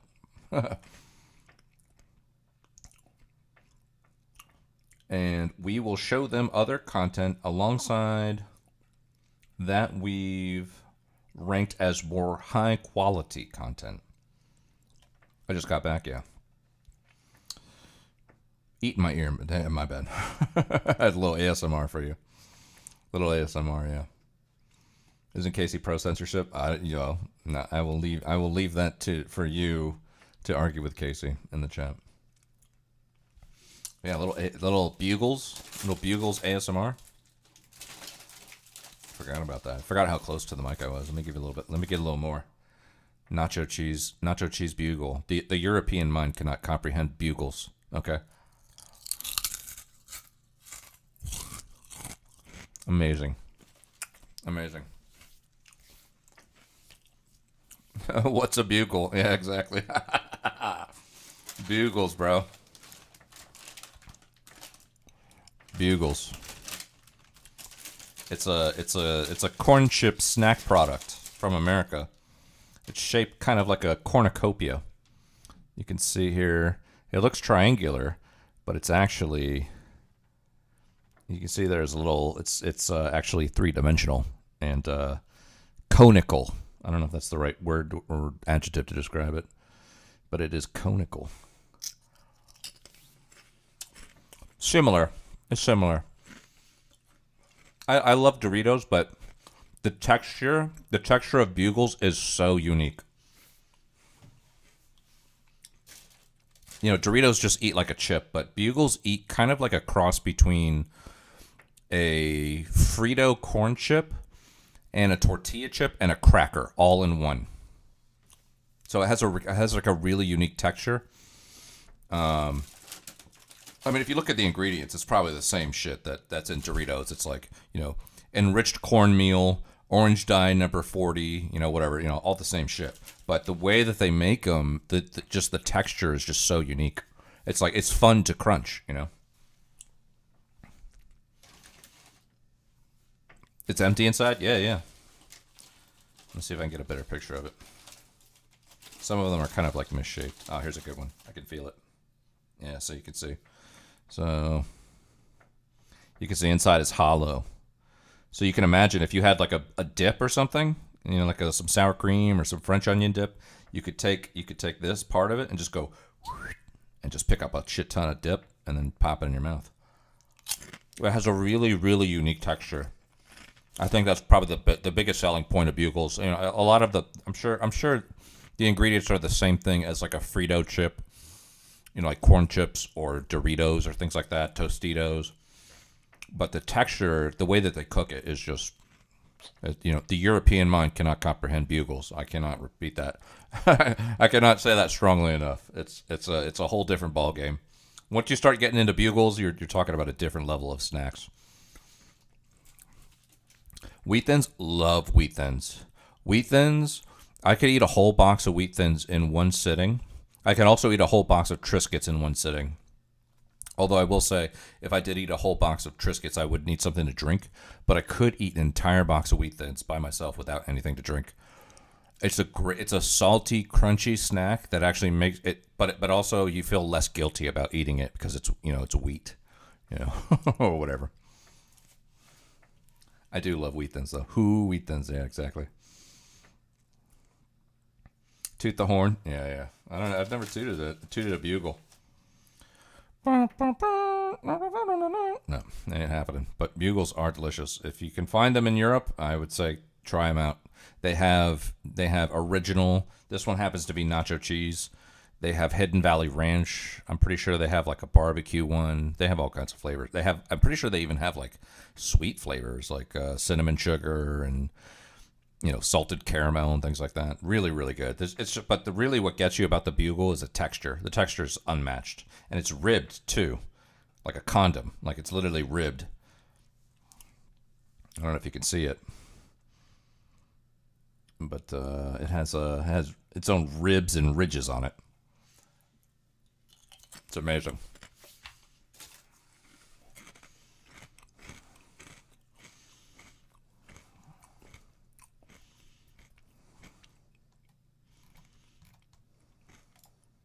Content. That is the former CEO of YouTube, saying explicitly that YouTube ranks content according to quality, which determines what they push. And they push the content they consider of higher quality. YouTube has also repeatedly said that they push authoritative sources. And it is clear that something here on Shadiversity has put us under the algorithmic boot of suppression. I don't know. This is just, no, it hasn't. No, this is completely normal. Like not normal. I shouldn't say it's actually not normal at all. But it's actually not just him. There are thousands of channels now that have been complaining about this since mid-October, the same day everyone reports they had the same problem. And if you look at my channel, you can see the same thing happens. The same fucking thing happens. Obviously, there's videos that are always going to do worse, like me just talking about surviving the cyclone was never going to pop off, and me talking real politics never pops off, so I never really, I don't even pay attention when these videos go out. They get to the audience they get to, who cares? I'm talking about things I care about, who cares? But then you've got the videos that do well, right? Like this one, MAGA voters are losing millions. It's a good video, so it was probably always going to do well. But if I go to analytics and I compare it to what Shadiversity is reporting, it's the same deal, right? Like if I put on, how about the Andrew Tate video? This one did well, but it also had, under reach. Yep, see that? See what I was talking about, guys? You get the same fucking thing happens that he describes. You go to the CTR, and you can see that it starts out on the first day at 8.5%, and then it drops down because after a day, now it's been a day and 9 hours, after the first day, it stops recommending the video to an audience that's interested. So that video's dead. I consider that video dead. It's time to move on to the next one. That's just how YouTube has been for the last few months. Some of your videos pop off and they perform normally, to show you what a normal one looks like, actually. So you guys know, what I mean when I say it's unusual. Let me show you guys a normal performing video. What the reach looks like. Here we go. So you can see here, this one, looks a little more normal. You've got the jump, and it has a little bit of a drop, but it just kind of, stabilizes out. But for Shadiversity, his kept going down. And so you can see that video is doing really well. This video continues to get impressions and views, and that's a recent one I just put out. But Shadiversity's videos all looked like that recent video, or that, the one where it just drops. It's just a nonstop drop of CTR, right? And so it seems like, because it's a video by video thing, not a channel by channel thing, I think that, you just gotta upload more, that's, until YouTube fixes this, bro should just upload more. That's my advice. If it's targeted, I don't know if it's general. And I'm not saying it is necessarily targeted. It could be short content is just being deranked on long-form content, even though it's doing really well in short-form content, but they don't make any money, so there's that. It might not actually be due... Shorts do make money. What do you mean? No, he's not being targeted. No particular type of content's being targeted. A lot of content across the board is dealing with this problem. It's not like YouTube culling channels they consider, bad or something. It's literally just... probably the AI problem on YouTube getting worse. to subject type. It could also be that... Or the botched 3-minute shorts update. It's almost certainly, because of how overnight the problem was and the date lineup, it was probably the busted-ass 3-minute shorts update that, like, they failed to actually push through, but they kind of pushed through, and that almost certainly, like, garbled the programming behind the scenes. That's my theory. Ethan theorizes it's the algorithm being trained off of AI bots. The algorithm has changed to always prioritize newer content over older content. Our viewership of our backlog content is being devastated. We used to get really good views on our backlog content. Now older videos are basically non-existent. And that has been really damaging for the channel as well. And it's also damaging for a channel that focuses on higher production value content that takes longer to film. I will say, while dealing with this bug that's killing other channels, my channel has grown and experienced a peak. Like, its peak. Like, my channel is currently in its lifetime peak in terms of views, sub growth, every metric, period. And that's literally all just because me and Ethan have been so dedicated to keeping our noses to the grindstone with uploads every time on time. Like, we missed a few in the recent days because I got sick, but unless I'm sick, I'm like, I'm here. I'm getting my segments out. I'm getting the videos out. And it's doing well. And so I'm like, all I can think is, man, if or when YouTube fixes this issue, I cannot wait to see what the channel is capable of when, like, the channel's not like Aaron Yeager with the broken ODM gear fucking up in training. I'm excited to see what we're truly capable of once they deal with this 3-minute shorts update or whatever is going on. But it's crazy to think, like, my channel's in its peak while dealing with a bug that is killing channels with over 1 million subs. It's like, wow, you know? Which means we get videos out less frequently, and having less recent videos in the algorithm, less recommendations, and that could also be what's killing the channel. Shorts have been devastating. Yeah, I don't know. I don't, you know, I don't upload. I only use my YouTube channel to stream, which I'm streaming live at, like, it's _Atlantis_Jr. on YouTube right now. But also to, like, upload unlisted videos that I'm working on with Adobe Premiere to essentially just kind of, like, do dry runs with and see what it looks like, and then you know, figure out what I need to change, and then come back to Premiere and make those changes, and then keep doing that until the video looks right. But I don't have anything uploaded that I've, you know, I think there's probably some stuff that's public, but I don't know. I just use my channel to kind of just, you know, it's like a guinea pig kind of thing. What's up, Shang? How you doing? It does feel like the algorithm, like some channels more than others. Back in the day, I remember I clicked on a Vosh video once, and my recommendations were flooded with Vosh videos for a while, even though I wasn't watching any of them. Yeah, I mean, yeah, that happens. You could see even right now. Like, I'll just go to just my default YouTube channel. We'll start with Burn and make our way around. Governor, Like, yes. one thing that you'll definitely see a lot of is, you know, 12-hour videos that are just like Christmas settings. You can see right here. Here's one. Here's just a Christmas tree for 12 hours. Here's some other winter Christmas settings for 12 hours, and that's because, like, I look through, you know, some of the. You can see here. I look through, you know, like what these what some of these channels look like, and just to see, you know, like what would make a cool Christmas background. So I have a few that pop up, and that's not Christmas, but that's Christmas, that's wintry, that's Christmas. And because I do that, my algorithm completely changes. It goes from, you know, whatever fucking culture war, Twitch poll, you know, politics bullshit that I'm watching at the time, and will instantly transform to, you know, like I said, like I've been looking at, like, you know, Christmas settings that are like 12-hour videos, and then if you look at this, I mean, it's all like 12-hour videos. This is a 12-hour video at 4 a.m. 12-hour video, Starry Night. 24-hour video, Epic Snowstorm. You know, 12-hour video, Drift into the Deep Sleep, Cozy Winter Cottage. Cozy Christmas Coffee Shop. You know, I mean, you know, I could literally just click on 2 or 3 of these things, and then I go back to my YouTube homepage, and then boom, it's just nothing but Christmas shit. 8 hours, A Calming Winter. 2 hours relaxing snowfall, live Frank Sinatra, Nat King Cole, Christmas oldies, you know. Another 24-hour cozy winter Christmas ambience. Like literally, I will click on 2 or 3 videos and my entire algorithm just fucking instantly changes.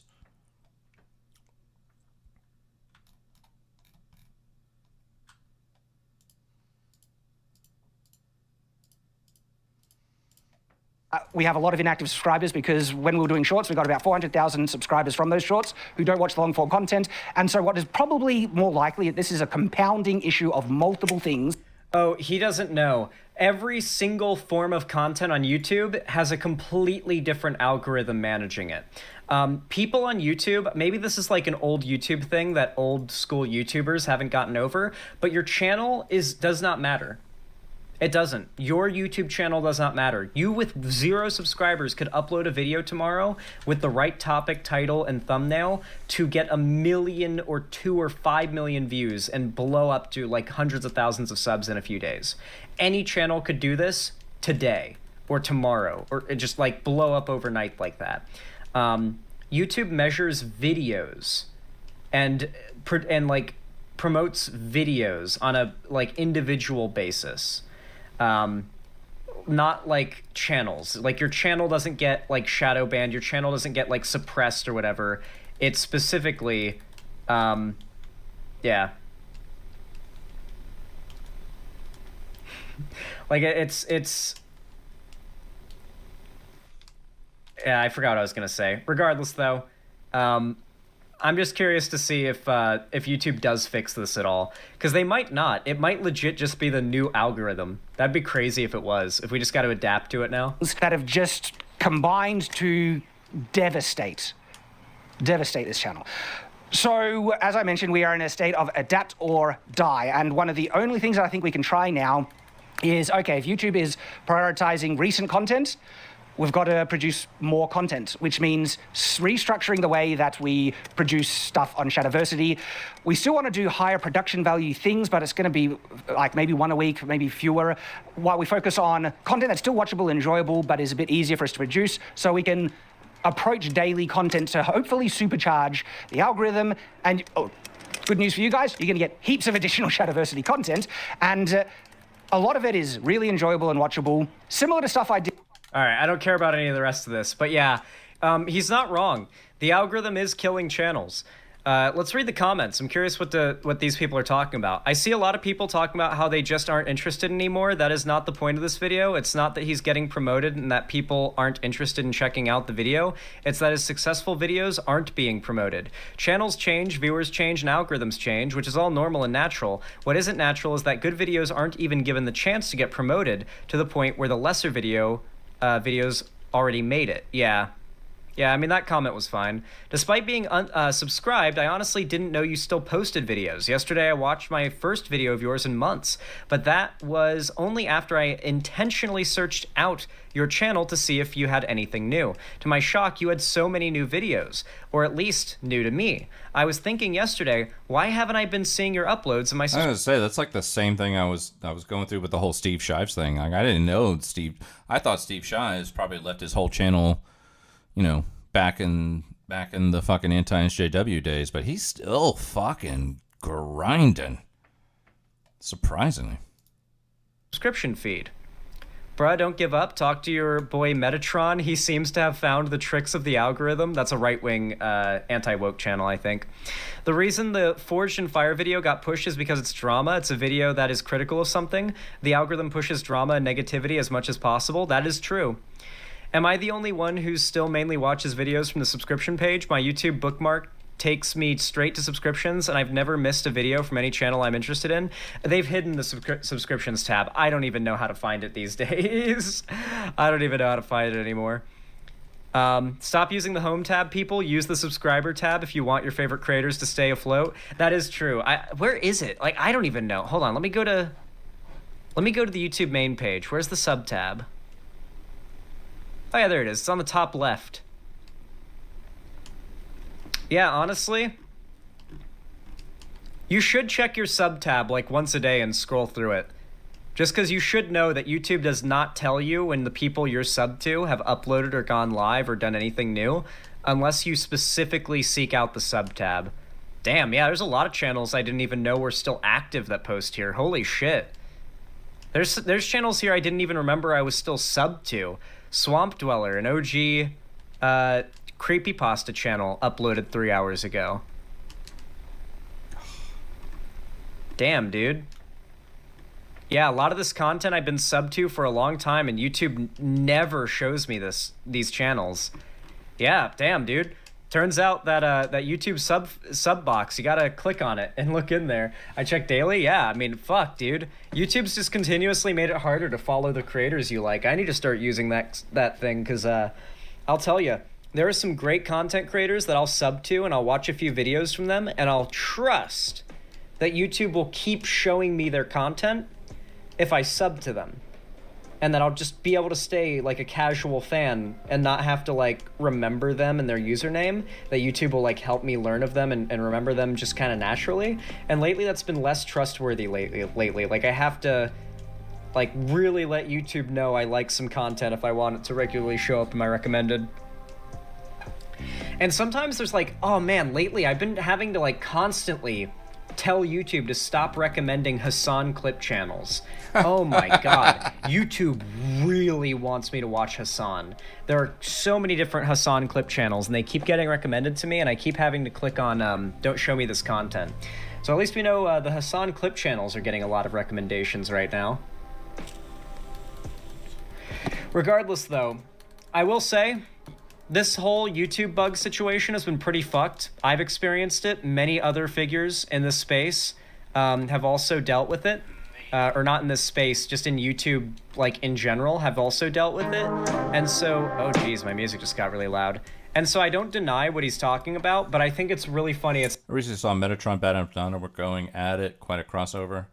I've definitely heard the name Metatron before, but I don't know if I've ever seen a Metatron video. I do know I've seen some Bad and Banana videos though. Wouldn't be surprised. I know there was some drama between Bad and Banana and President Sunday. Holy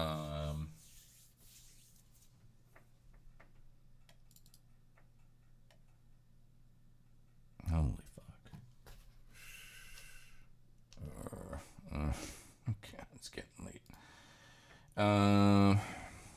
Similar to Shad. Shad also sounds familiar, but he's a sword history type guy. Oh, that's Shad.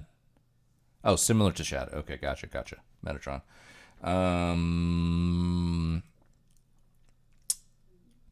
Okay, gotcha. Let's see here. Was there something else I wanted to check out? Trilk. So I want to actually reach out to this person. Their name's Mary Chu. They popped up on my algo recently, and they live stream. They're in the UK. I think they're in the UK. They're seemingly British, but this person, Mary Chu, talked to Chud yesterday and had an interesting conversation about trans discourse in general. And I was thinking to myself, you know what? Let me just like maybe pop a fucking DM over to fucking this person on Twitter or whatever and see if they want to come on the old 5-viewer Andy Leggett-Lanius Jr. stream at some point. Because they had some interesting takes. It wasn't your run-of-the-mill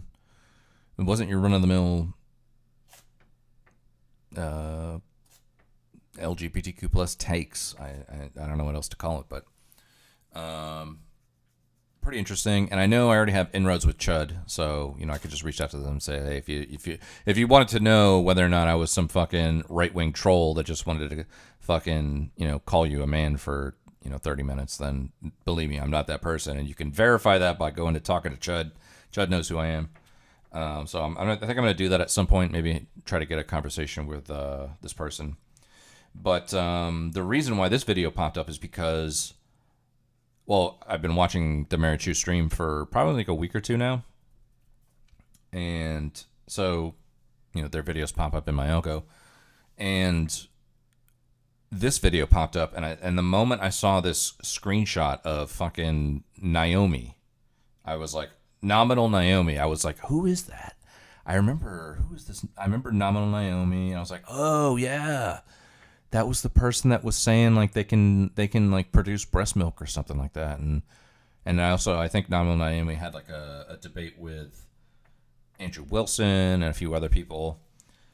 So I'm curious because like the title of the video is Got Trilk, which I can only assume means trans milk, which is a topic that I know this Naomi person has been talking about, like being able to produce milk or something. And contrasting that with the views that I know that Mary Chu holds, I was like, okay, I want to see what this is. I want to see what they're talking about here. So I don't know how much of this I'm going to watch. But I figured I'd put it on. I figured it couldn't hurt. Random aside, I asked Baked Alaska and Bada Banana were the same person for like ever. Oh. I'm trying to remember who Baked Alaska is. I know the name is incredibly familiar. But I don't know if I've ever seen a Baked Alaska video. That's some other shads out there. And what the hell happened to Baked Alaska? Imagine some guy who makes sword videos and coming across interacting with Bada Banana on accident. I didn't have nipples. You can milk me, Greg. Yeah. Yeah, I don't know. This was a thing. I do remember this Nominal Naomi person talking about being able to produce milk. So I don't know if that's what Naomi is about to talk about. But this Mary Chu person, as far as I'm concerned, is pretty fucking based. So I'm curious to know what their opinion is on this whole thing, if it does involve the trans milk discourse. So we'll see. What do you think about Trilk? You're just being a big emotional crybaby. I mean, I came here with facts and logic, and you came here with your big emotions. I'll be right back in like 2 seconds. Which, by the way, was actually very common and normal within many tribal societies throughout human history. Wow. Yeah, all the babies are just sucking their dad's nipple.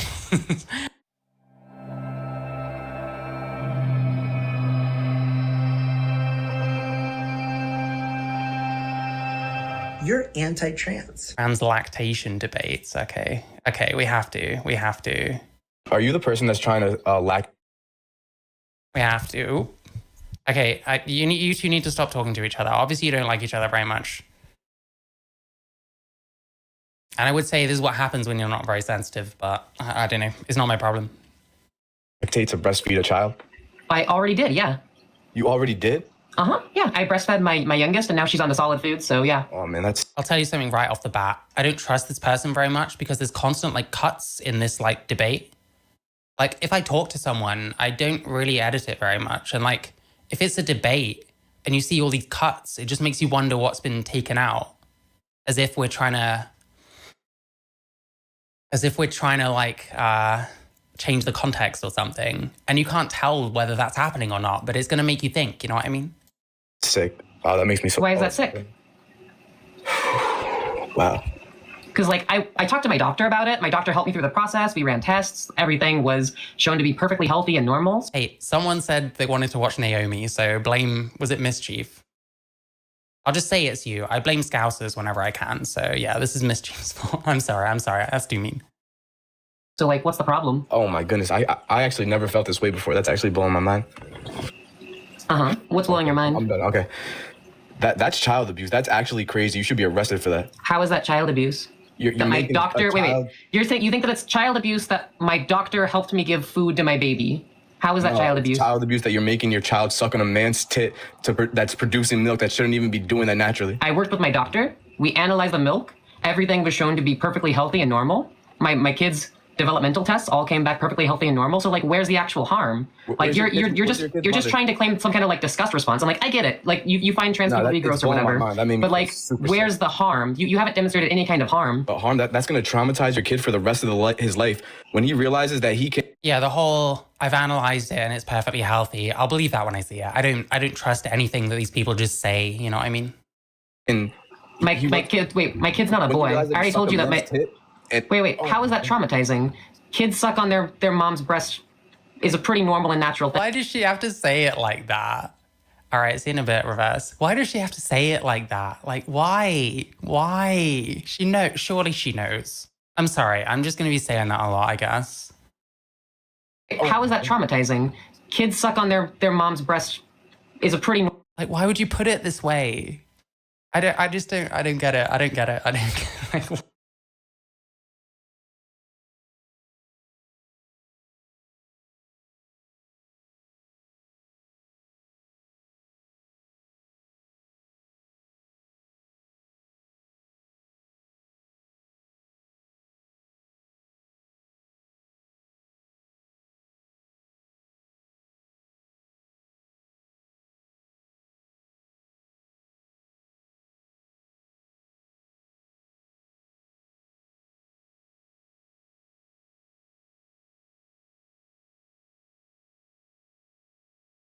why would you put? How is that traumatizing?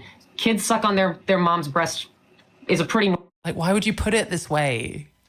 I don't get it. I don't get it. Like, why? Anyway, just keep going. Normal and natural thing. Yeah, they're moms, not Yeah. their dads. I'm also the mom. My bad. I was just. Yeah. Thank you. I forgot I was on mute. I was just saying I agree with Mary Chu in this sense that, you know, can you appropriate language? Is that a thing? You can appropriate culture, I guess. You can appropriate dress, right? Hairstyles, things like that. Can you appropriate language? I don't know if what Naomi would be doing here would be considered like cultural appropriation or something like that. But using phrasing it the way that Naomi phrased it, I can understand why Mary Chu is reacting the way that they are. Like, why? Put it this traumatizing. I'm sorry. I'm just gonna be saying, why it like that? Kids suck on their mom's breast is a pretty normal and natural thing. Why does she have to say it like that? All right, see in a bit, reverse. Why does she have to say it like that? Like, why? Why? She knows. Surely she knows. I'm sorry. I'm just gonna be saying that a lot, I guess. How is that traumatizing? Kids suck on their mom's breast is a pretty. Like, why would you put it this way? I don't get it. Like, why? Anyway, just keep going. Normal and natural thing. Yeah, they're moms, not Yeah. their dads. I'm also the mom to this kid. Did you donate your sperm? No. Oh my goodness, this is crazy. Yeah, so stepmothers also breastfeed children sometimes. If you've heard of the Newman-Goldfarb protocol, it was designed to allow stepmothers and adopted mothers to breastfeed their children. This is the same protocol that I employ to be able to breastfeed my child. Why would you even do that to your... There's no voice. What's up, Genghis? How you doing? Welcome in. First time chat. He can't milk. LOL. Welcome in. How you doing? Your child, if I grew up... Yeah, so breast milk is shown to have profound benefits for the health and development of young children, and the child's... Did not mean to do that. Are you the person... I was able to do so. And the child's biological mother, she was unable to provide breast milk because she was, working long nights at the hospital. Oh my goodness, this is crazy. Yeah, so stepmothers also breastfeed children sometimes. If you've heard of the Newman-Goldfarb protocol, it was designed to allow stepmothers and adopted mothers to breastfeed their children. This is the same protocol that I employ to be able to breastfeed my child. Why would you even do that to your child? If I grew up... Yeah, so breast milk is shown to have profound benefits. I love it. She explains these things. Well, you see, breast milk is the thing that children consume. And when they consume it, that nourishes them, and then they start growing and stuff. It's like, Jesus Christ. We know. Why are you explaining this? The health and development of young children, and This is your punishment, Knack Trevi 82. I'm sorry. Child's biological mother, she was unable to provide breast milk because she was, working long nights at the hospital ICU. Just timing-wise, it didn't really work out for her to be able to pump and breastfeed, but with my flexible schedule, I was able to do so. So I worked with my doctor to be able to achieve this, and it was shown to be healthy and nourishing, and my child is developing great, and now she's on to solid foods. If one day my dad told me, he's like, yeah, son. If he was like, yeah, son, I made you suck on my nipples when I was growing up, I would literally get him arrested. Why? Because that's child abuse. That's crazy. How is that child abuse? Because doesn't contain any essential nutrients. Is that true? I'd want to see where you're getting that from, if I'm honest. Like, I don't know. The Trilk thing is also complicated, but it's just so strange. Like, it's just so weird. And the way she talks about it does not help. It's so crazy. Trilk. Let me look this up real quick. I've only heard this term today. So, what is Trilk? Trilk has well-balanced nutritional components, fat, proteins, and energy. It has digestible proteins that are more bioavailable, and this helps the calf, as in like a baby cow, grow health and faster. This is according to CKL Africa. I don't know what in the fuck. Let me do this. What is Trilk? Excuse me. Trilk Premium. After 4 days, you can stop your calf from suckling. Trilk Milk Replacer. Trilk name. What is culinary lifestyle medicine? What in the fuck? What is... Let me see. Let's type in trans, see if that goes a different route here. Trill trans refers to... No. No. Trill is trans. Okay, so that just came up with a bunch of Star Trek stuff. I thought Trilk was like trans milk, but apparently it's like a synthetic kind of cow thing.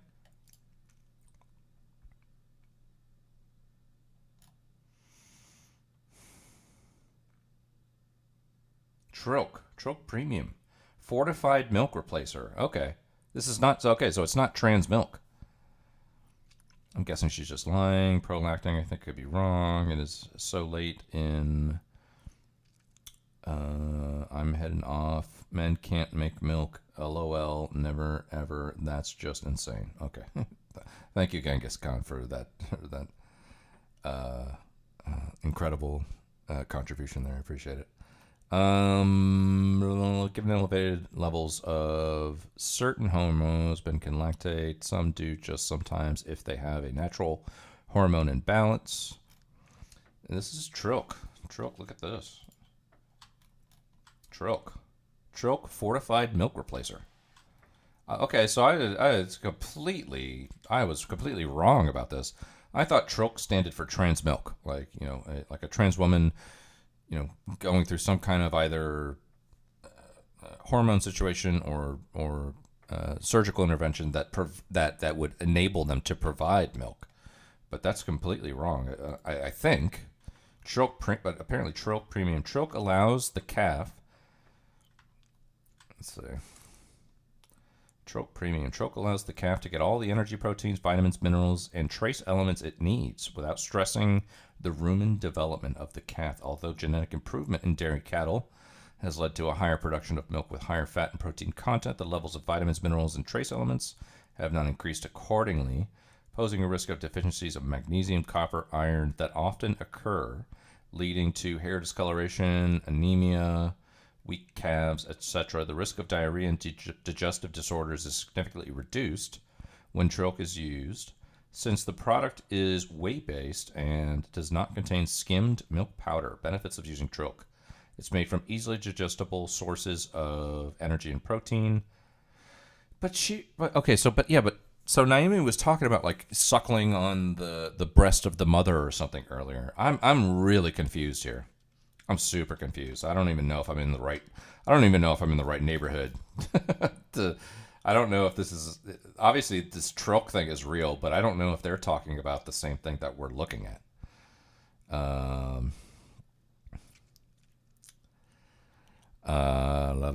Actually follow Skankus. Men can make milk. They can, huh? Yep. What makes it? You'll find it in impoverished regions on occasion, for example, when the mother dies during childbirth. It's not common, but it does happen. Okay. Interesting. Also, hello, Bong. Hello, Bong. How you doing?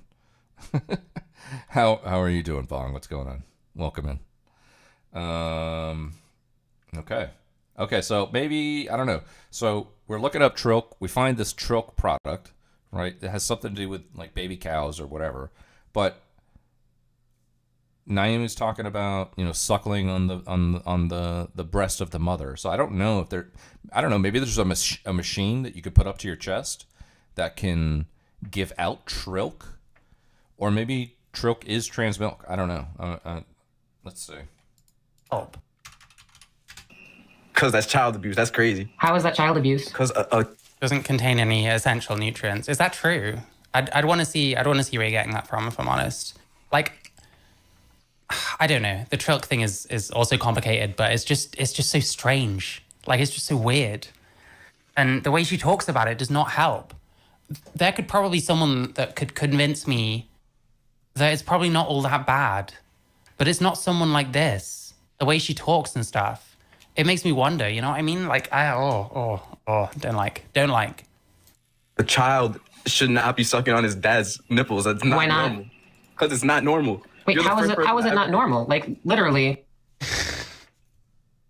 It's just the way things get worded. I don't know what it is about this person that like amuses me so much. Because I find it annoying as well, but like, I don't fucking know, like. It's perfectly natural for the human. It's not perfectly natural. Like, he's talking specifically and she's like changing it. Like, yeah. Body to produce breast milk. And when stimulated with the hormones that I've been taking, that's just a natural process that the body can. Like, obviously she's dancing around what the difference is between everyone she's talking about and her, that being that this person is a male. Also giving them so there's wait. So you went from saying it's child abuse to it's just not normal. Anything that's not normal is child abuse now? That's crazy. No, you don't have any kind of principle to stand on. I just think that you should honestly be arrested for doing that.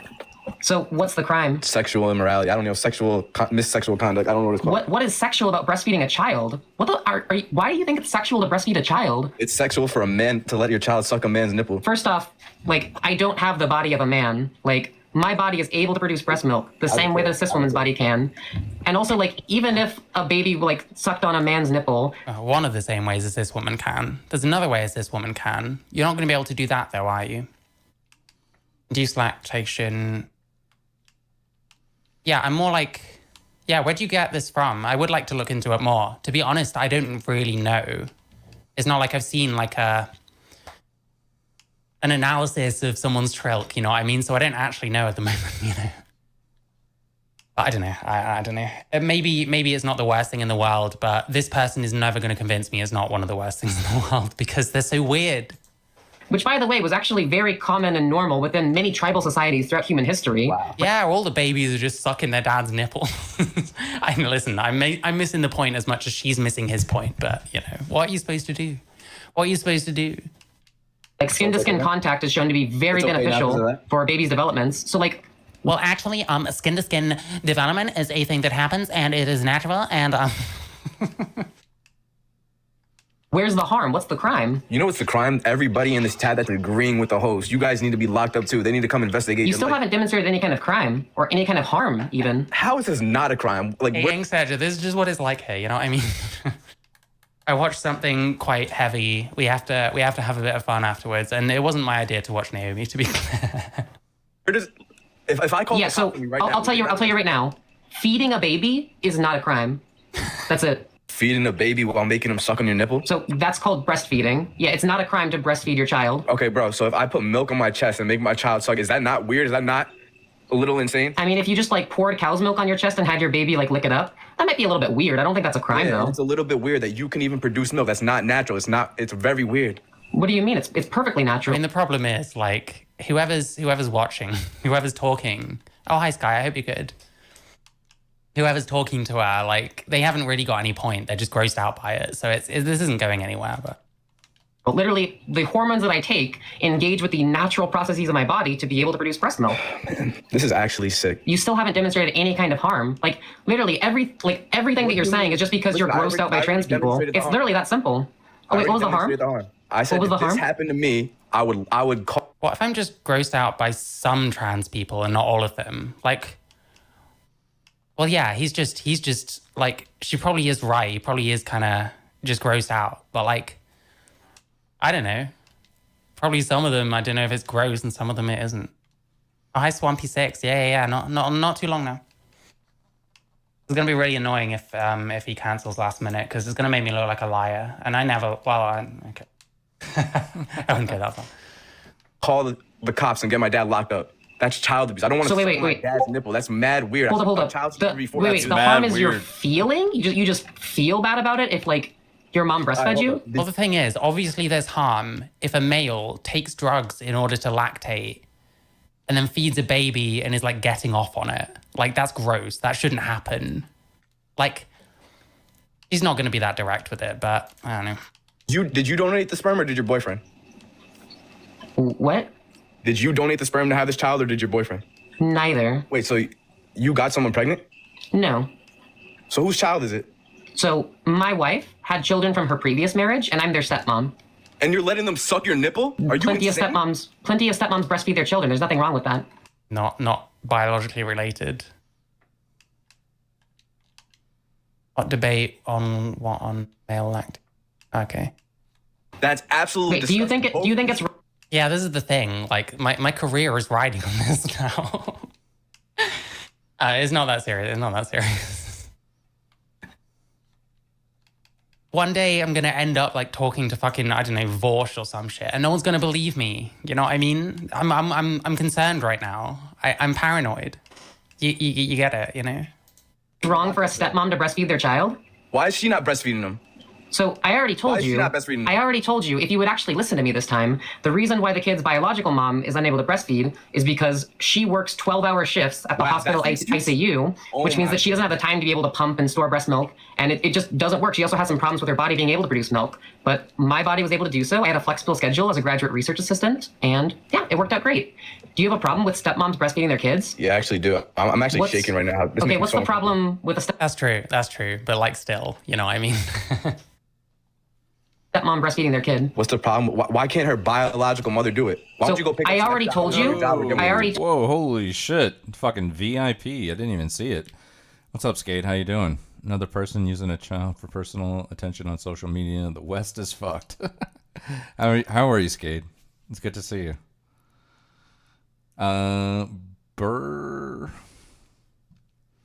Breck Sassamorono. I'm just gonna call you Sassy. Who's this crazy woman? Well, let's see how old your account is. We need to do some kind of just a preliminary investigation here. Baruch. So apparently, following since May 17. Oh, wow. So you actually follow me. Interesting. Cool. Well, welcome in. It's been a long time. I'm going to call you Sassy, if that's okay with you, Baruch Sassaram. You're officially Sassy from now on. That's what I'm calling you. But thank you for you followed me like 6 months ago. I appreciate that. Welcome in. I don't think I've seen you in a while unless you changed your name or something. Who is this crazy woman? So this is Nominal Naomi. She's a trans woman that is on Earth and goes on the internet and has debates with people. And the person on the lower right is the one offering commentary on the Nominal Naomi video. And their name is Mary Chu, or the Mary Chu, or the Mary Chu. So that's who these people are. Doing good, you. I'm doing good. I am doing good ever since I have excised he who shall not be mentioned from my life permanently. Ever since that person has been gone from my life, everything has been much better. So I'm doing okay. I'm sure you can understand what I'm talking about and who I'm talking about. So yeah, good choice. Yeah, exactly. Yeah, so we're just going through some, I don't know, I guess you can call this kind of culture war kind of stuff, but I'm really just kind of hanging out with everybody, meeting some new people before I head to bed for a couple hours before I have to wake up for work. So just hanging out. But I will say it is good to see you. I know that when you come up in time to time in conversation, we're all like, "Where's Skade? What's he doing? What's going on?" You know. And I remember when I first met you, I was like, "Oh my god, fucking Skade." And then after I talked to you for a while, I was like, "Okay, you know what? I think I see that Skade's worldview is just on a much different timeline than my own. I think I probably think much more immediate, and Skade's thinking much more long term. And I think some of the and also Skade's just also much smarter than I am. So Skade knows a lot more about worldly stuff than I do. You know, I'm better at probably going to restaurants and bars than Skade is, but in terms of knowing what's going on in Ukraine and other things, you know, geopolitical. I think it would be safe to lean on Skade unless you completely disagree with them. I'm sure there are some people in here who know who you are and disagree with you intensely. But I think that is a good ingredient to a spicy cake or a spicy pie. You know, we're baking it. We're baking a cake here at the Look at Lance Jr. chat, and you guys are the ingredients. So, but yeah. Yeah. Anyways, you know what I'm talking about. But welcome in. Gotta milk myself. Yes, Birdman. Yeah, I was banned day one in his chat. Yep. Really bong. Were you? Well, you must have said something. You must have said something, Bong, that irked Skate a little bit, you know.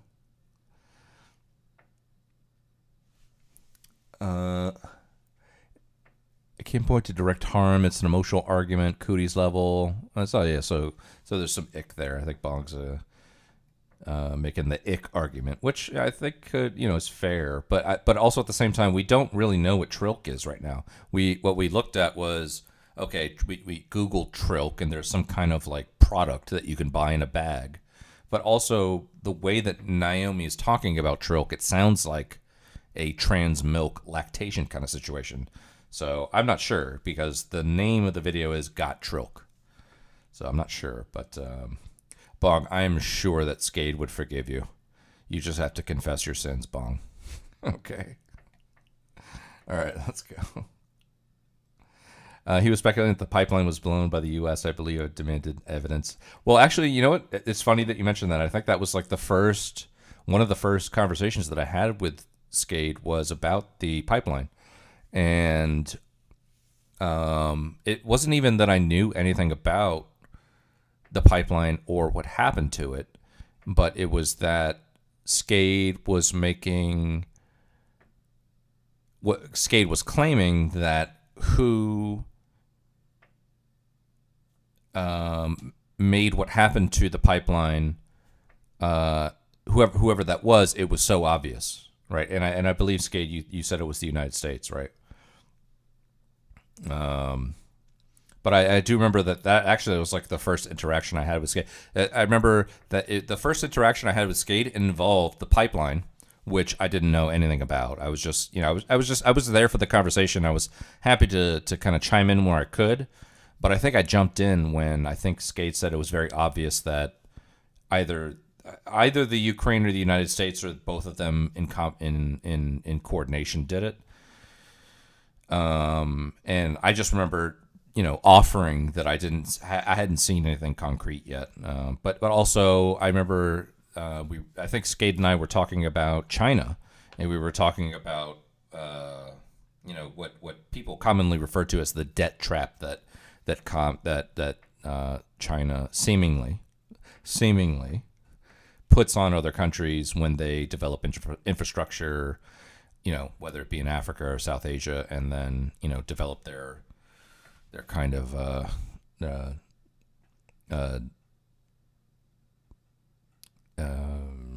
know, political, economic, and social and naval infrastructure battle plan in terms of how they map out their commerce, right? And I was very in favor of the idea that China was very debt trappy, and Skade was like, no, that's not a thing. That's not happening. I sent you evidence from Flight Trader 24. It was Norway and the U.S. Norway and the U.S. Okay, Ukraine had nothing to do with it. Okay, so you guys, if you're in Twitch chat, you can read my Kick chat is right next to my camera, so it should be right here where I'm pointing. That's the Kick chat, and that's where Skade's at. So if you guys want to respond to Skade, feel free. Yeah,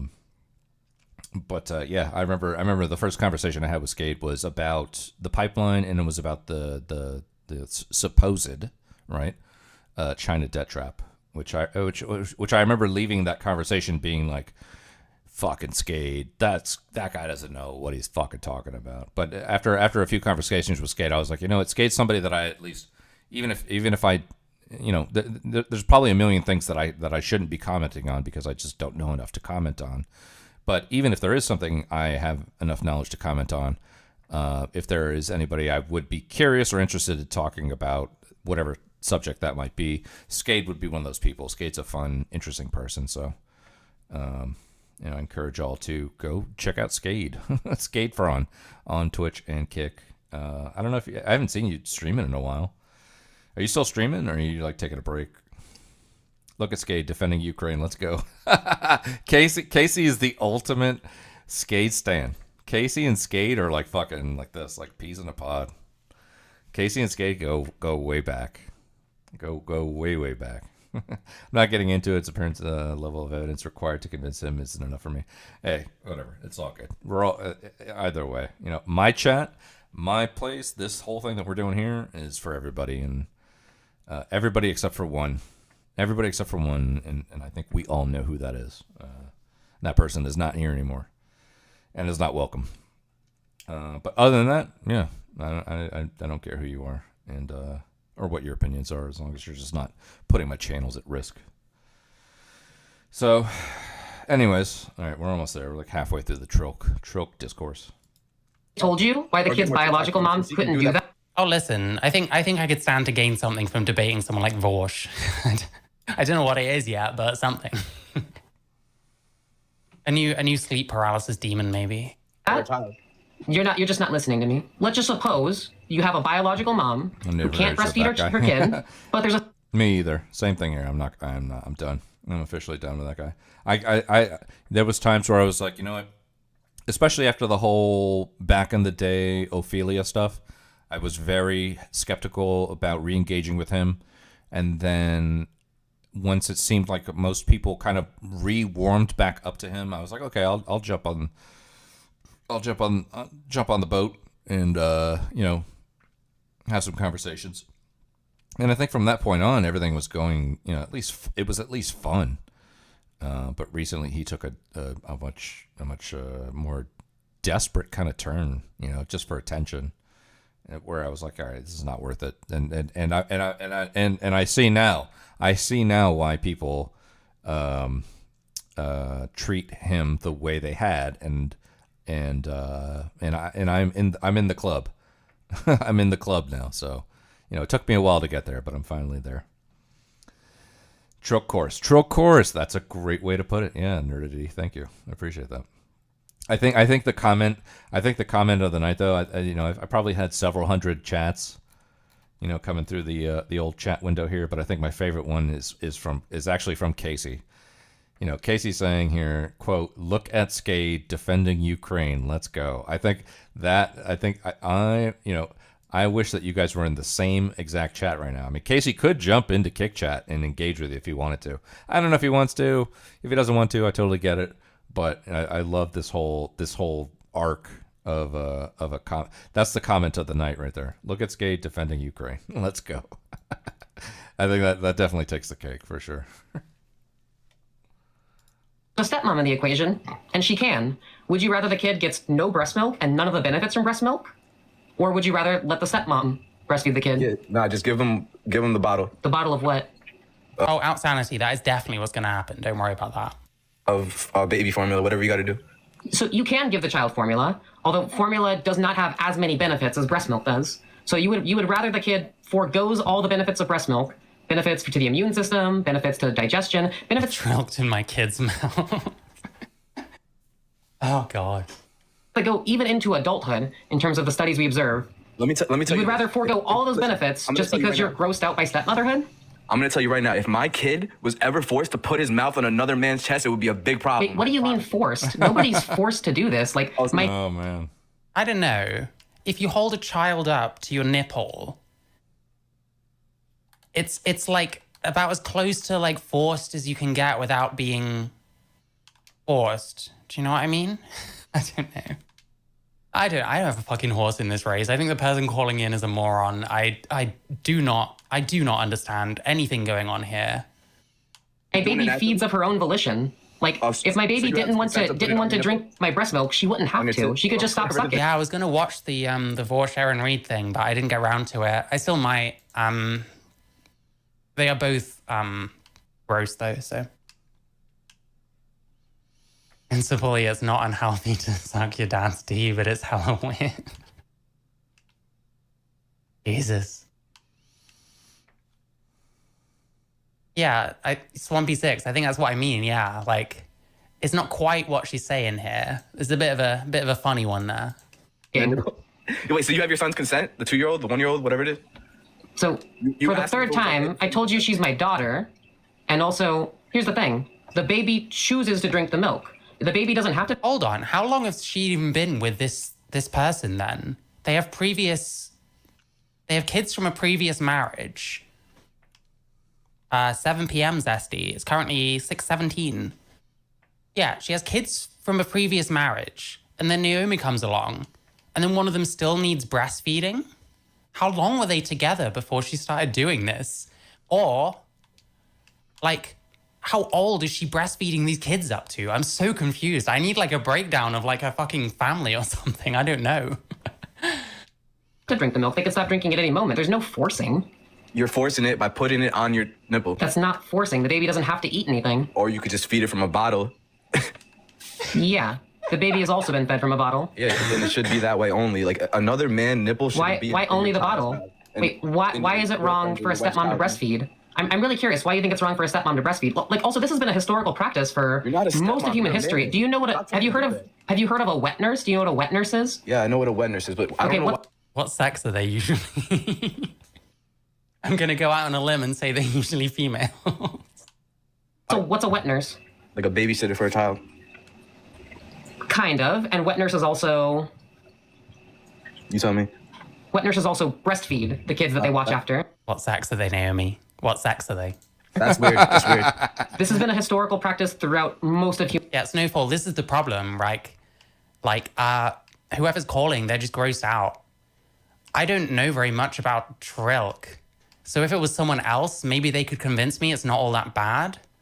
But this person is never going to convince me that it's not a bit weird. Like, this is just a bit weird in a way that's hard to describe.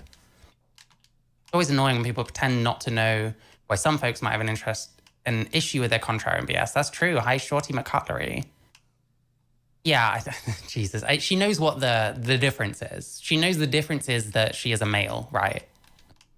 But they will go to the ends of the earth to pretend that that's got nothing. Yeah, babies instinctively breastfeed. Like, this, like, they can stop at any time. Like, I don't know. Are they capable of that kind of thought? Like, I don't know. It's just weird. It's just weird. Human history. What's wrong with it? I don't think all wet nurses have to breastfeed. That's what wet. But I mean, think of it this way. I don't know if something like AIDS, for example, would get transmitted through breast milk. But let's say it does, and you feed a baby with that nipple. They're not consenting to having milk with AIDS in it, but that might be what they get. You know what I mean? They don't really know how to say yes or no to anything. Wet nurse means? Wet nurse means somebody that, like, watches over a young baby and breastfeeds the baby. Even if you're right on that, I don't care. You don't even know. Are they also female though? Are they also female? What wet nurse means? If you're right, I'll give you. I don't care. Why okay, so wait. You're not. So wait, okay, so you gave that to me. Wait, no. So wait. You just conceded that wet nurses are okay. Therefore, I don't think it's okay. That's what you just said. You said I'll give that to you. No, I didn't say it's okay. I said I agree that it's historically a thing. Okay, so what's the problem with wet? Is males giving, like, milk historically a thing? I don't know why he doesn't just say it. I don't know why he didn't just out and say it. You know what I mean? I guess he has kinda, but I don't know. I think with something like this, you need to literally ask the words in the right order. Otherwise, you're not getting anything. And even then, you're probably not getting anything. But still, wet nurses. Okay. The problem is that you're not the child's stepmother. You are a man. So don't we just do formula now instead of needing wet nurses? Yeah, but this person really, really wants to breastfeed even though they're male. So I don't know. Oh, hi, Rio 039. Yeah. Me too.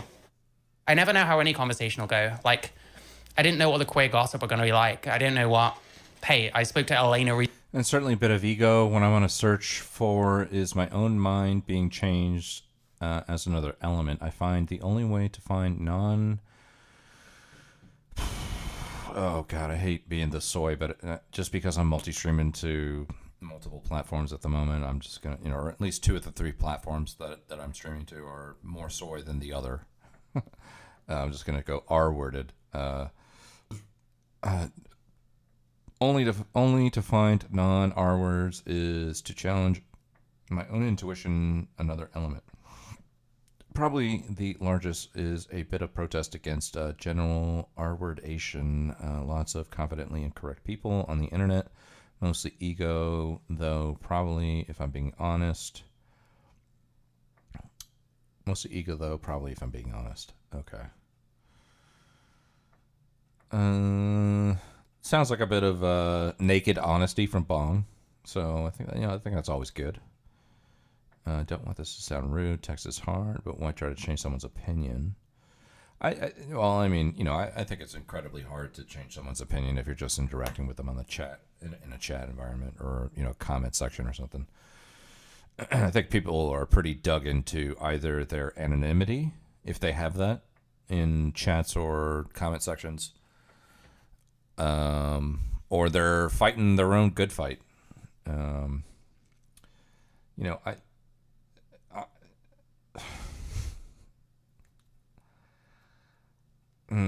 I don't have enough information as to what Trilk is.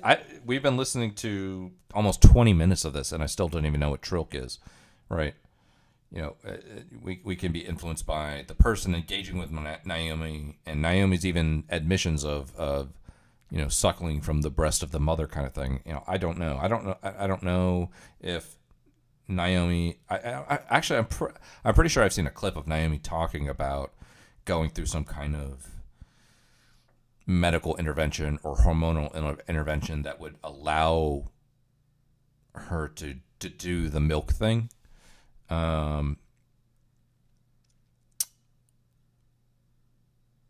But I just don't know enough about Trilk. I don't know if we're talking about that thing that comes in a bag that we learned about from an African website, or if we're talking about trans milk. Right. I don't know. She's using a bit just as a nickname. Yeah, exactly. Yeah, I think so too. I don't know. We'll see. I will be back in 1 minute. So give me like 1 minute. Recently, I have no idea what she was going to be like. It was fun. That's how it went. But like, hey, you know. I am the child stepmother. Legally, I'm the child stepmother. This is what it says on the official government documentation. That has nothing to do with your biology. That's like saying Iman Khalif is a woman because of her passport. I don't know why you... Oh, wait. I'd be willing to bet this fucking person literally thinks that. Don't care about the reality of the legal system, but I am legally recorded as these children's step-parent. Yeah, then there's something wrong with this legal system, just like there's things wrong with the legal system. Okay, hold up. Two men discussing a female exclusive experience. Yep. Yeah, what about when the kid finds out? He puts this all over the internet. You know what I mean? I can't imagine one day finding videos where my mum's talking about something like this. You know what I mean? Like, oh my God. That's why Napoleon was short. Jesus Christ. It's so weird. Also, there's a picture of him wearing cow print lingerie, and it's not a fetish. This person has an OnlyFans, don't they? Do they have an OnlyFans?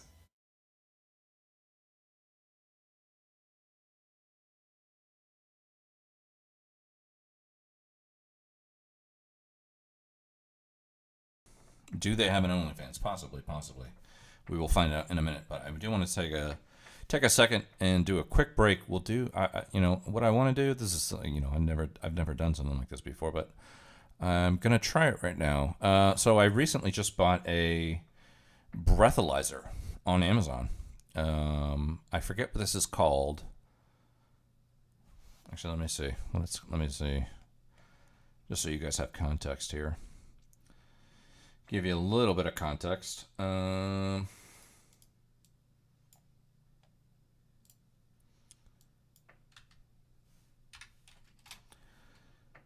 Let's see. What is this called? The thing that I bought.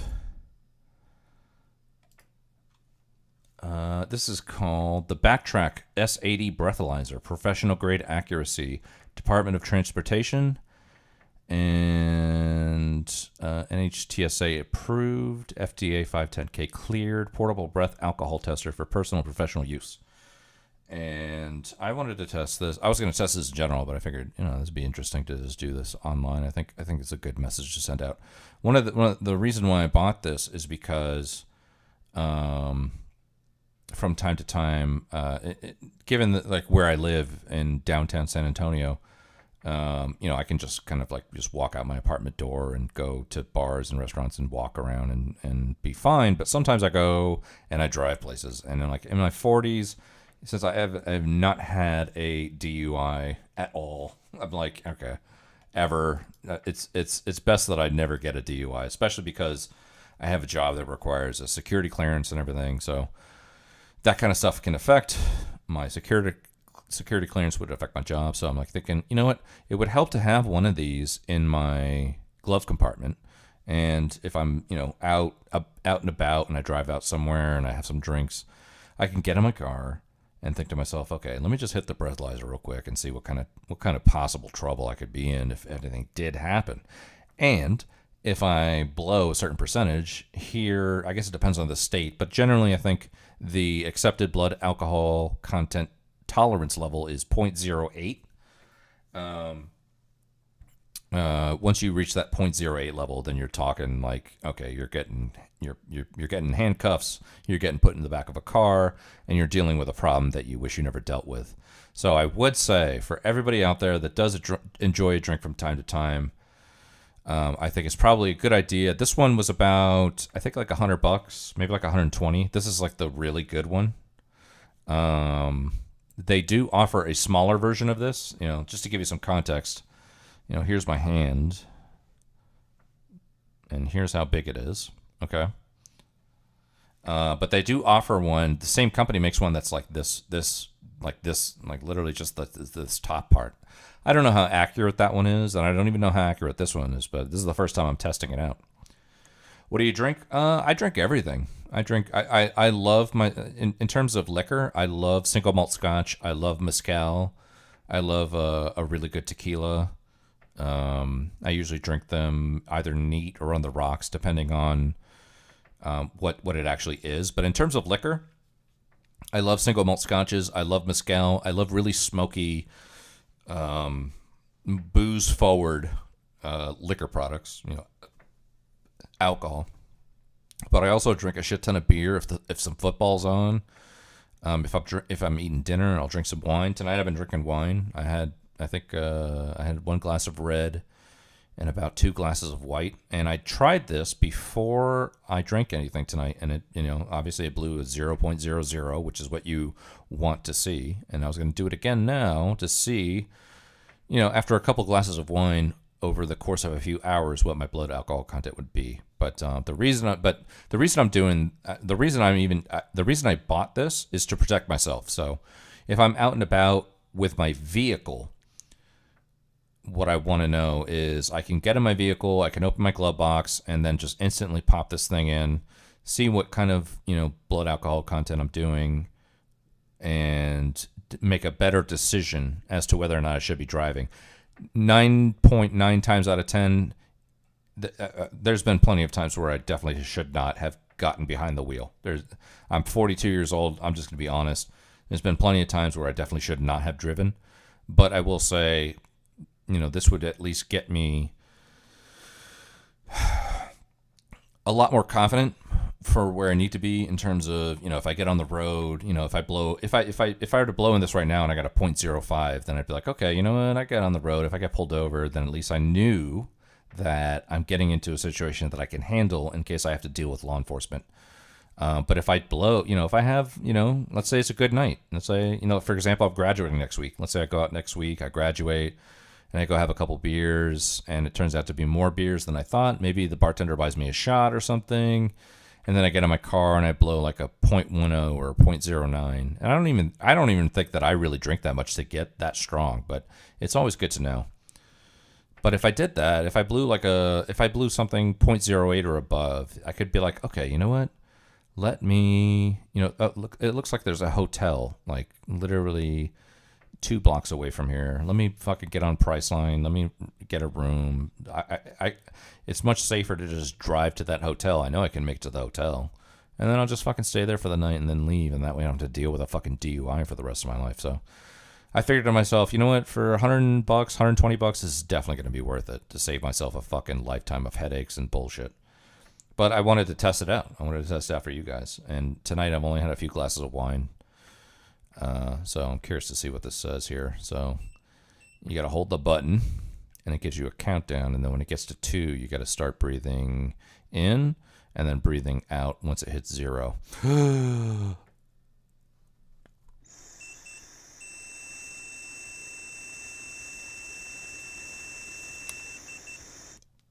Okay. I don't know if you heard that, but it even had like some kind of internal mechanism that kind of log. Oh my God. No way. No way. Holy shit.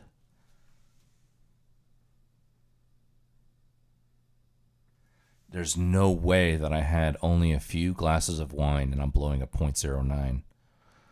I'm so glad that I bought this, dude. I am so glad that I bought this. That's crazy. I'm not even drunk. I feel like a fucking normal person. Every stream that I ever do is usually like a couple glasses of wine. If I'm at home, I'm usually drinking wine. If I'm at home and I'm watching football throughout the day, then I'll drink beer. I usually have like some Heinekens and some Modelo's in my fridge. If I'm at home and it's like an all day thing, I'll drink beer. If it's like I just had dinner and I'm gonna sit down and do a stream for a couple hours, then I'll drink wine. If I'm out and about and I'm celebrating, I'll do liquor. It really depends, but I'm really, really surprised. I've had about 1 glass of red wine, and I would say about 2.5 glasses of white wine, and I'm blowing a 0.09. That's crazy. Let me try it again just to make sure. Let's see here. So it's doing its countdown right now. I would definitely look if you enjoy a drink from time to time like I do. I would definitely recommend going to buy one of these things. This is eye opening. All right, 4, 3, 2.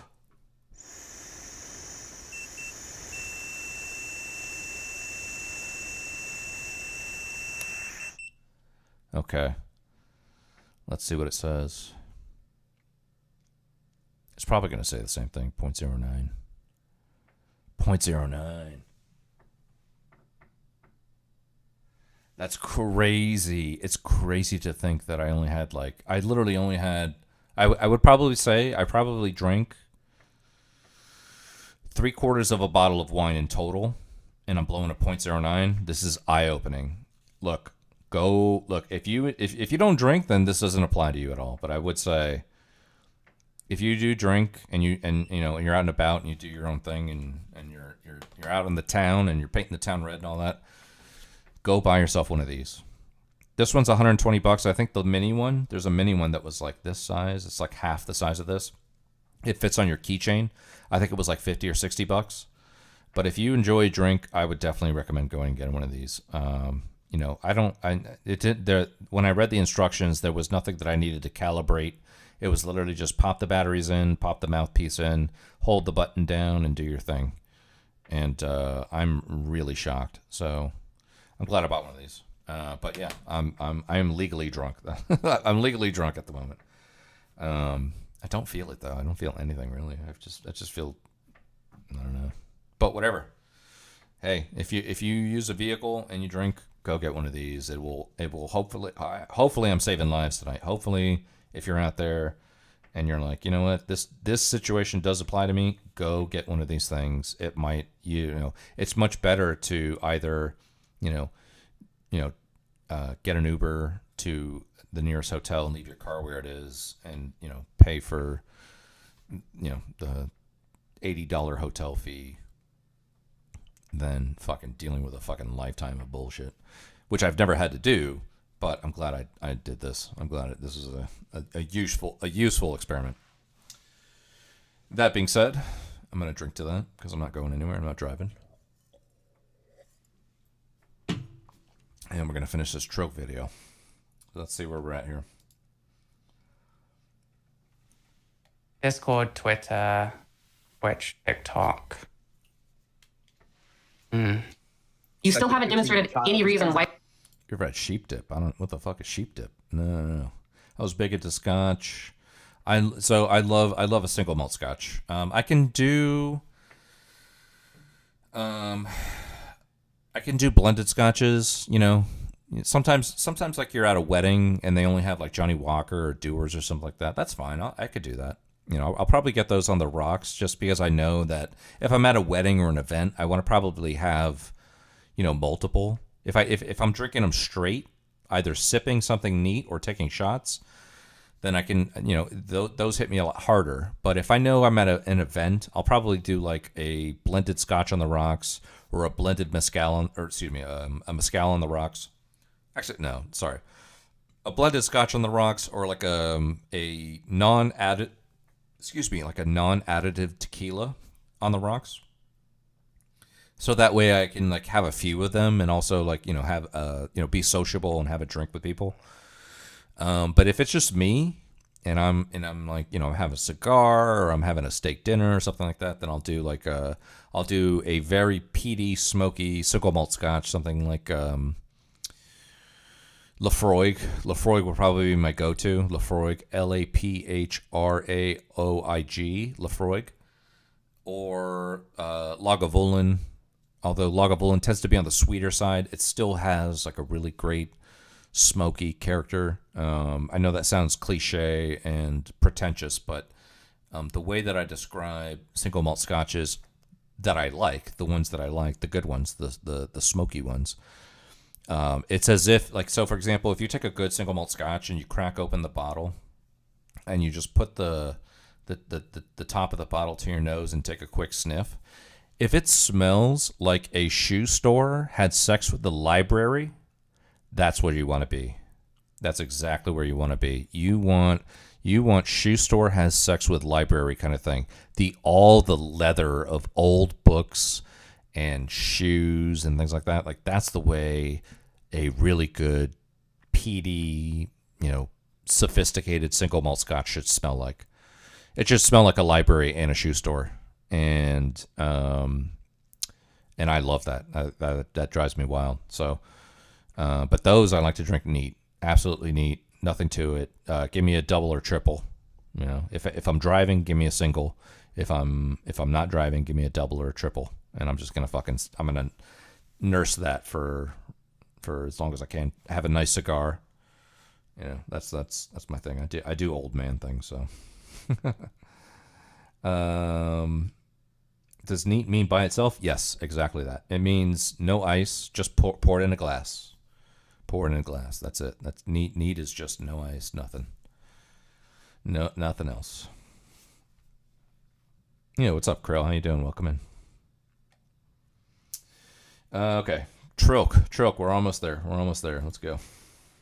Already a stat pack. Here's the thing. I don't know. Anyways, long story short, again, go out and buy one of these things. I hope that, this was eye-opening for me. I've been on this planet for 42 years, and I will say I've been incredibly irresponsible with, the way that I treat alcohol and transporting myself places over the course of a couple decades.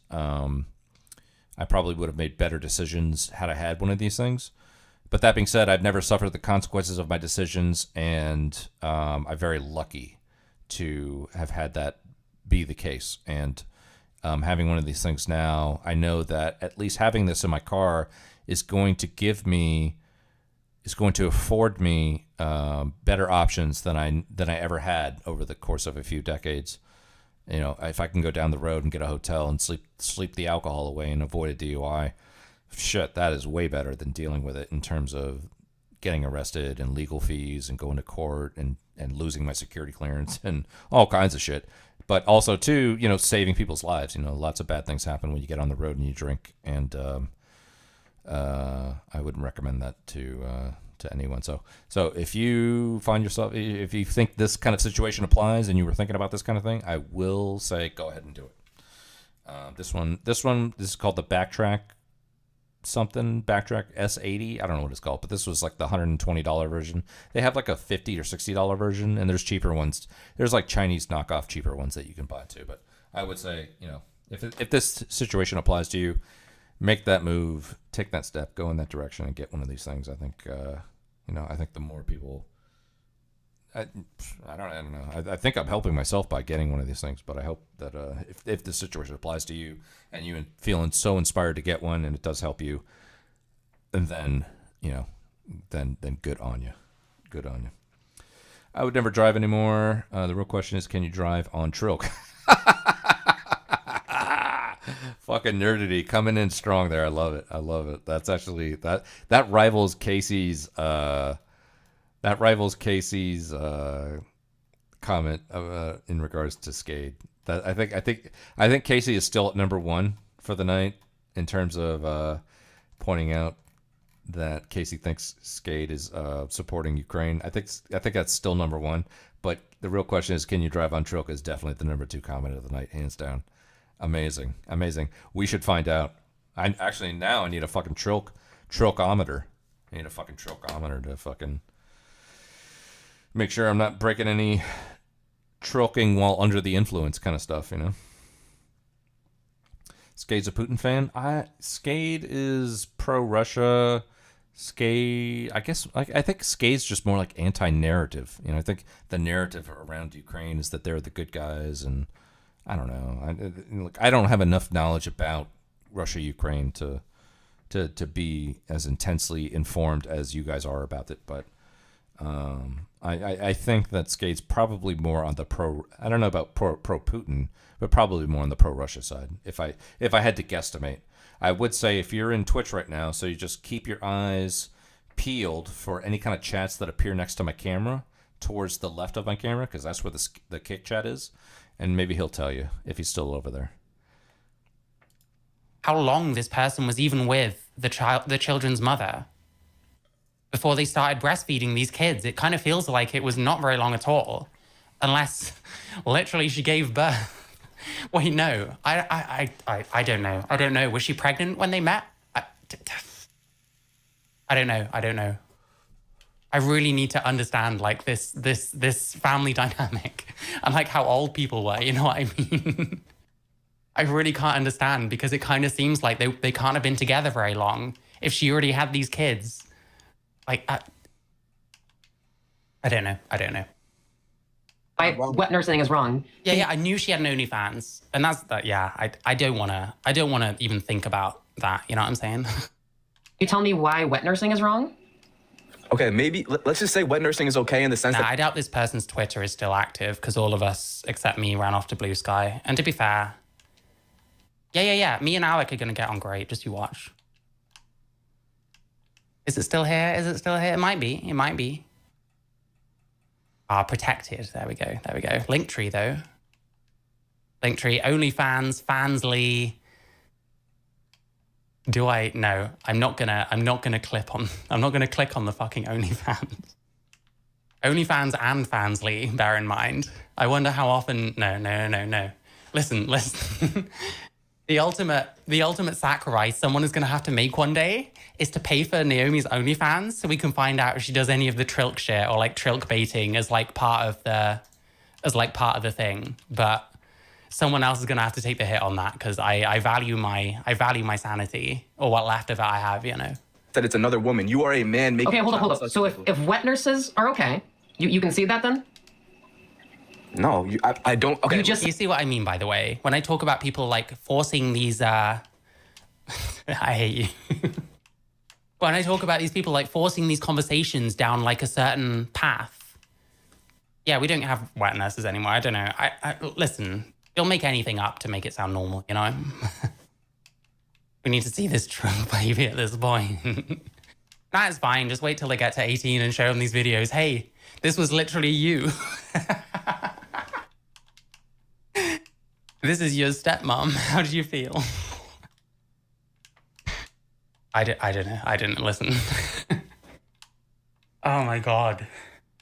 Said wet nurses are okay. Okay, fine. They're okay. I'm not conceding though. So if wet nurses are okay,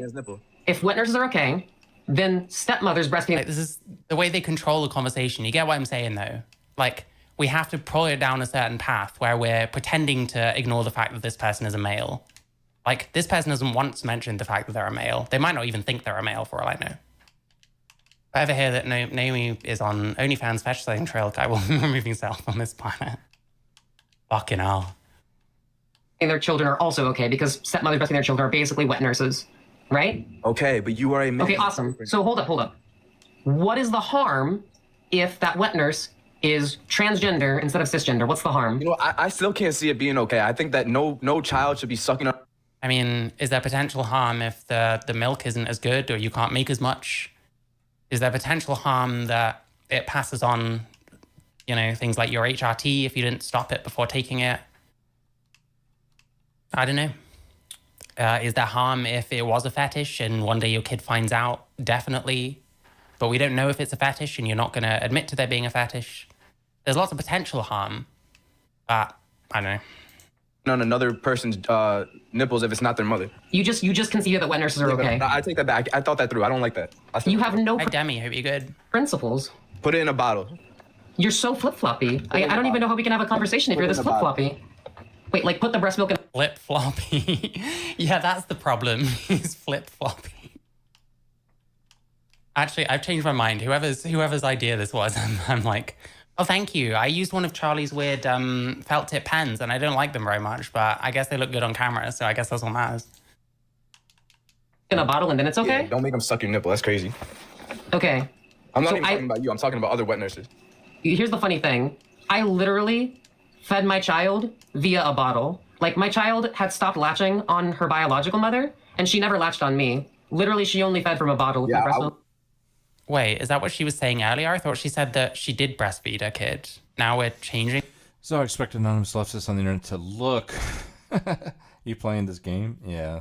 The game you see on the bottom left, I'm playing. It's this is Link to the Past, which is a Zelda game that came out for Super Nintendo. The only Zelda game that came out for Super Nintendo. That has a really great randomizer. Just type in Link to the Past randomizer, and you can get on the same tip that I'm on right now. But yeah, I'm playing on the bottom left. Be backtracking too, because that's definitely illegal somewhere. Well, the thing is, you assumed that my child was like latching on my nipple, but you never actually asked me if that was the case. My child was breastfed solely from a bottle. From your milk? Yes. Why didn't her biological mother just leave the milk for the day or something like that? So she did when the child was first born, but then when she went to work back at the hospital, she couldn't do that anymore. And so she had to stop. She could have did it. So she also had problems like being able to breastfeed. Wet nurses in the age of breast pumps and formula. Yeah, listen, I have a nephew who's about 1 and 9 months, something like that. There was never any talk of wet nurses. I'll tell you that for nothing. In general, where her body wasn't producing sufficient milk in general. That was just an issue with her body. Because of her job. I said both of those reasons. You asked me multiple times, and I gave you both of those reasons. I know you have a really hard time listening, but I did already explain this to you multiple times, that both she has problems producing milk, and her job makes it basically impossible for her to pump. Yeah, so, the first thing and women donating to milk banks. Hey, who knows? Who knows? You also just conceded that it's okay for wet nurses to... I love it. All this like debate terminology when this guy is literally just, I just think it's gross, bro. Like, what's the... There's something about like the tonal disconnect between the two of them that is like pushing this over the edge for me. You know what I mean? Breastfeed via a bottle, right? I still think it's weird, but I think that's more acceptable than like another. So I literally breastfed my... I totally agree with that, and I was like even saying in the beginning that I think Naomi sounded a bit debate broy about suckling from a mom's teat, or the way, I don't know how she described it, but how do you listen to this shit? Because I'm a fucking culture warrior, fucking addict. That's why. This is people are talking about trans stuff, and this is trans stuff on the internet. If it involved, BLM or trans or whatever, it doesn't matter. If it involves culture war, I'm probably going to be watching something about it. So, breast from a bottle. What the hell does that even mean? doesn't breastfed for the breast? Yeah. A kid via a bottle. What's the problem? Because you're not its mother. You're a man. So wait, but you said that wet nurses were okay. Wet nurses are also not the biological mother of the child. It's like not natural, bro. You're not naturally producing this breast milk enough to... I am naturally producing the breast milk. Like once I take the hormones, my body naturally produces breast milk. Did you take hormones trigger natural... Wait, so it's not natural then because you have to take something. I love it. Well, I take something and then naturally my body does it. Like that's not what naturally means. And like... We were watching a Line thing earlier about like people using words in different ways. Like this person is like one of the worst people I've seen for that kind of thing. Like it's all about wordplay and trickery. It's not about actually giving a fuck about any of these kind of issues. And like, for all I know, she's never fucking lactated at all and is doing this for attention. I don't know what the truth is there. Like, why would you admit to this on the internet? Like... Are these still going to be up when your kid is old enough to like go on YouTube and potentially find this shit? How are they going to feel about it? I don't know. Natural responses in the body. That's how they work. Did you take medication? Yes. Okay, so it's not natural. Stop saying So the medication uses the natural processes which the body already knows how to do. Okay, so it's not natural. If you were a woman, it would be natural, but you're not. Yeah, exactly. My hair went naturally purple after I put stuff in it. Yeah, so it's not natural. A woman, it's not natural. So wait. Is your entire argument that like what is natural is good and what is unnatural is bad? No, my entire argument is that it was never okay for a child to suck. But you said it's not okay because of its being natural versus unnatural. Are you making a moral judgment based off of something as natural or unnatural? No, I'm making a moral judgment on what is moral, what is right. Okay, so if you're making a moral judgment based on what is moral, that's entirely circular logic, which is a logical fallacy. So what is right? If you're appealing to nature, that's also a logical fallacy. Why would you say like logical fallacy to this person? I don't know. Am I still on, by the way? Someone do something. Someone say something. Okay, nice. My chat has just disconnected itself. How very, very helpful. If I do that, will it do anything or will it fuck it up? I can see my chat on like the OBS screen, but like my chat thing is like, please enable your channels. Okay, thanks. Why did you enable them? Okay, here we go. Never mind. I'll stop bitching. Fallacy. It is invalid logic to suggest that something is right or correct simply because it's natural. For example, cancer is natural. It sounds so autistic, like invalid logic. Like, I don't know. I just wouldn't talk to someone like this. I don't understand. I don't understand this at all. I will say, like, it kind of reminds me of, I mean, not directly, and not literally directly, but like.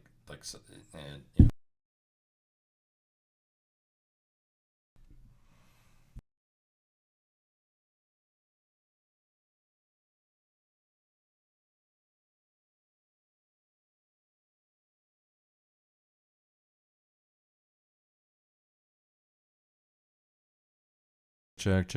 Okay, but we're back. I smacked the mic a little bit there. Feel free to clip me. You can send this to non-fawn, all right? But I will say, like, it does sound a little non-fawny. the way that Naomi was describing that thing, like, oh, it sounded a little debate bro-y or robotic. Enabled them? Okay, here we go. Never mind. I'll stop bitching. Fallacy. It is invalid logic to suggest that something is right or correct simply because it's natural. For example, cancer is natural. It sounds so autistic. Oh, it's invalid logic. Invalid. Autistic, like invalid logic. Like, I don't know. I just wouldn't talk to someone like this. I don't understand. I don't understand this at all. Just because something natural doesn't mean it's good. Okay, so answer this. So you and your wife were talking, and the reason that you... No, stop asking these stupid questions. What we need to know is, when did the wife give birth? And then when was Naomi breastfeeding? Like, how soon into this relationship? Divorce research document gave too many idiots undeserved confidence. I've never read it, to be honest with you. Yeah, I don't know. Yeah, the chat's coming back up now. It was having a funny moment. I'm hoping it won't distract me during talking to Alec, but hey, I don't know. You wanted to breastfeed is because, like, oh, honey, I know you're going to be working these long hours. You're not going to be here. Let me go to the doctor and make it so I can breastfeed instead of getting some baby formula. I'm going to do it. Honey. Don't worry. Like, what's the point? Yeah. Listen, I hope the white stuff was only coming from the breasts and nowhere else. That's all I'm saying. Many stepmoms do that because breast milk has profound benefits over formula. From a woman. Like, you can literally do that. All right, but you just said from a woman. She's just not listening every time he mentions the sex thing. You know, I actually like pineapple on pizza. I think it goes. I'm sorry. It's still... You know that I literally had doctors analyze my breast milk, and they found that the composition, the nutrients were... You're still arguing about that? Jesus Christ. So new? In line with reference breast milk from a cis woman. Like, my milk was proven by a lab to be identical to cis women's breast milk and to be healthy to feed to my child. Like, I have laboratory data. I have lab tests. She posted this anywhere. Why isn't it linked? Oh, I got the data. I got the graphs. I got the data. Why isn't it linked? Why wouldn't you just show it if that's what you have? Because I don't believe a word anyone says.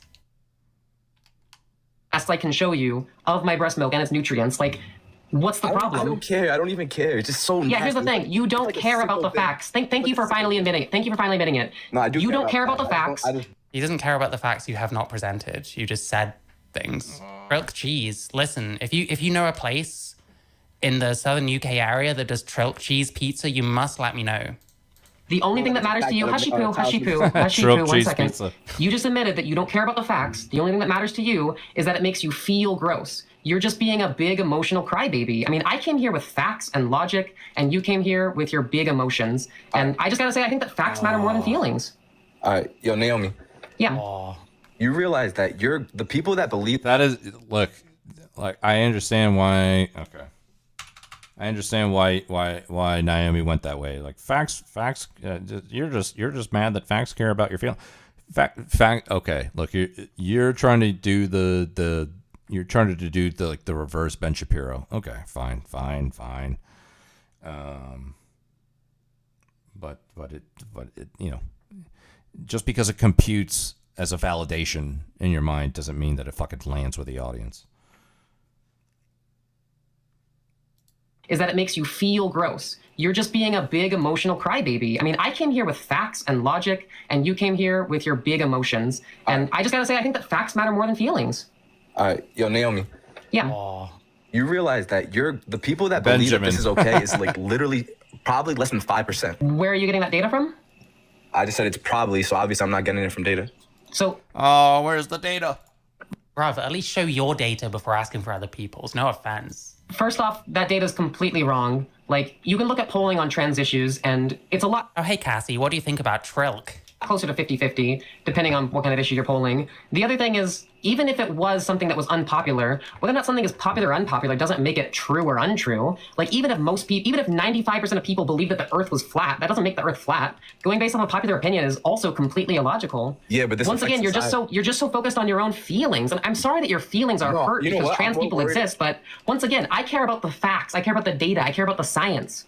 Yeah, I'm not focused on my own feelings. I'm focused on the abused child that's in your household right You literally said that it feels gross to you, and that was your only argument. I didn't say it feels gross to me. That's literally what you said. All right, so anyway, I really think that someone should call CPS, get that child out of the house, get this person. You know, the funny thing is, somebody actually, there was actually a conservative lunatic that did try to call CPS on me, and the police informed her that breastfeeding a child is not a crime. That cop should be fired too.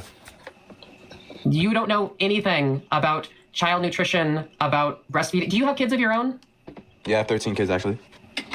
Okay, so you're also lying. Got it. I'm gonna say a name and just I don't know. Take whatever you want from it. Michael Cera. Am I lying? What are your 13 kids' names?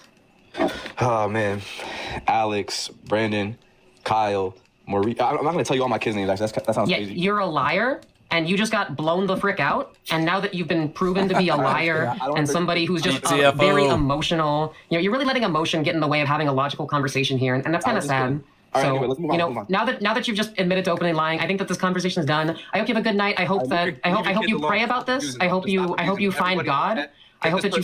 He is so mad. If you have to act like this, you're so mad. I'm sorry. I don't make the rules. Find logic and reason. No violence, though. I hope that you find the right path, because the path that you're on right now is very sad. Getting triggered by trans people feeding children is just not the W that you think it is. Why did they ever stop doing this? This is great. There we go. Do you like Trilk yet? All right, I need to caffeinate Naomi recap. Oh my god.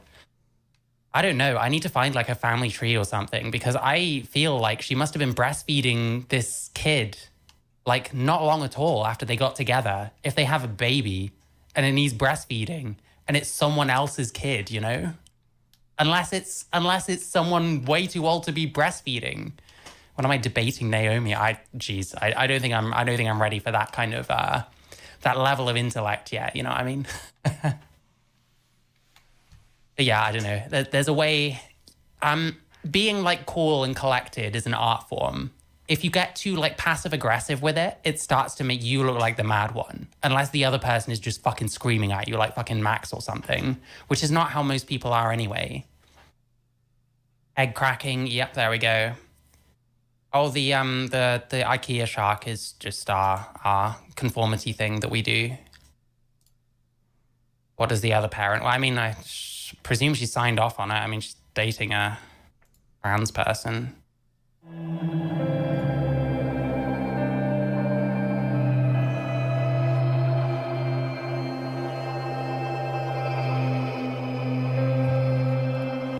feel like I'm kind of committed to this moment. I will say I gotta jump into a meeting here in about an hour, and I've done enough late nights where I know I'm not gonna get any sleep. So we'll just continue to hang out, and fight the good fight. Trilk, yeah. Well, if you guys find out anything more about Trilk, let me know. Obviously, maybe that term is being loosely used ironically, although Naomi did mention Trilk in the beginning of it, so I don't know if it's the actual product or if it's the suckling of the teat of a current trans woman situation. I don't know, but if you find out more, let me know. I normally am inclined to just give my, instant gut reaction to a topic, but not that one. I think I need to marinate on that one for a little bit. Let's see. What else did I have here? Insane leftists think illegals should support Trump. 20 minutes. This is not too bad. Let's see. This is from one Mr. Rob Noir.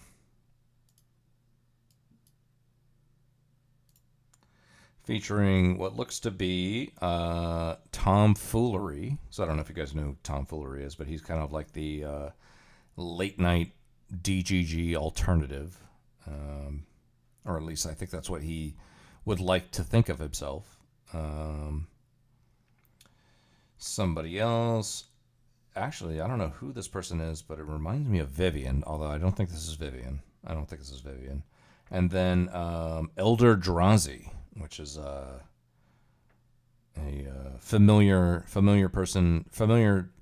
figure in the Twitch poll LOL Clown universe. LOL Clown. I think I just came up with the term.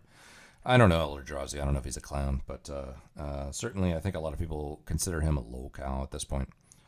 I don't. I don't know. I've only seen enough. I've seen videos of him. He's essentially doxed himself in various communities, and I don't know what his whole deal is. He was a Mr. Girl. That was another thing too. Yeah, he's a Mr. Girl stan. He's like the older bearded version of real Smeth, the Smethinator. So, yeah, there it is. There's the fucking emote right there. Love it. Yeah, that's awesome. Bong's coming in fucking heavy. Amazing. But yeah, this is a Rob Noir video. It's only like 20 minutes long, so. I figured I streamed a lot longer than I thought I was going to, and I got meetings to attend in an hour, so I might as well hang out with you guys before I got to do some work. And it'll just be one of those days where the moment I'm finished with work, I just fucking immediately just lay down. I'm done. So we'll see. But in the meantime, we'll just hang out and just have a good time. So that being said, let's put this on.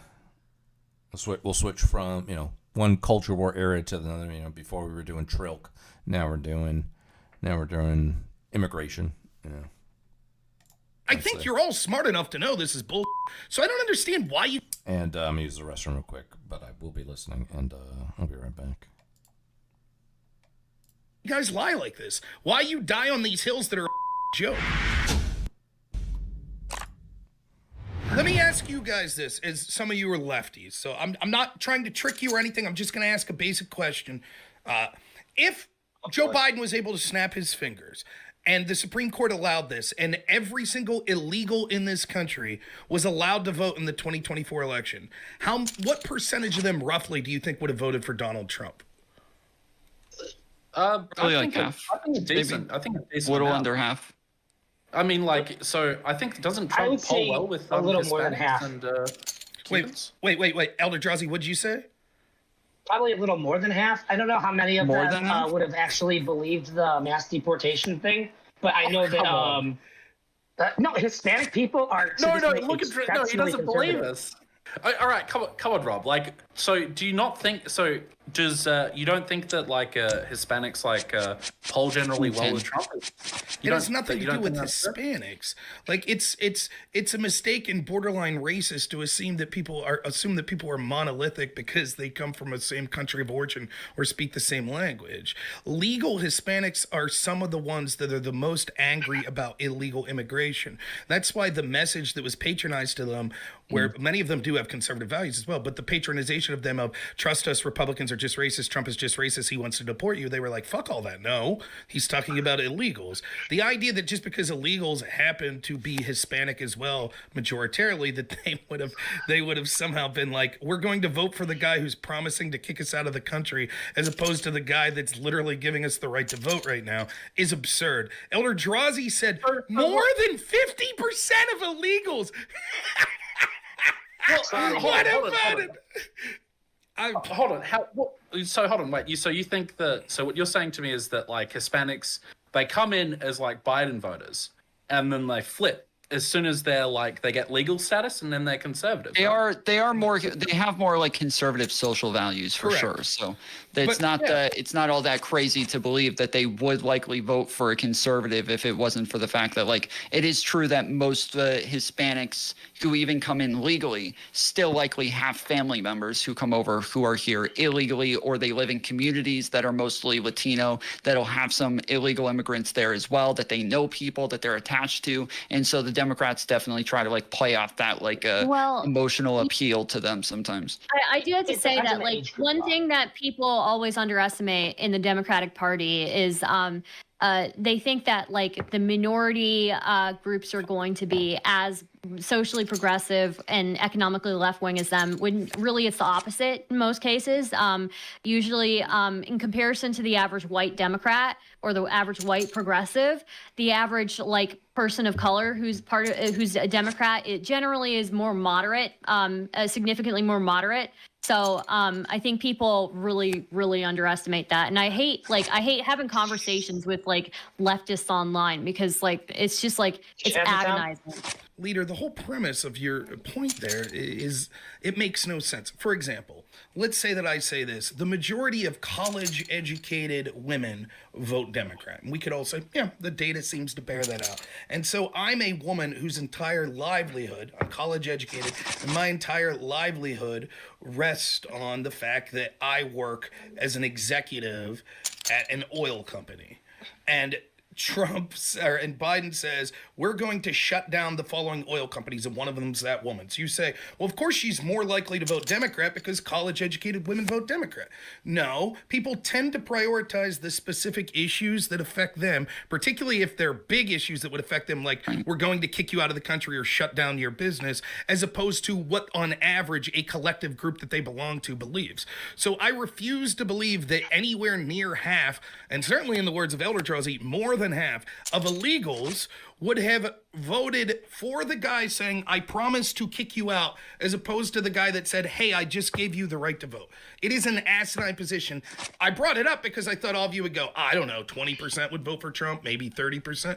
And I'm shocked to hear that I didn't used to think that way. If you were to ask me whether people would vote against their own self-interest because they have a team. Yeah, that's exactly what I was just about to say. Like, we all think that people, like, one side's going to be more beneficial to them the entire time, yet still 45% of Hispanics voted for Trump anyways. And so I would think it would still be consistent with the population already, that it would still sit around 40 to 45% anyways. It's absurd because there's a threshold portion that you're not. So then let's go even further than that. So then if Republicans next time say, we will execute all black people, you're still like, yeah, I think 30% of black men still vote for that because that's traditionally what they do with Trump. That's exactly what they do with Trump. You think people are electing Trump on the basis that they're going to destroy the economy? Show me that. Show me the black. No, real quick. So what you just said. Let me finish. You just said that's exactly what happened with Trump. So one, can you show me Trump running on the promise of executing black men? And second, can you show me one black man who voted for Trump and said Trump has promised to execute me? Go ahead. This is so listen, what I said was a little bit hyperbolic. I admit that. But the point is that Trump running on 80% tariffs you know, that he's going to put 80% tariffs up on every single country that like America trades with, that would. Hold on 1 second. This is water.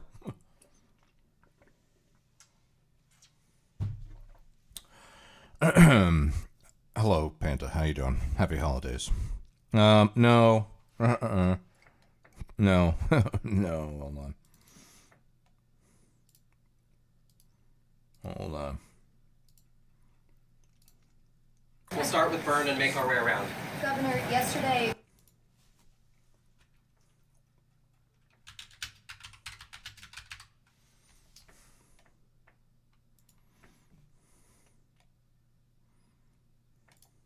And when we all sing happy tunes and sing Merry Christmas and wish each other Merry Christmas, these children are not going to have a Merry Christmas. How dare we speak Merry Christmas? How dare we? Okay, Nice, Mr. Fallon. there will be no happy holidays around these parts, Mr. Panda. Okay, maybe you thought to yourself, well, maybe like it's Jewish and he does a little bit of Hanukkah, or maybe he's a Kwanzaa guy. No, okay. I am an absolute secular Christmas enthusiast. Okay. Okay. That's from Texas. That's what we're going to be doing around these parts. All right. There will only be direct, very direct holiday wishes to people. Okay, none of this happy holiday stuff. Okay, if you're addressing me, you say Merry Christmas. If you're addressing someone who might be Jewish in the chat, you say Happy Hanukkah. If there's someone who celebrates Kwanzaa, you say fucking Merry Kwanzaa to them or Happy Kwanzaa, whatever they say. You know, if there's a fucking, I don't know, what's the other? I don't know what the other ones are. Festivus. If somebody does a Festivus, hey, you wish them a Merry Festivus. But there will be no happy holidays here. Okay.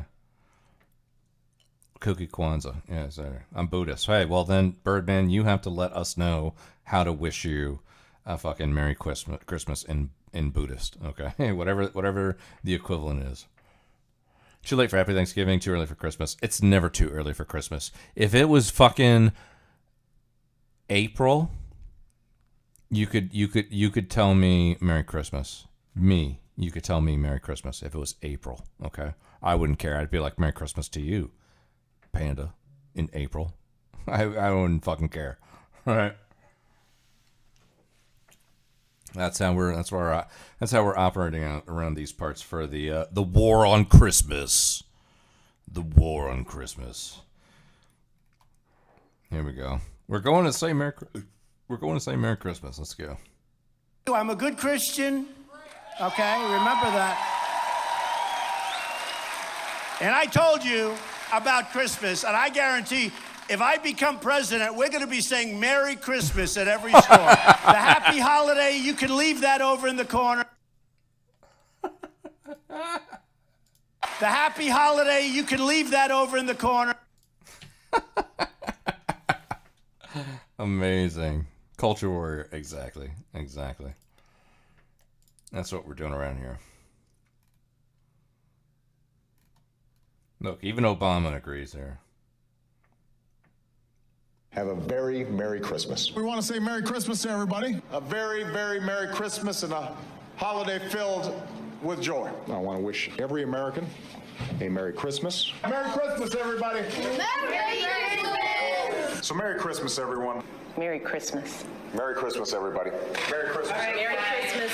Merry Christmas, everybody. Merry Christmas, everybody. Merry Christmas, everybody. Merry Christmas. Merry Christmas. I mean, we are so fucking back, bro. We are so back. All right. Christmas. Merry Christmas. Merry Christmas. Merry Christmas. We are so back. Let's fucking go.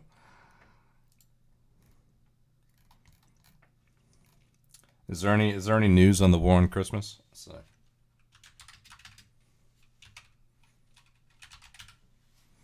I wonder if there's any news on the war on Christmas.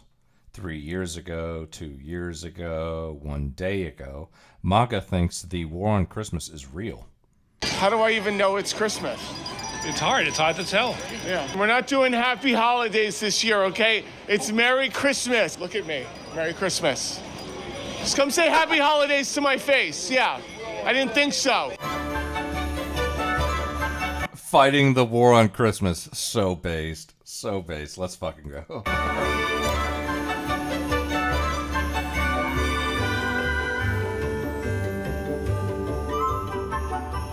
I am in New York City right now documenting the liberals' war on Christmas. Look around. Do you see one decoration? They've torn them down.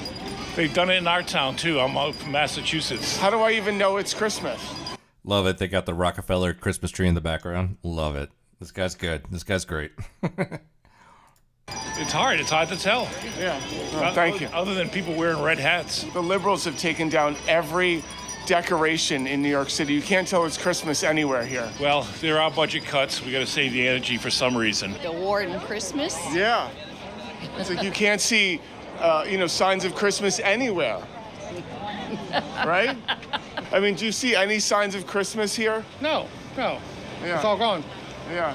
Sad. It's sad. It's actually kind of funny though because he's directly facing the Christmas tree when he says no. He's like no, but he's looking directly. Listen, we're not doing happy holidays this year, okay? It's Merry Christmas. Merry Christmas. Say it with me. Merry Christmas. Yeah, thank you. Thank you. Was that so hard? Was that so hard? Hey. Merry Christmas. Yeah. Christmas. Yeah, there you go. What's that? Merry Thank Christmas. you. Thank you. Yeah. Exactly. What is this happy holidays bullshit? You say Merry Christmas. Just come say happy holidays to my face. Yeah. I didn't think so. Look at me. Merry Christmas. All right. Yeah. Look at me. Merry Christmas. Look at me. Look at me. Merry Christmas. Yeah. The liberals took down all the Christmas decorations. You can't tell it's Christmas anywhere. What a shame. I know. Yeah. It's like, I mean, is this like where it is in South Carolina? No, it's good there. Merry Christmas. Merry Christmas. Were you about to say happy holidays? Yeah. Don't.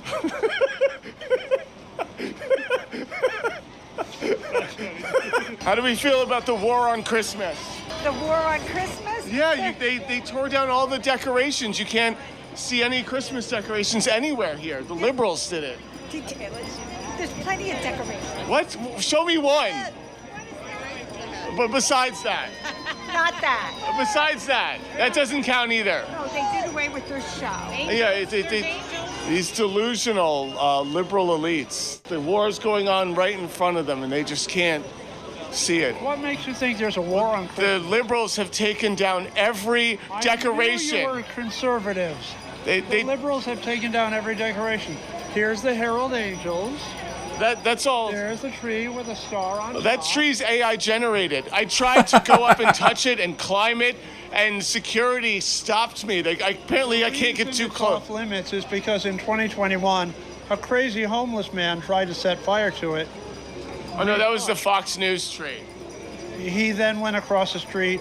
Fox News tree is made out of plastic on a steel frame, so it went right up. This one is watered every day.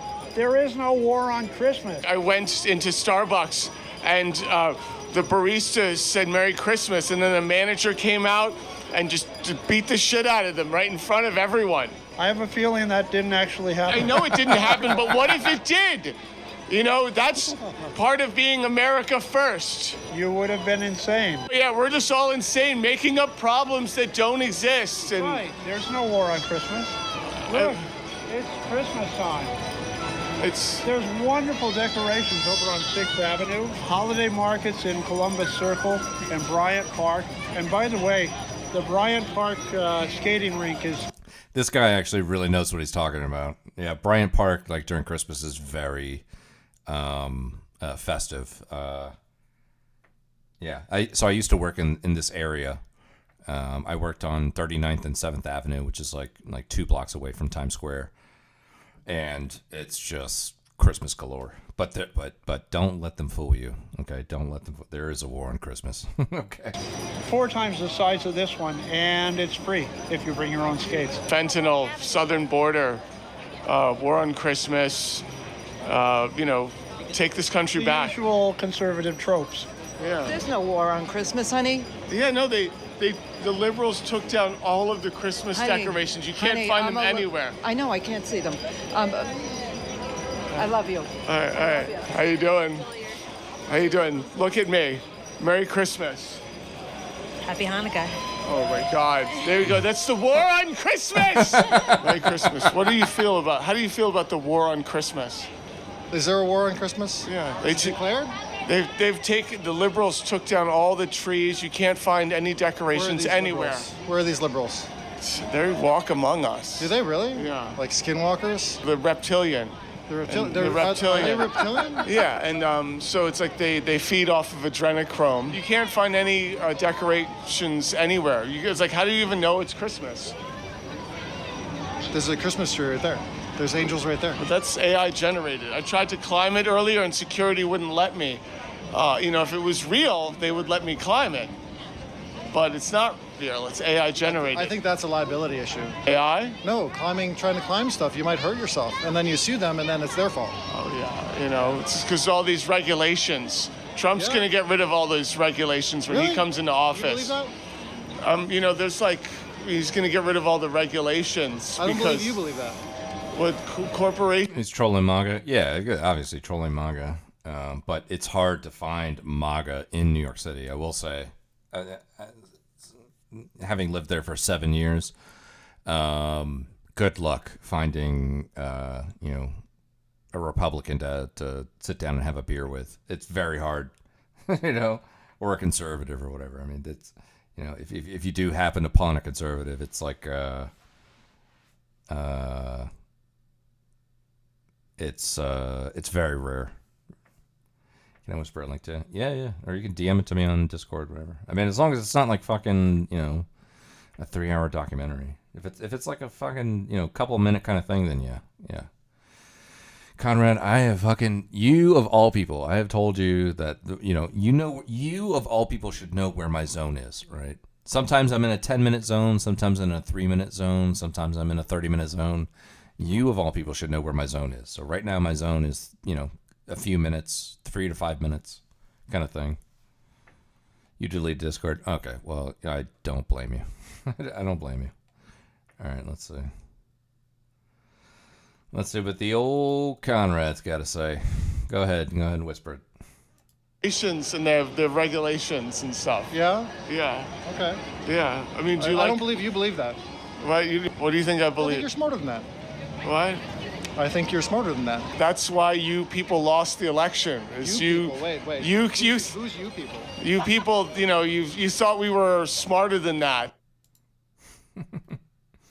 War on Christmas. I want to wish everybody out there a very Merry Christmas. If I'm even allowed to say Merry Christmas anymore. What on flat Earth is going? Just copy the whole link in the chat, but leave out the HTTP / www dot and then I'll just add that later. On. Every year the war on Christmas starts earlier and earlier. Well, if you don't want to see Christmas stuff in July, stay out of Hobby Lobby. That's what I say. As a matter of fact, take your Scrooge ass on down to Michael's if you don't like it. You go ahead and make fun of me all you want, but you haven't known real hardship till you've been a straight white Christian in America. It is so hard to be a perpetual victim. Yeah, I would say I'm a veteran of the war on Christmas. I've seen it all, from the anti-Mariah Carey. Okay, so your link didn't show up. What you should do is put a space between the dot and the com. So copy and paste whatever you're going to paste again, but put a space between the dot and the com, and then I'll just delete the space. Memes, the Starbucks holiday cup. I'm having a flashback. Just write Merry Christmas on the cup, Becky. That's my name. Merry Christmas. I'm trying to teach you a lesson by buying your product. The doctor said I got COPD. I said, that's fine. I back the blue no matter what department it is. Oh, yeah, I do got the balls to say it. Merry Christmas. As a matter of fact, I'm going to take some mistletoe and hang it on my belt right back here so you can kiss my ass with that happy holidays crap. It's Merry Christmas, not Adam and Steve. Amazing. How come liberals don't believe in Santa? That's a tough question.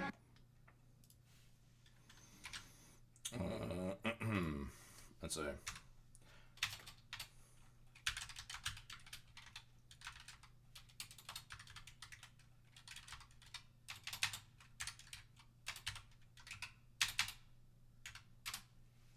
So I just landed in New York City and I'm so excited to get, whoa, hey, I'm walking here.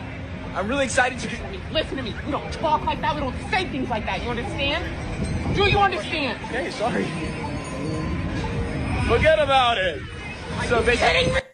So I just landed in New York City and I'm so excited to get, whoa, hey, I'm walking here. I'm really excited to get. Listen to me. We don't talk like that. We don't say things like that. You understand? Do you understand? Okay, sorry. Forget about it. So I just landed in New York City and I'm so excited to get, whoa. Yeah. I mean, most, unless you're in South Brooklyn, most people don't talk like that. So yeah, that is definitely a thing. Let me see. Just arrived in New York City. There's a woman that had like a really famous, like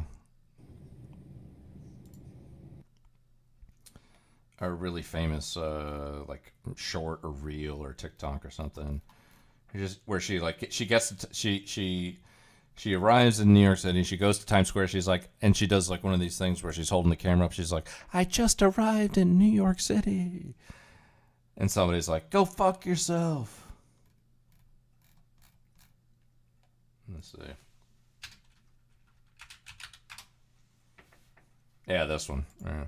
Guys, I finally made it to New York City! Lady, shut the fuck up! That's the best. That's the best. Guys, I finally made it to New York City! Lady, shut the fuck up! Yeah. It's amazing. I love that. So this is one of my favorite ones. Guys, I finally made it to New York City! Lady, shut the fuck up! People have such a romanticized version of New York. And that's actually, I think that's probably more realistic than the guy like in the middle of Times Square getting confronted with the lady with the mask. Although that was funny, I will say, like, this one is just, I think just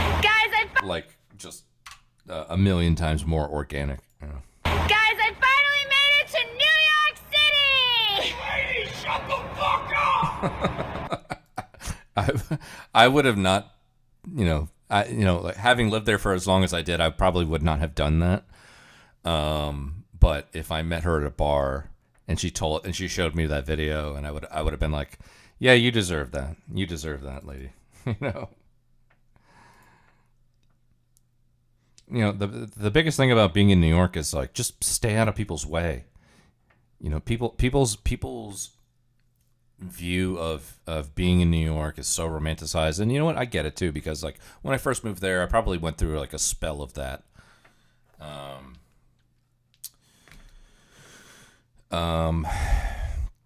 But it wore off very quickly after taking the subway for a couple weeks and getting more acclimated to the environment. I was like, okay, let me shut all that bullshit down and fucking focus on the grind.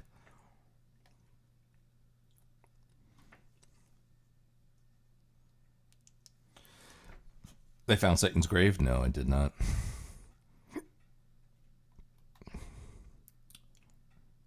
Another satire. Anyways, well, excuse me, long story short, we will be saying Merry Christmas around these parts. All right, Mr. Panda.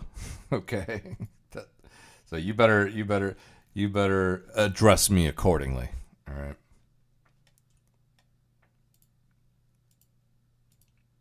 Where were we? Here we were. Would kill the U.S. economy. There is no doubt. You wouldn't bring back local manufacturing. Never saw U.S. City in a romantic way, but I was surprised to find there are some really beautiful buildings in New York. Oh yeah, that's New York is a treasure trove of beautiful buildings. The ironic thing is, in order to get the best views of the buildings in New York, you have to go to either Brooklyn or New Jersey. And New Jersey, I would argue, is probably better to view the city from the outside. Brooklyn, you can definitely get some really great views. But if you go to places like Hoboken or Jersey City or Weehawken or anything along the Hudson River, and you just go right to the edge there and just look out at the city, especially in Weehawken, because Weehawken is kind of like in that same area of Times Square. So you can get a really good sense of Midtown and downtown and everything. But if you go to New Jersey and you take the PATH train or NJ Transit to New Jersey, get off at the first stop and just walk a couple blocks to the water, you will get the best views of New York. The best. You can't get views of New York within New York. You have to go to Jersey or Brooklyn. If you go to Brooklyn, you got to go to Williamsburg. If you go to Red Hook or Bay Ridge or something that's way south in Brooklyn, you can get good views, but not as good as you can get from New Jersey. New Jersey is just the best views of New York. All the buildings, all that kind of stuff. My pronouns are Merry Christmas, exactly, yeah. I thought New York is all skyscrapers and glass only. It is, but the thing that you don't really get a sense of about New York when you're in it, or if you've never been there, is that most of the buildings in New York are pre-World War II. I'm not talking Revolutionary War kind of stuff, although there are a few buildings that still stand from the Revolutionary era of that time. But most buildings in New York are World War II, anywhere between 1920 and 1950, that era. Most buildings in New York are like that. The first apartment building that I lived in New York, I don't know if it was World War II, but it was definitely old. And there were buildings in my neighborhood where we would go and hang out with friends that lived. I lived in Chinatown, so I'm in the one of the most southern parts of Manhattan, and we would walk into their apartment, and one of the first things that you see is that you're in the kitchen the moment that you walk in, which is fine. So you walk through the front door and you're in the kitchen. That's very common. But another thing that you might notice in Chinatown is that some apartments actually have the shower in the kitchen, and it's not even a separate room. It's literally just a bathtub with a shower faucet and a fucking shower curtain in the fucking kitchen. That's how old some of the buildings are there. And I was fortunate enough that the first apartment that I lived in had burnt down a year or two prior to me moving in, so they did renovations. And we would have had one of those situations where we had a shower in the kitchen. However, because the apartment burned down and they did renovations, they made the bathroom its own separate room. So it made the apartment seem smaller, but you sacrifice that for the privacy of having literally a bathroom. Shit, neat is very utilitarian. Yeah, exactly. Yeah, exactly. Ask Satan, Crumbling Empire. What's up? What's up, Ask Satan AI? Everybody go check out Ask Satan. Let's give a shout out.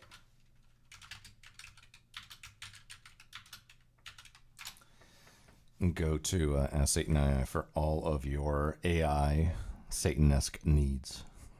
Satan dead. I know. Well, I know you're working on Satan.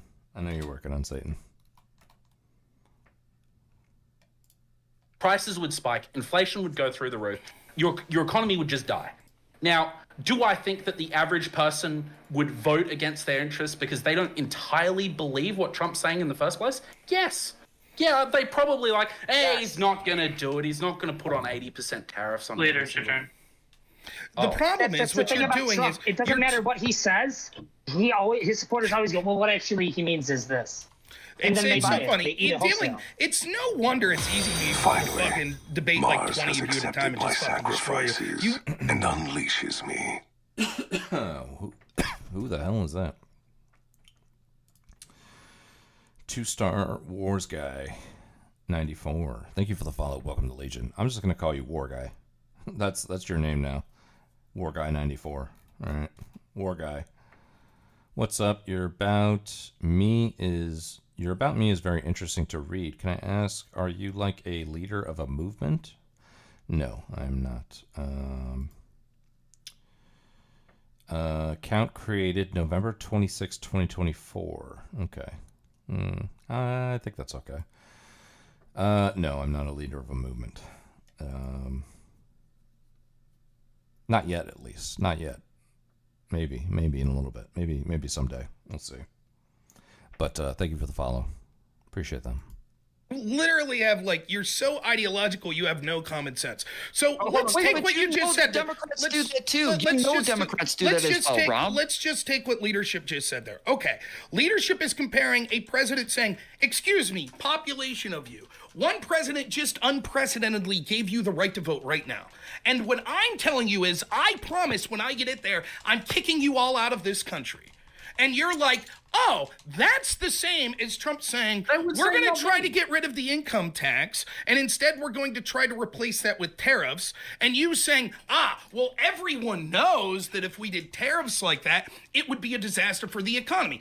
That's not true. Many people don't know that. There are people that suggest he just said that that's what would happen. No, that might be what he thinks happens, but the difference that I'm trying to tell you is there is a series of events that needs to occur from, tariffs means economy gets destroyed, and yet people still voted for Trump because of the economy, versus Trump says, I'm kicking you out of the country, and I'm still going to vote for you.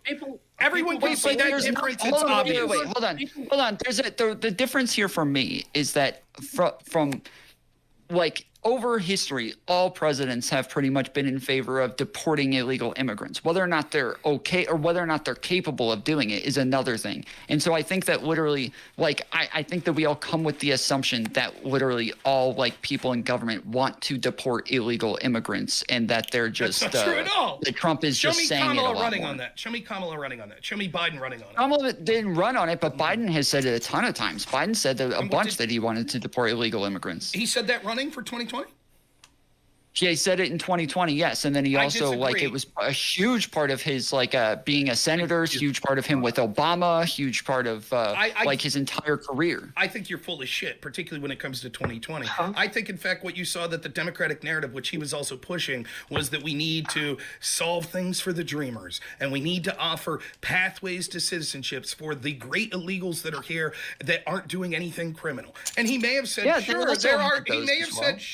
the ones that are criminal, the ones that are given deportation orders, maybe. Trump goes further than that. He says, we're going to deport all illegals, right? Millions upon millions. The Democrats take him at face value. They're like, yeah, he's going to do it. I'm not saying he doesn't go farther. I'm not saying he's not going farther. I am just saying that, yes, I think that, everybody comes with the assumption that, people in government want to deport illegals. This is a further question that I have for you. It's not even worth having this debate. If you can't see on face value the fucking absurdity that you think that one president doing something unprecedented, giving illegals the right to vote, which they would have been so fucking happy with, they'd have said, we don't care, Biden, fuck you. And the other guy's saying, and by the way, I'm going to kick you out. You're like, yeah, they would have respected that. That's what they'd want. Just like with tariffs. And the greater point that this brings up is, I don't understand. I think you're all smart enough to know this is bullshit. So I don't understand why you guys lie like this. Why you die on these hills that are a fucking joke.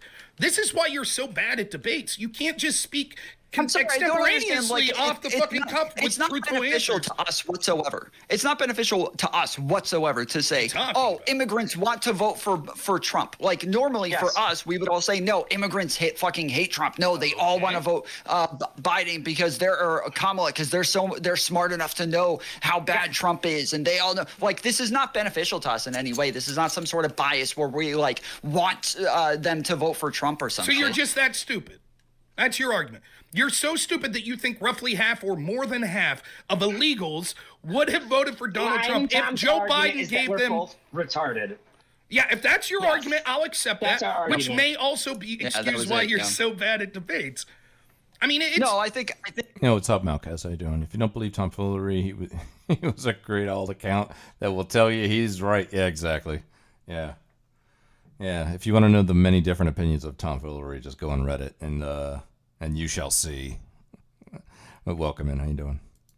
I think that like different demographics do tend to vote in trends, and that they do tend to have like communities and cultures that seem to lean in directions. And then when you see things that you think, wow, that makes absolutely no sense why you would vote for that person, that still tends to happen on a trend based on the communities that they're a part of. So that's not true in many ways, right? It's true that threshold-wise, you could have a subjective opinion that says, for example, well, I think that the more pro-union policies of Democrats, it wouldn't make sense why people that are in unions, a large portion of them would vote for Trump. Okay, there's an argument to be had there. Now, there's an answer for that. Most people are voting for a reason. You might disagree with the reason. So maybe they think that social issues outweighed what they saw as small benefits that they were getting from the Democratic Party. But what you don't see is when people basically give you a theoretic death sentence. I will kick you out of the country. I will imprison you for life. I will take away your home. I will take away your business. Those sort of things that people say, shit, yeah, I'll vote for that guy. Yeah, sounds good. They don't believe it, though. They don't believe it, or the message doesn't make you miss doing politics, Of course, there is so much. Listen, I'm not even saying that Democrats only do this, right? But there is definitely a degree of like. I've stopped listening as well. All right, let me put this out. I think there's a degree of I think a lot of Americans like play this as team sports. Well, there is a degree of like the actual fact of the matter doesn't matter, because they will justify and cope their way into like. Oh, sure. That's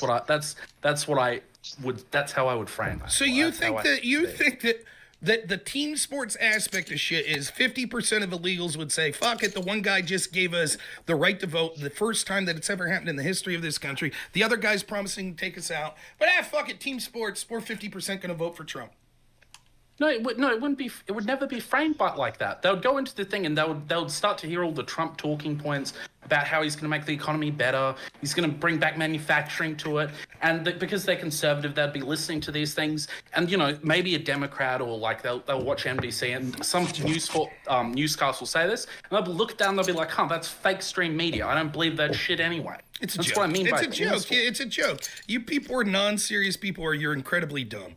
It is an absolute joke. It's not even close. It is. It's not even close. I would bet that if I sat here and talked to like 15 serious Democratic strategists, they would laugh their fucking ass off at you. They'd say, so you mean to tell me that Joe Biden gives illegal immigrants a gift that they never in a million years expected? You all have the right to vote right now. And they're going to be so unthankful for that. And then they're going to hear, and the same guy that gave him the right to vote is going to say, this guy Trump's going to kick you all out. And Trump's like, yeah, I am. I'm going to kick you all out. And they would say, but you know what? I'm persuaded by his claims on tariffs. And I just don't believe that he'll kick me out. And I don't believe the guy who just unprecedentedly gave me the right to vote, I don't think their party would look out for me. So we're going to go ahead and vote for the guy that was going to kick me out. I think you're full of shit. I think it's self-evidentiary full of shit. I think it is. So I think he put a lot of faith in how many people. Talk to him. Leader, we're waiting on you, leader. I know. I'm sorry. Leader, I just got to tell you, buddy. You're talking to Rob like you're talking to me. You're going, come on. He's not gonna come meet you. You gotta go. If you wanna argue with Rob, you gotta go hard, buddy. You can't be gentle like you. That's fine. I'm happy. We're all listen. Rob's tenacious. I don't want to go out like 80 he's words already. Per minute and you're like, come on. It's not gonna. You can't do that, buddy. Listen, he's got like 3 people shouting down at him. I don't need to make that. Well, I'm saying you're trying to make a point, which is, Rob, what you're saying is a bit extreme here. Can you dial it back so we can have a real conversation about this point? But it's coming out as, come on. He's just going to run right over that, buddy. But it's not extreme. The example I gave, the example is purposely hyperbolic to try to get a sort of level of understanding people, because there's this general question of all of these immigrants come in, and if we give them a pathway to vote, which way would they ultimately vote? And so you start at some sort of level, right? The most likely that they would vote for Democrat is if the Democrats basically gave them the right to vote right now, and Trump was running on the promise of kicking them out. And if I can't get an admission from Democrats there, yeah, it is most likely that the overwhelming majority of those people would end up voting Democrat in that circumstance. Then there's no good faith discussion possible to go further down the line of what a path to I amnesty don't would know how actually good look things like. you're looking for when you're not asking any of us why we actually think that. Instead, you're telling us the reason why we're saying I could tell you exactly why you think. I could do it more Dave succinctly. reasons. Would You like haven't me said to- my reasoning once. Okay, you want me to steel man your position? You haven't heard my position. You only heard my answer. Okay, that's fine. So I've heard the other two people's position. I could steel man it. If you want to tell me your justification why more than 50% of illegals would vote for Trump as opposed to Biden, who just gave them the right to vote, I'm open to Do you hearing. think? Hold on. Let me ask you some very simple questions. Very simple. Okay. Easy. This is easy. Okay. Do you think that that illegal immigrants have perfect information on both candidates? No. Or do you think that? Okay, all right. Do you think that perhaps that they're going to carry forward their bias from, say, they were from a conservative family or a Democratic family, and that this bias would lead them to a media platform that supports that bias? Right? Would you agree with that? No, I do not. I agree that could happen. That so let's say that there's a certain percentage of things that influence someone's vote. Would you agree with that? A percentage of that might be. Okay, so then even you and anyone around the world, like a certain reason leadership why you would vote, part of it's going to be because culturally where you came from, right? That's going to be part of it, right? Part of it might be what you think is the most important issue, and you'll, instead of looking into every issue, maybe you're just concerned about taxes. So you might do a little more research on taxes than you will immigration policy or some shit like that. You're just hearing surface level shit, right? In other words, what I'm saying is there's a bunch of reasons that go into why you're voting. The same is true of pretty much everyone. Part of that reason is going to be, well, culturally, what sort of community do you come from? That's absolutely true. But that's not going to be the bulk of the reason. They are going to be aware of probably, would you agree with this? Most people are aware of at least like one issue. They at least know talking points on one issue. Would you agree with that? Most voters do? I'd say that of imperfect information on most issues. Well, it would be imperfect. I have imperfect information. All of us have imperfect information, of course. But what I'm saying is, that's made a lot worse by your biases, which is what I want to go back to at the start. It's like at the start of this, I tried to sort of like take you to the place where it's like, well, they come in, they're going to have influences on them, they're going to have preconceived biases, they're going to go for the media platforms which reinforce those biases, Let me prove why your point's stupid. Would you consider yourself, I don't even know the party, someone's explained this to me in Australia. Here, take your turn. So just to be clear, I am almost exclusively Check your back, bro. conservative in my party. Okay, so It's conservative. So we'll say full conservative, clear. and whatever the name of your conservative party is. And let's say that your cultural influences led to that. Maybe your family. Is that part of the reason you've exclusively voted conservative? Because the way you were raised, the community you came from? I think it's sort of I would say that it's set.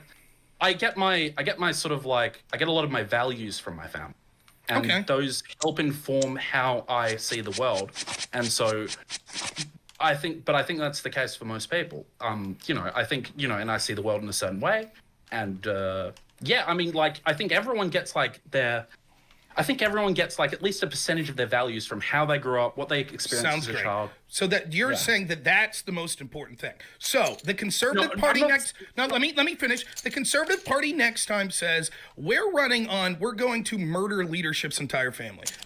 Every day they're saying it. No, trust us. We're going to kill you all. We're going to kill you all. And what you're saying is, yeah, but I have access to imperfect information, and my cultural values matter. And traditionally, I culturally have value to vote for the Conservative Party. So I'm still going to vote for the Conservative Party because I have imperfect information. That's what you're saying? Can I? Would you allow me to sort of respond with more than one sentence? Okay. Yes. So what I think is that if a Conservative Party in Australia did that, of course everyone would vote no. But you've got a situation in America where.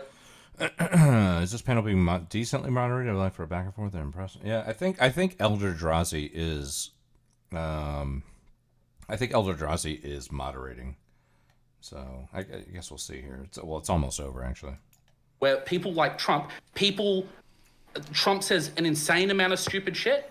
Hey, what's up, Misery? Good morning. How you doing? What's going on? All the time.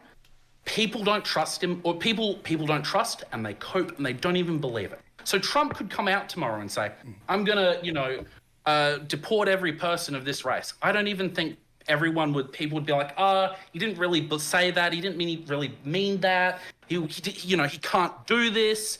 there'd be like a million other excuses along that line to give Trump an out, as that's not what he really meant. And Hey, maybe he Leader, couldn't go ahead do and it. hit check. We know you don't have anything. Come on.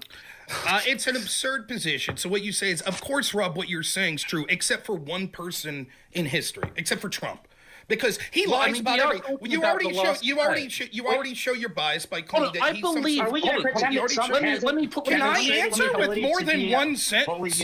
Can I answer with more than one sentence? I don't think that's what he was saying, though. May I answer with more than one sentence, and then you can determine whether or not I've properly isolated what he was trying to say? I haven't even had a chance to say what I was going to say. Please, by all means, allow me to answer. You rolled out with a bad faith more than interpretation. one- So It is not a bad faith interpretation. What he said is this: he already shows his I did not bias. think you had it.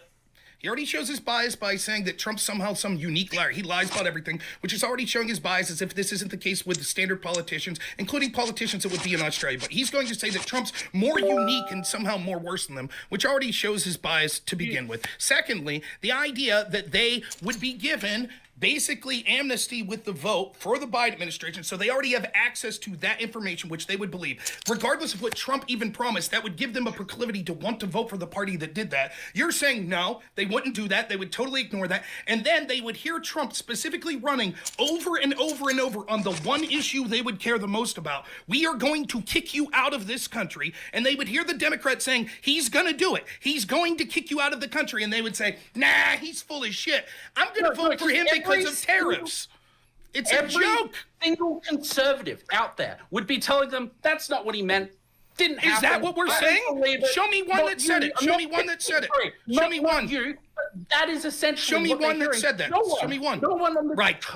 I mean, right, you're saying show me one, but you're not engaging with the substance of what I'm talking about here. I'm saying to you that the narrative that we're getting into, or the narrative that would be spun about the Trump's going to kick out all illegals, would not be propagated in conservative mainstream news. I can name like 5 people off the top of my head just right now that would just outright say, no, it's the Democrats that are planning to do this. Who? Name me 5.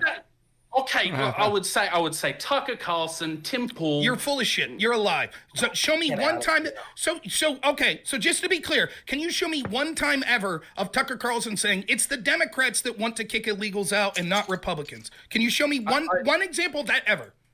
A few moments later. Hey, Rob, Drazi, what do you guys think of the adpocalypse on Twitch right now? Oh, I win. Shit. Well done. I could stick around and talk a little, though. I don't mind that. But I will take I see Pirate Software break it down and said that actually ads dip down this time of the year every single year. Well done, and it should go Rob. back up. Congrats. Good job. Good job. Good game. It was fun. It was. Normal America with Rob Noir. Just saying. Yeah. All right. Well, I gotta go here in a few minutes, so let's just look at a couple reels and see what's going on in the social media world. But I did have fun tonight. Tonight was fun. I think hanging out longer than I thought I was going to is going to make my day a little longer today, but it was worth it. I think just kind of hanging out with you guys, having the conversations we had. It was a good time. It was a good time. Unless Jesus 3 years, what a bitch. Bring ass Satan online and I'll fucking raid him. I'm no stranger to an ass Satan raid. Let's see what we got here.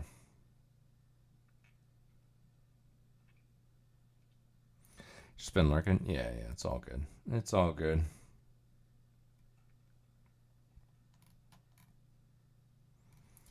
What do we got here?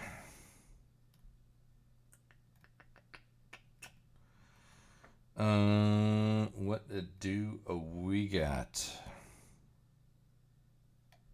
Non-binary Oregon State University professor steps down after being accused of faking mixed-race Black, Indigenous, Two-Spirit identity. Okay. Dude, so is that the most 2024 headline you've ever seen in your life? Like, Ryan, you're a young... That is pretty fucking 2024. Let me see. Non-binary Oregon State University professor steps down after being accused of faking Mixed race, black, indigenous, two-spirit identity. Yeah. Binary Oregon State University professor steps down after being accused of faking mixed race, black, indigenous, two-spirit identity. Okay. Dude. So is that the most... Who was the woman that got accused of, like, she was part of the NAACP? Rachel Dolezal. Yeah, this is like a Rachel Dolezal kind of situation. 2024 headline you've ever seen in your life? Like, Ryan, you're a young man. I want to install something in you. Whenever you see a grown man with hanging earrings that, no, he's up to no good. Right. So he's writing poetry using Cherokee language. And Cherokees, actual Cherokees, go, hey, I'm reading this poetry, and the guy's not using the language properly. He's a fucking fraud. Yeah, I mean, isn't this blackface? It's 100% blackface. Non-binary Oregon State University professor steps down after being accused of faking mixed race, black, indigenous. Yeah.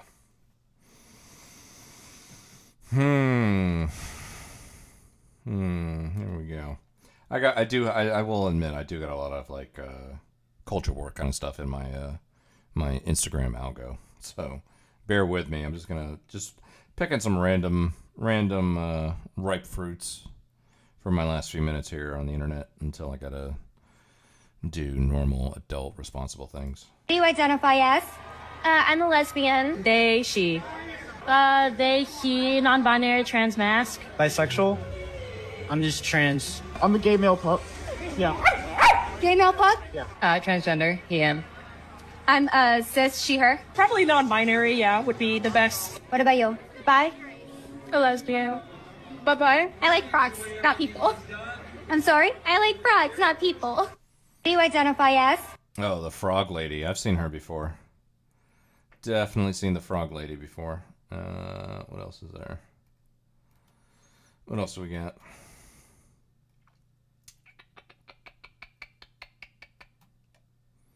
Some red pill stuff. This is actually Andrew Wilson's wife. You don't understand that this modern world and all this beautiful technology around you that you're sitting in right now, if it weren't for men building that and maintaining that, you would have no illusion of being able to be a strong, independent woman and have all these choices and do what you want. Why do men do all of that? They do it because they're benevolent and they are good. Isn't that crazy? They're actually really nice. But they're getting something out of you. If men were as bad and misogynistic as you think, they would put us in cages and we'd be, baby farms. You're a bit of a baby farm. Haven't you popped out 5 children? Yeah. You're a baby farm. Would you like me to go wake up my children and get them down here too so you can tell them that they're like gross little I don't think it's appropriate. I mean, take your little snarky little insults and shove them up your ass because you are a useless heifer who has never done anything except you're a great woman. Nice. You're a very... You don't understand. I mean, there's a lot to pick apart from that, but I think even, whatever feelings you might have towards Rachel Wilson, I think calling her a baby farm is that's misogynistic. That's internalized misogyny. Okay. Yes, Salty, thank you. Yeah, go follow me on Kick. Go follow me on YouTube. One of my long-standing conspiracy theories is that at some point Twitch is going to get shelved. Amazon obviously, has no soul and will, either just put Twitch on the shelf or sell it. And I think I am tending towards the former in terms of what the future of Twitch holds. That being said, I am on YouTube and on Kick, so just go search out Leggett_Landius_Jr. and you'll find me. If you can't find me on Kick with that, try Leggett-Landius-Jr. and you will find me. Kick has a weird thing about underscores. It's just the nature of the beast. But feel free. I'm right now. I'm streaming on all 3, and I will be I am multi-platform for the next year, but nobody knows what the future holds for Twitch. I'm I'm inclined to think that being pessimistic about Twitch's future is probably more realistic than not. So go follow me there, and you will find me. So thank you, Salty. I appreciate that. You put your names on screen under the given logos. Yeah, I know. Well, the thing is, right now, so I'm in this transition period where I'm taking my last final for my degree this week. So the last time I'm going to hit submit for something I need to turn in for a grade is going to happen in the next few days. And once I do that, my school is done, at least for the next 8 or 9 months. I'm debating whether or not I want to go for my master's. I probably will, but at least until, next fall, I will be completely free to reinvigorate the stream, get everything where it needs to be. Same thing with the Discord. The Discord was already a very quiet place. I treated the Discord more as like a notification system to let people know what platform I'm on. But sometimes people from time to time have a chat in there and they'll drop some memes and stuff. So, over the course of the holidays and the next few months, I'm definitely going to be pouring a lot more into this thing that we do here. So yeah, I'm Bong, you're 100% right, and I will be doing that. What are you going for again? So my degree is, most colleges have bachelors of arts and bachelors of sciences. However, there is a new category called bachelors of business administration, and I'm going for that. And the degree is computer information systems. But also, my degree has a concentration in network and cyber security assurance. So that affords me a certificate from the National Security Agency, the NSA. So I get my degree. I also get a certificate from the government. And I also have a minor in legal studies. So I took a lot of courses in constitutional law, judicial procedure, business ethics, philosophy, things like that. I mean, don't ask me to fucking tell you about philosophy because it's not my wheelhouse. It's not my I could not fucking begin to tell you about what Socrates thought in BC 329 or whenever the fuck Socrates ran. I have no clue. But my legal studies minor gave me at least a window towards things that were legal in case I wanted to do a law degree at some point. You can certainly join or get accepted to a law school with a business degree and a legal studies minor. So I thought, I want to just keep my options open. So I don't know. I really doubt I'm going to, pursue a law degree because even if I did, it would mean, at some point, completely reinventing myself in terms of my career path. And I don't know, at my ripe old age of 42, if I want to do that. So we'll see. I don't know, but I was interested in it. And so the classes that I'm taking this semester was penetration testing. So it's a lot of just getting into Unix and Linux and trying to get into systems and being blue team, red team, that kind of stuff, white team, whatever, all that shit. And the other class I took was Constitutional Law 2, where we focused on crafting arguments that were contrary to modern narratives. So our teacher would give us a scenario that was very modern, should trans people go to certain kinds of bathrooms or whatever, or should abortion be legal?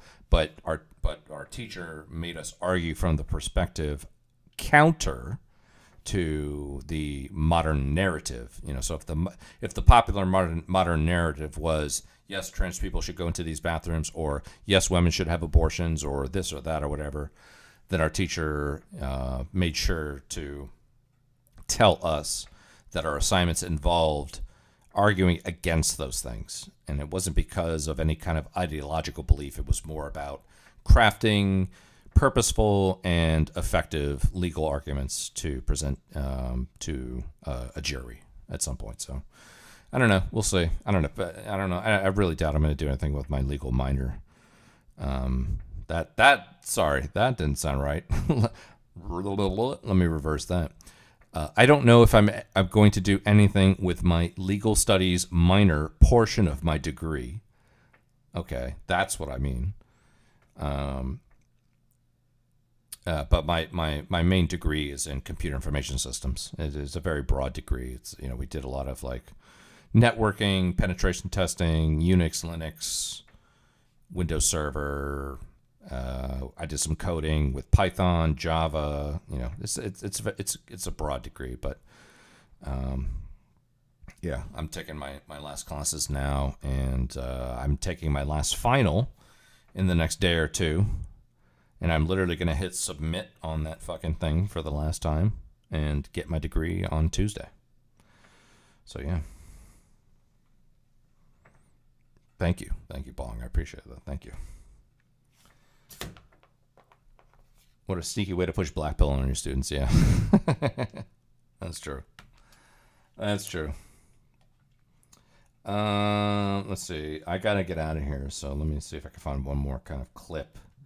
Fun little clip to leave you guys with. Let's see.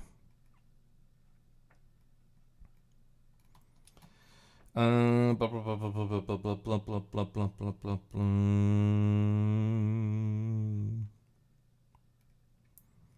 got all kinds of stuff here.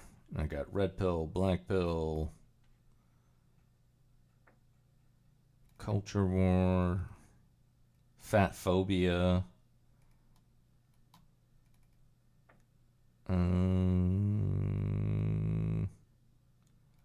Let's see.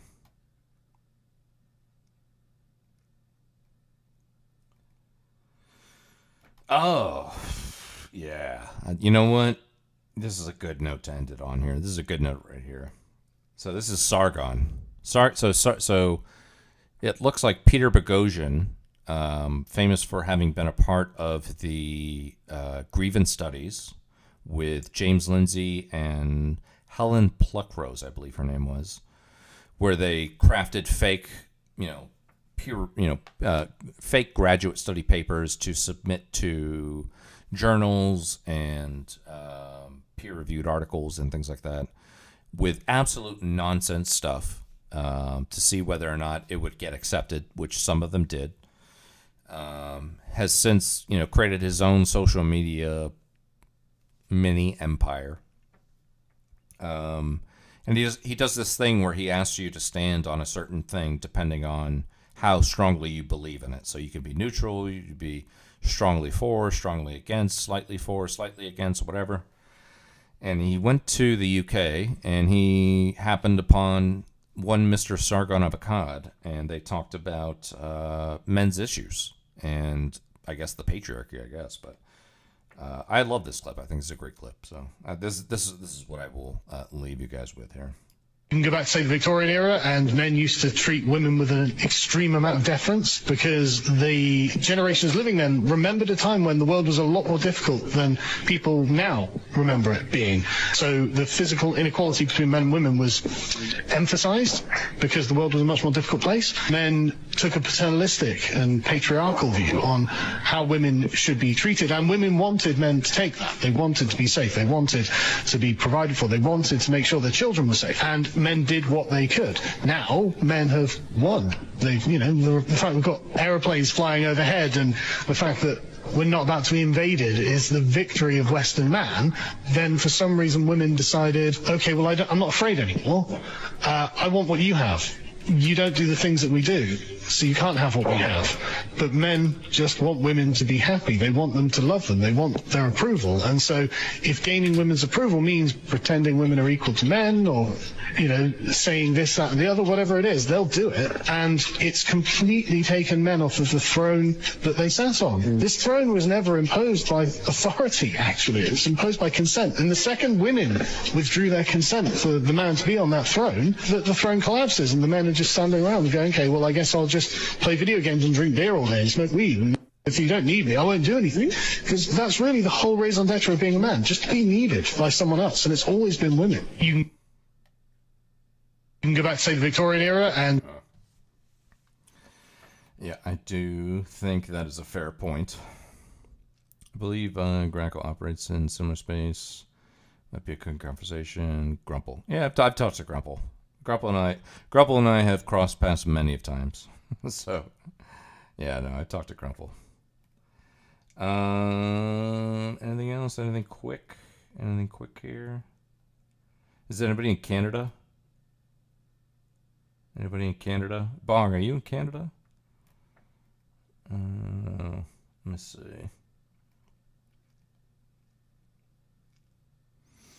Canadian, there we go. Malkaz. All right, well, enjoy this one. Enjoy this. I don't want a liberal government. I don't want Justin Trudeau as prime minister. We have absolutely ripped up the agreement with Justin Trudeau. Justin Trudeau is playing political games, and the only person that's winning is himself. He has come across very out of touch. He's ignored a lot of the problems people are going through. People are absolutely fed up with and done with Justin Trudeau and the Liberals. The Liberals have let people down again and again, and they are done. Why are you working with Justin Trudeau when he's doing such a bad job? I gotta tell you, it is not easy. We're ready for whenever election comes. We're going to vote against any measure that attacks working people. We're going to be voting in favor of the budget. I've received some openness to fixing the problems that I've outlined. And we're not going to let the Liberal government off the hook. The next election, people have a choice. I stand by my words. Trudeau has let you down. Trudeau has let you... I'm not a Jack Meat fan. He's a psyop. Yeah. He's a psyop, yeah. ...down and does not deserve another choice. And it's really clear to me, there's mounting evidence that Justin Trudeau and the Liberals were just too weak. I stand by my words. Trudeau has let you down. Trudeau has let you down and does not deserve another choice.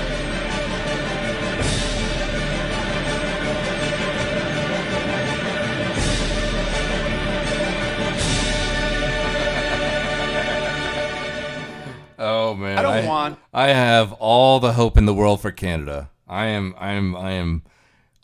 with you. I am with you. Okay, the governor of Canada's doing a great job. What's up, T-Bert?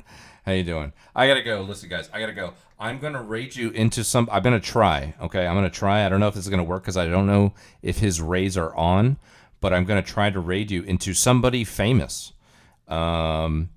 This person went to jail for a while, and they have been streaming on Twitch for a while. And I'm going to raid you into them, him. Sorry, them, not them, him. And he's an outstanding example of capitalism. Let's put it that way. So I'm going to try to raid you guys into him. When you see who it is, if you know who it is, hey, say hello, but I don't know if this raid is going to work, but I'm going to try. This person is, I promise you, is a famous person. Yeah, actually T-Bird's hitting the nail on the head there. So I'm going to raid you into that person. I got to go. I got adult things to do, not in a sexual way, but in a, professional way. Not to say that adult workers aren't professional, but you know what I'm saying. But yeah, I'm gonna send you guys over there. I'll try to be on tomorrow. I got things to do, naps to have, and I have to be old, so we'll see. But I'll probably be on. So we'll see. But thank you guys. I'll see you later. Peace.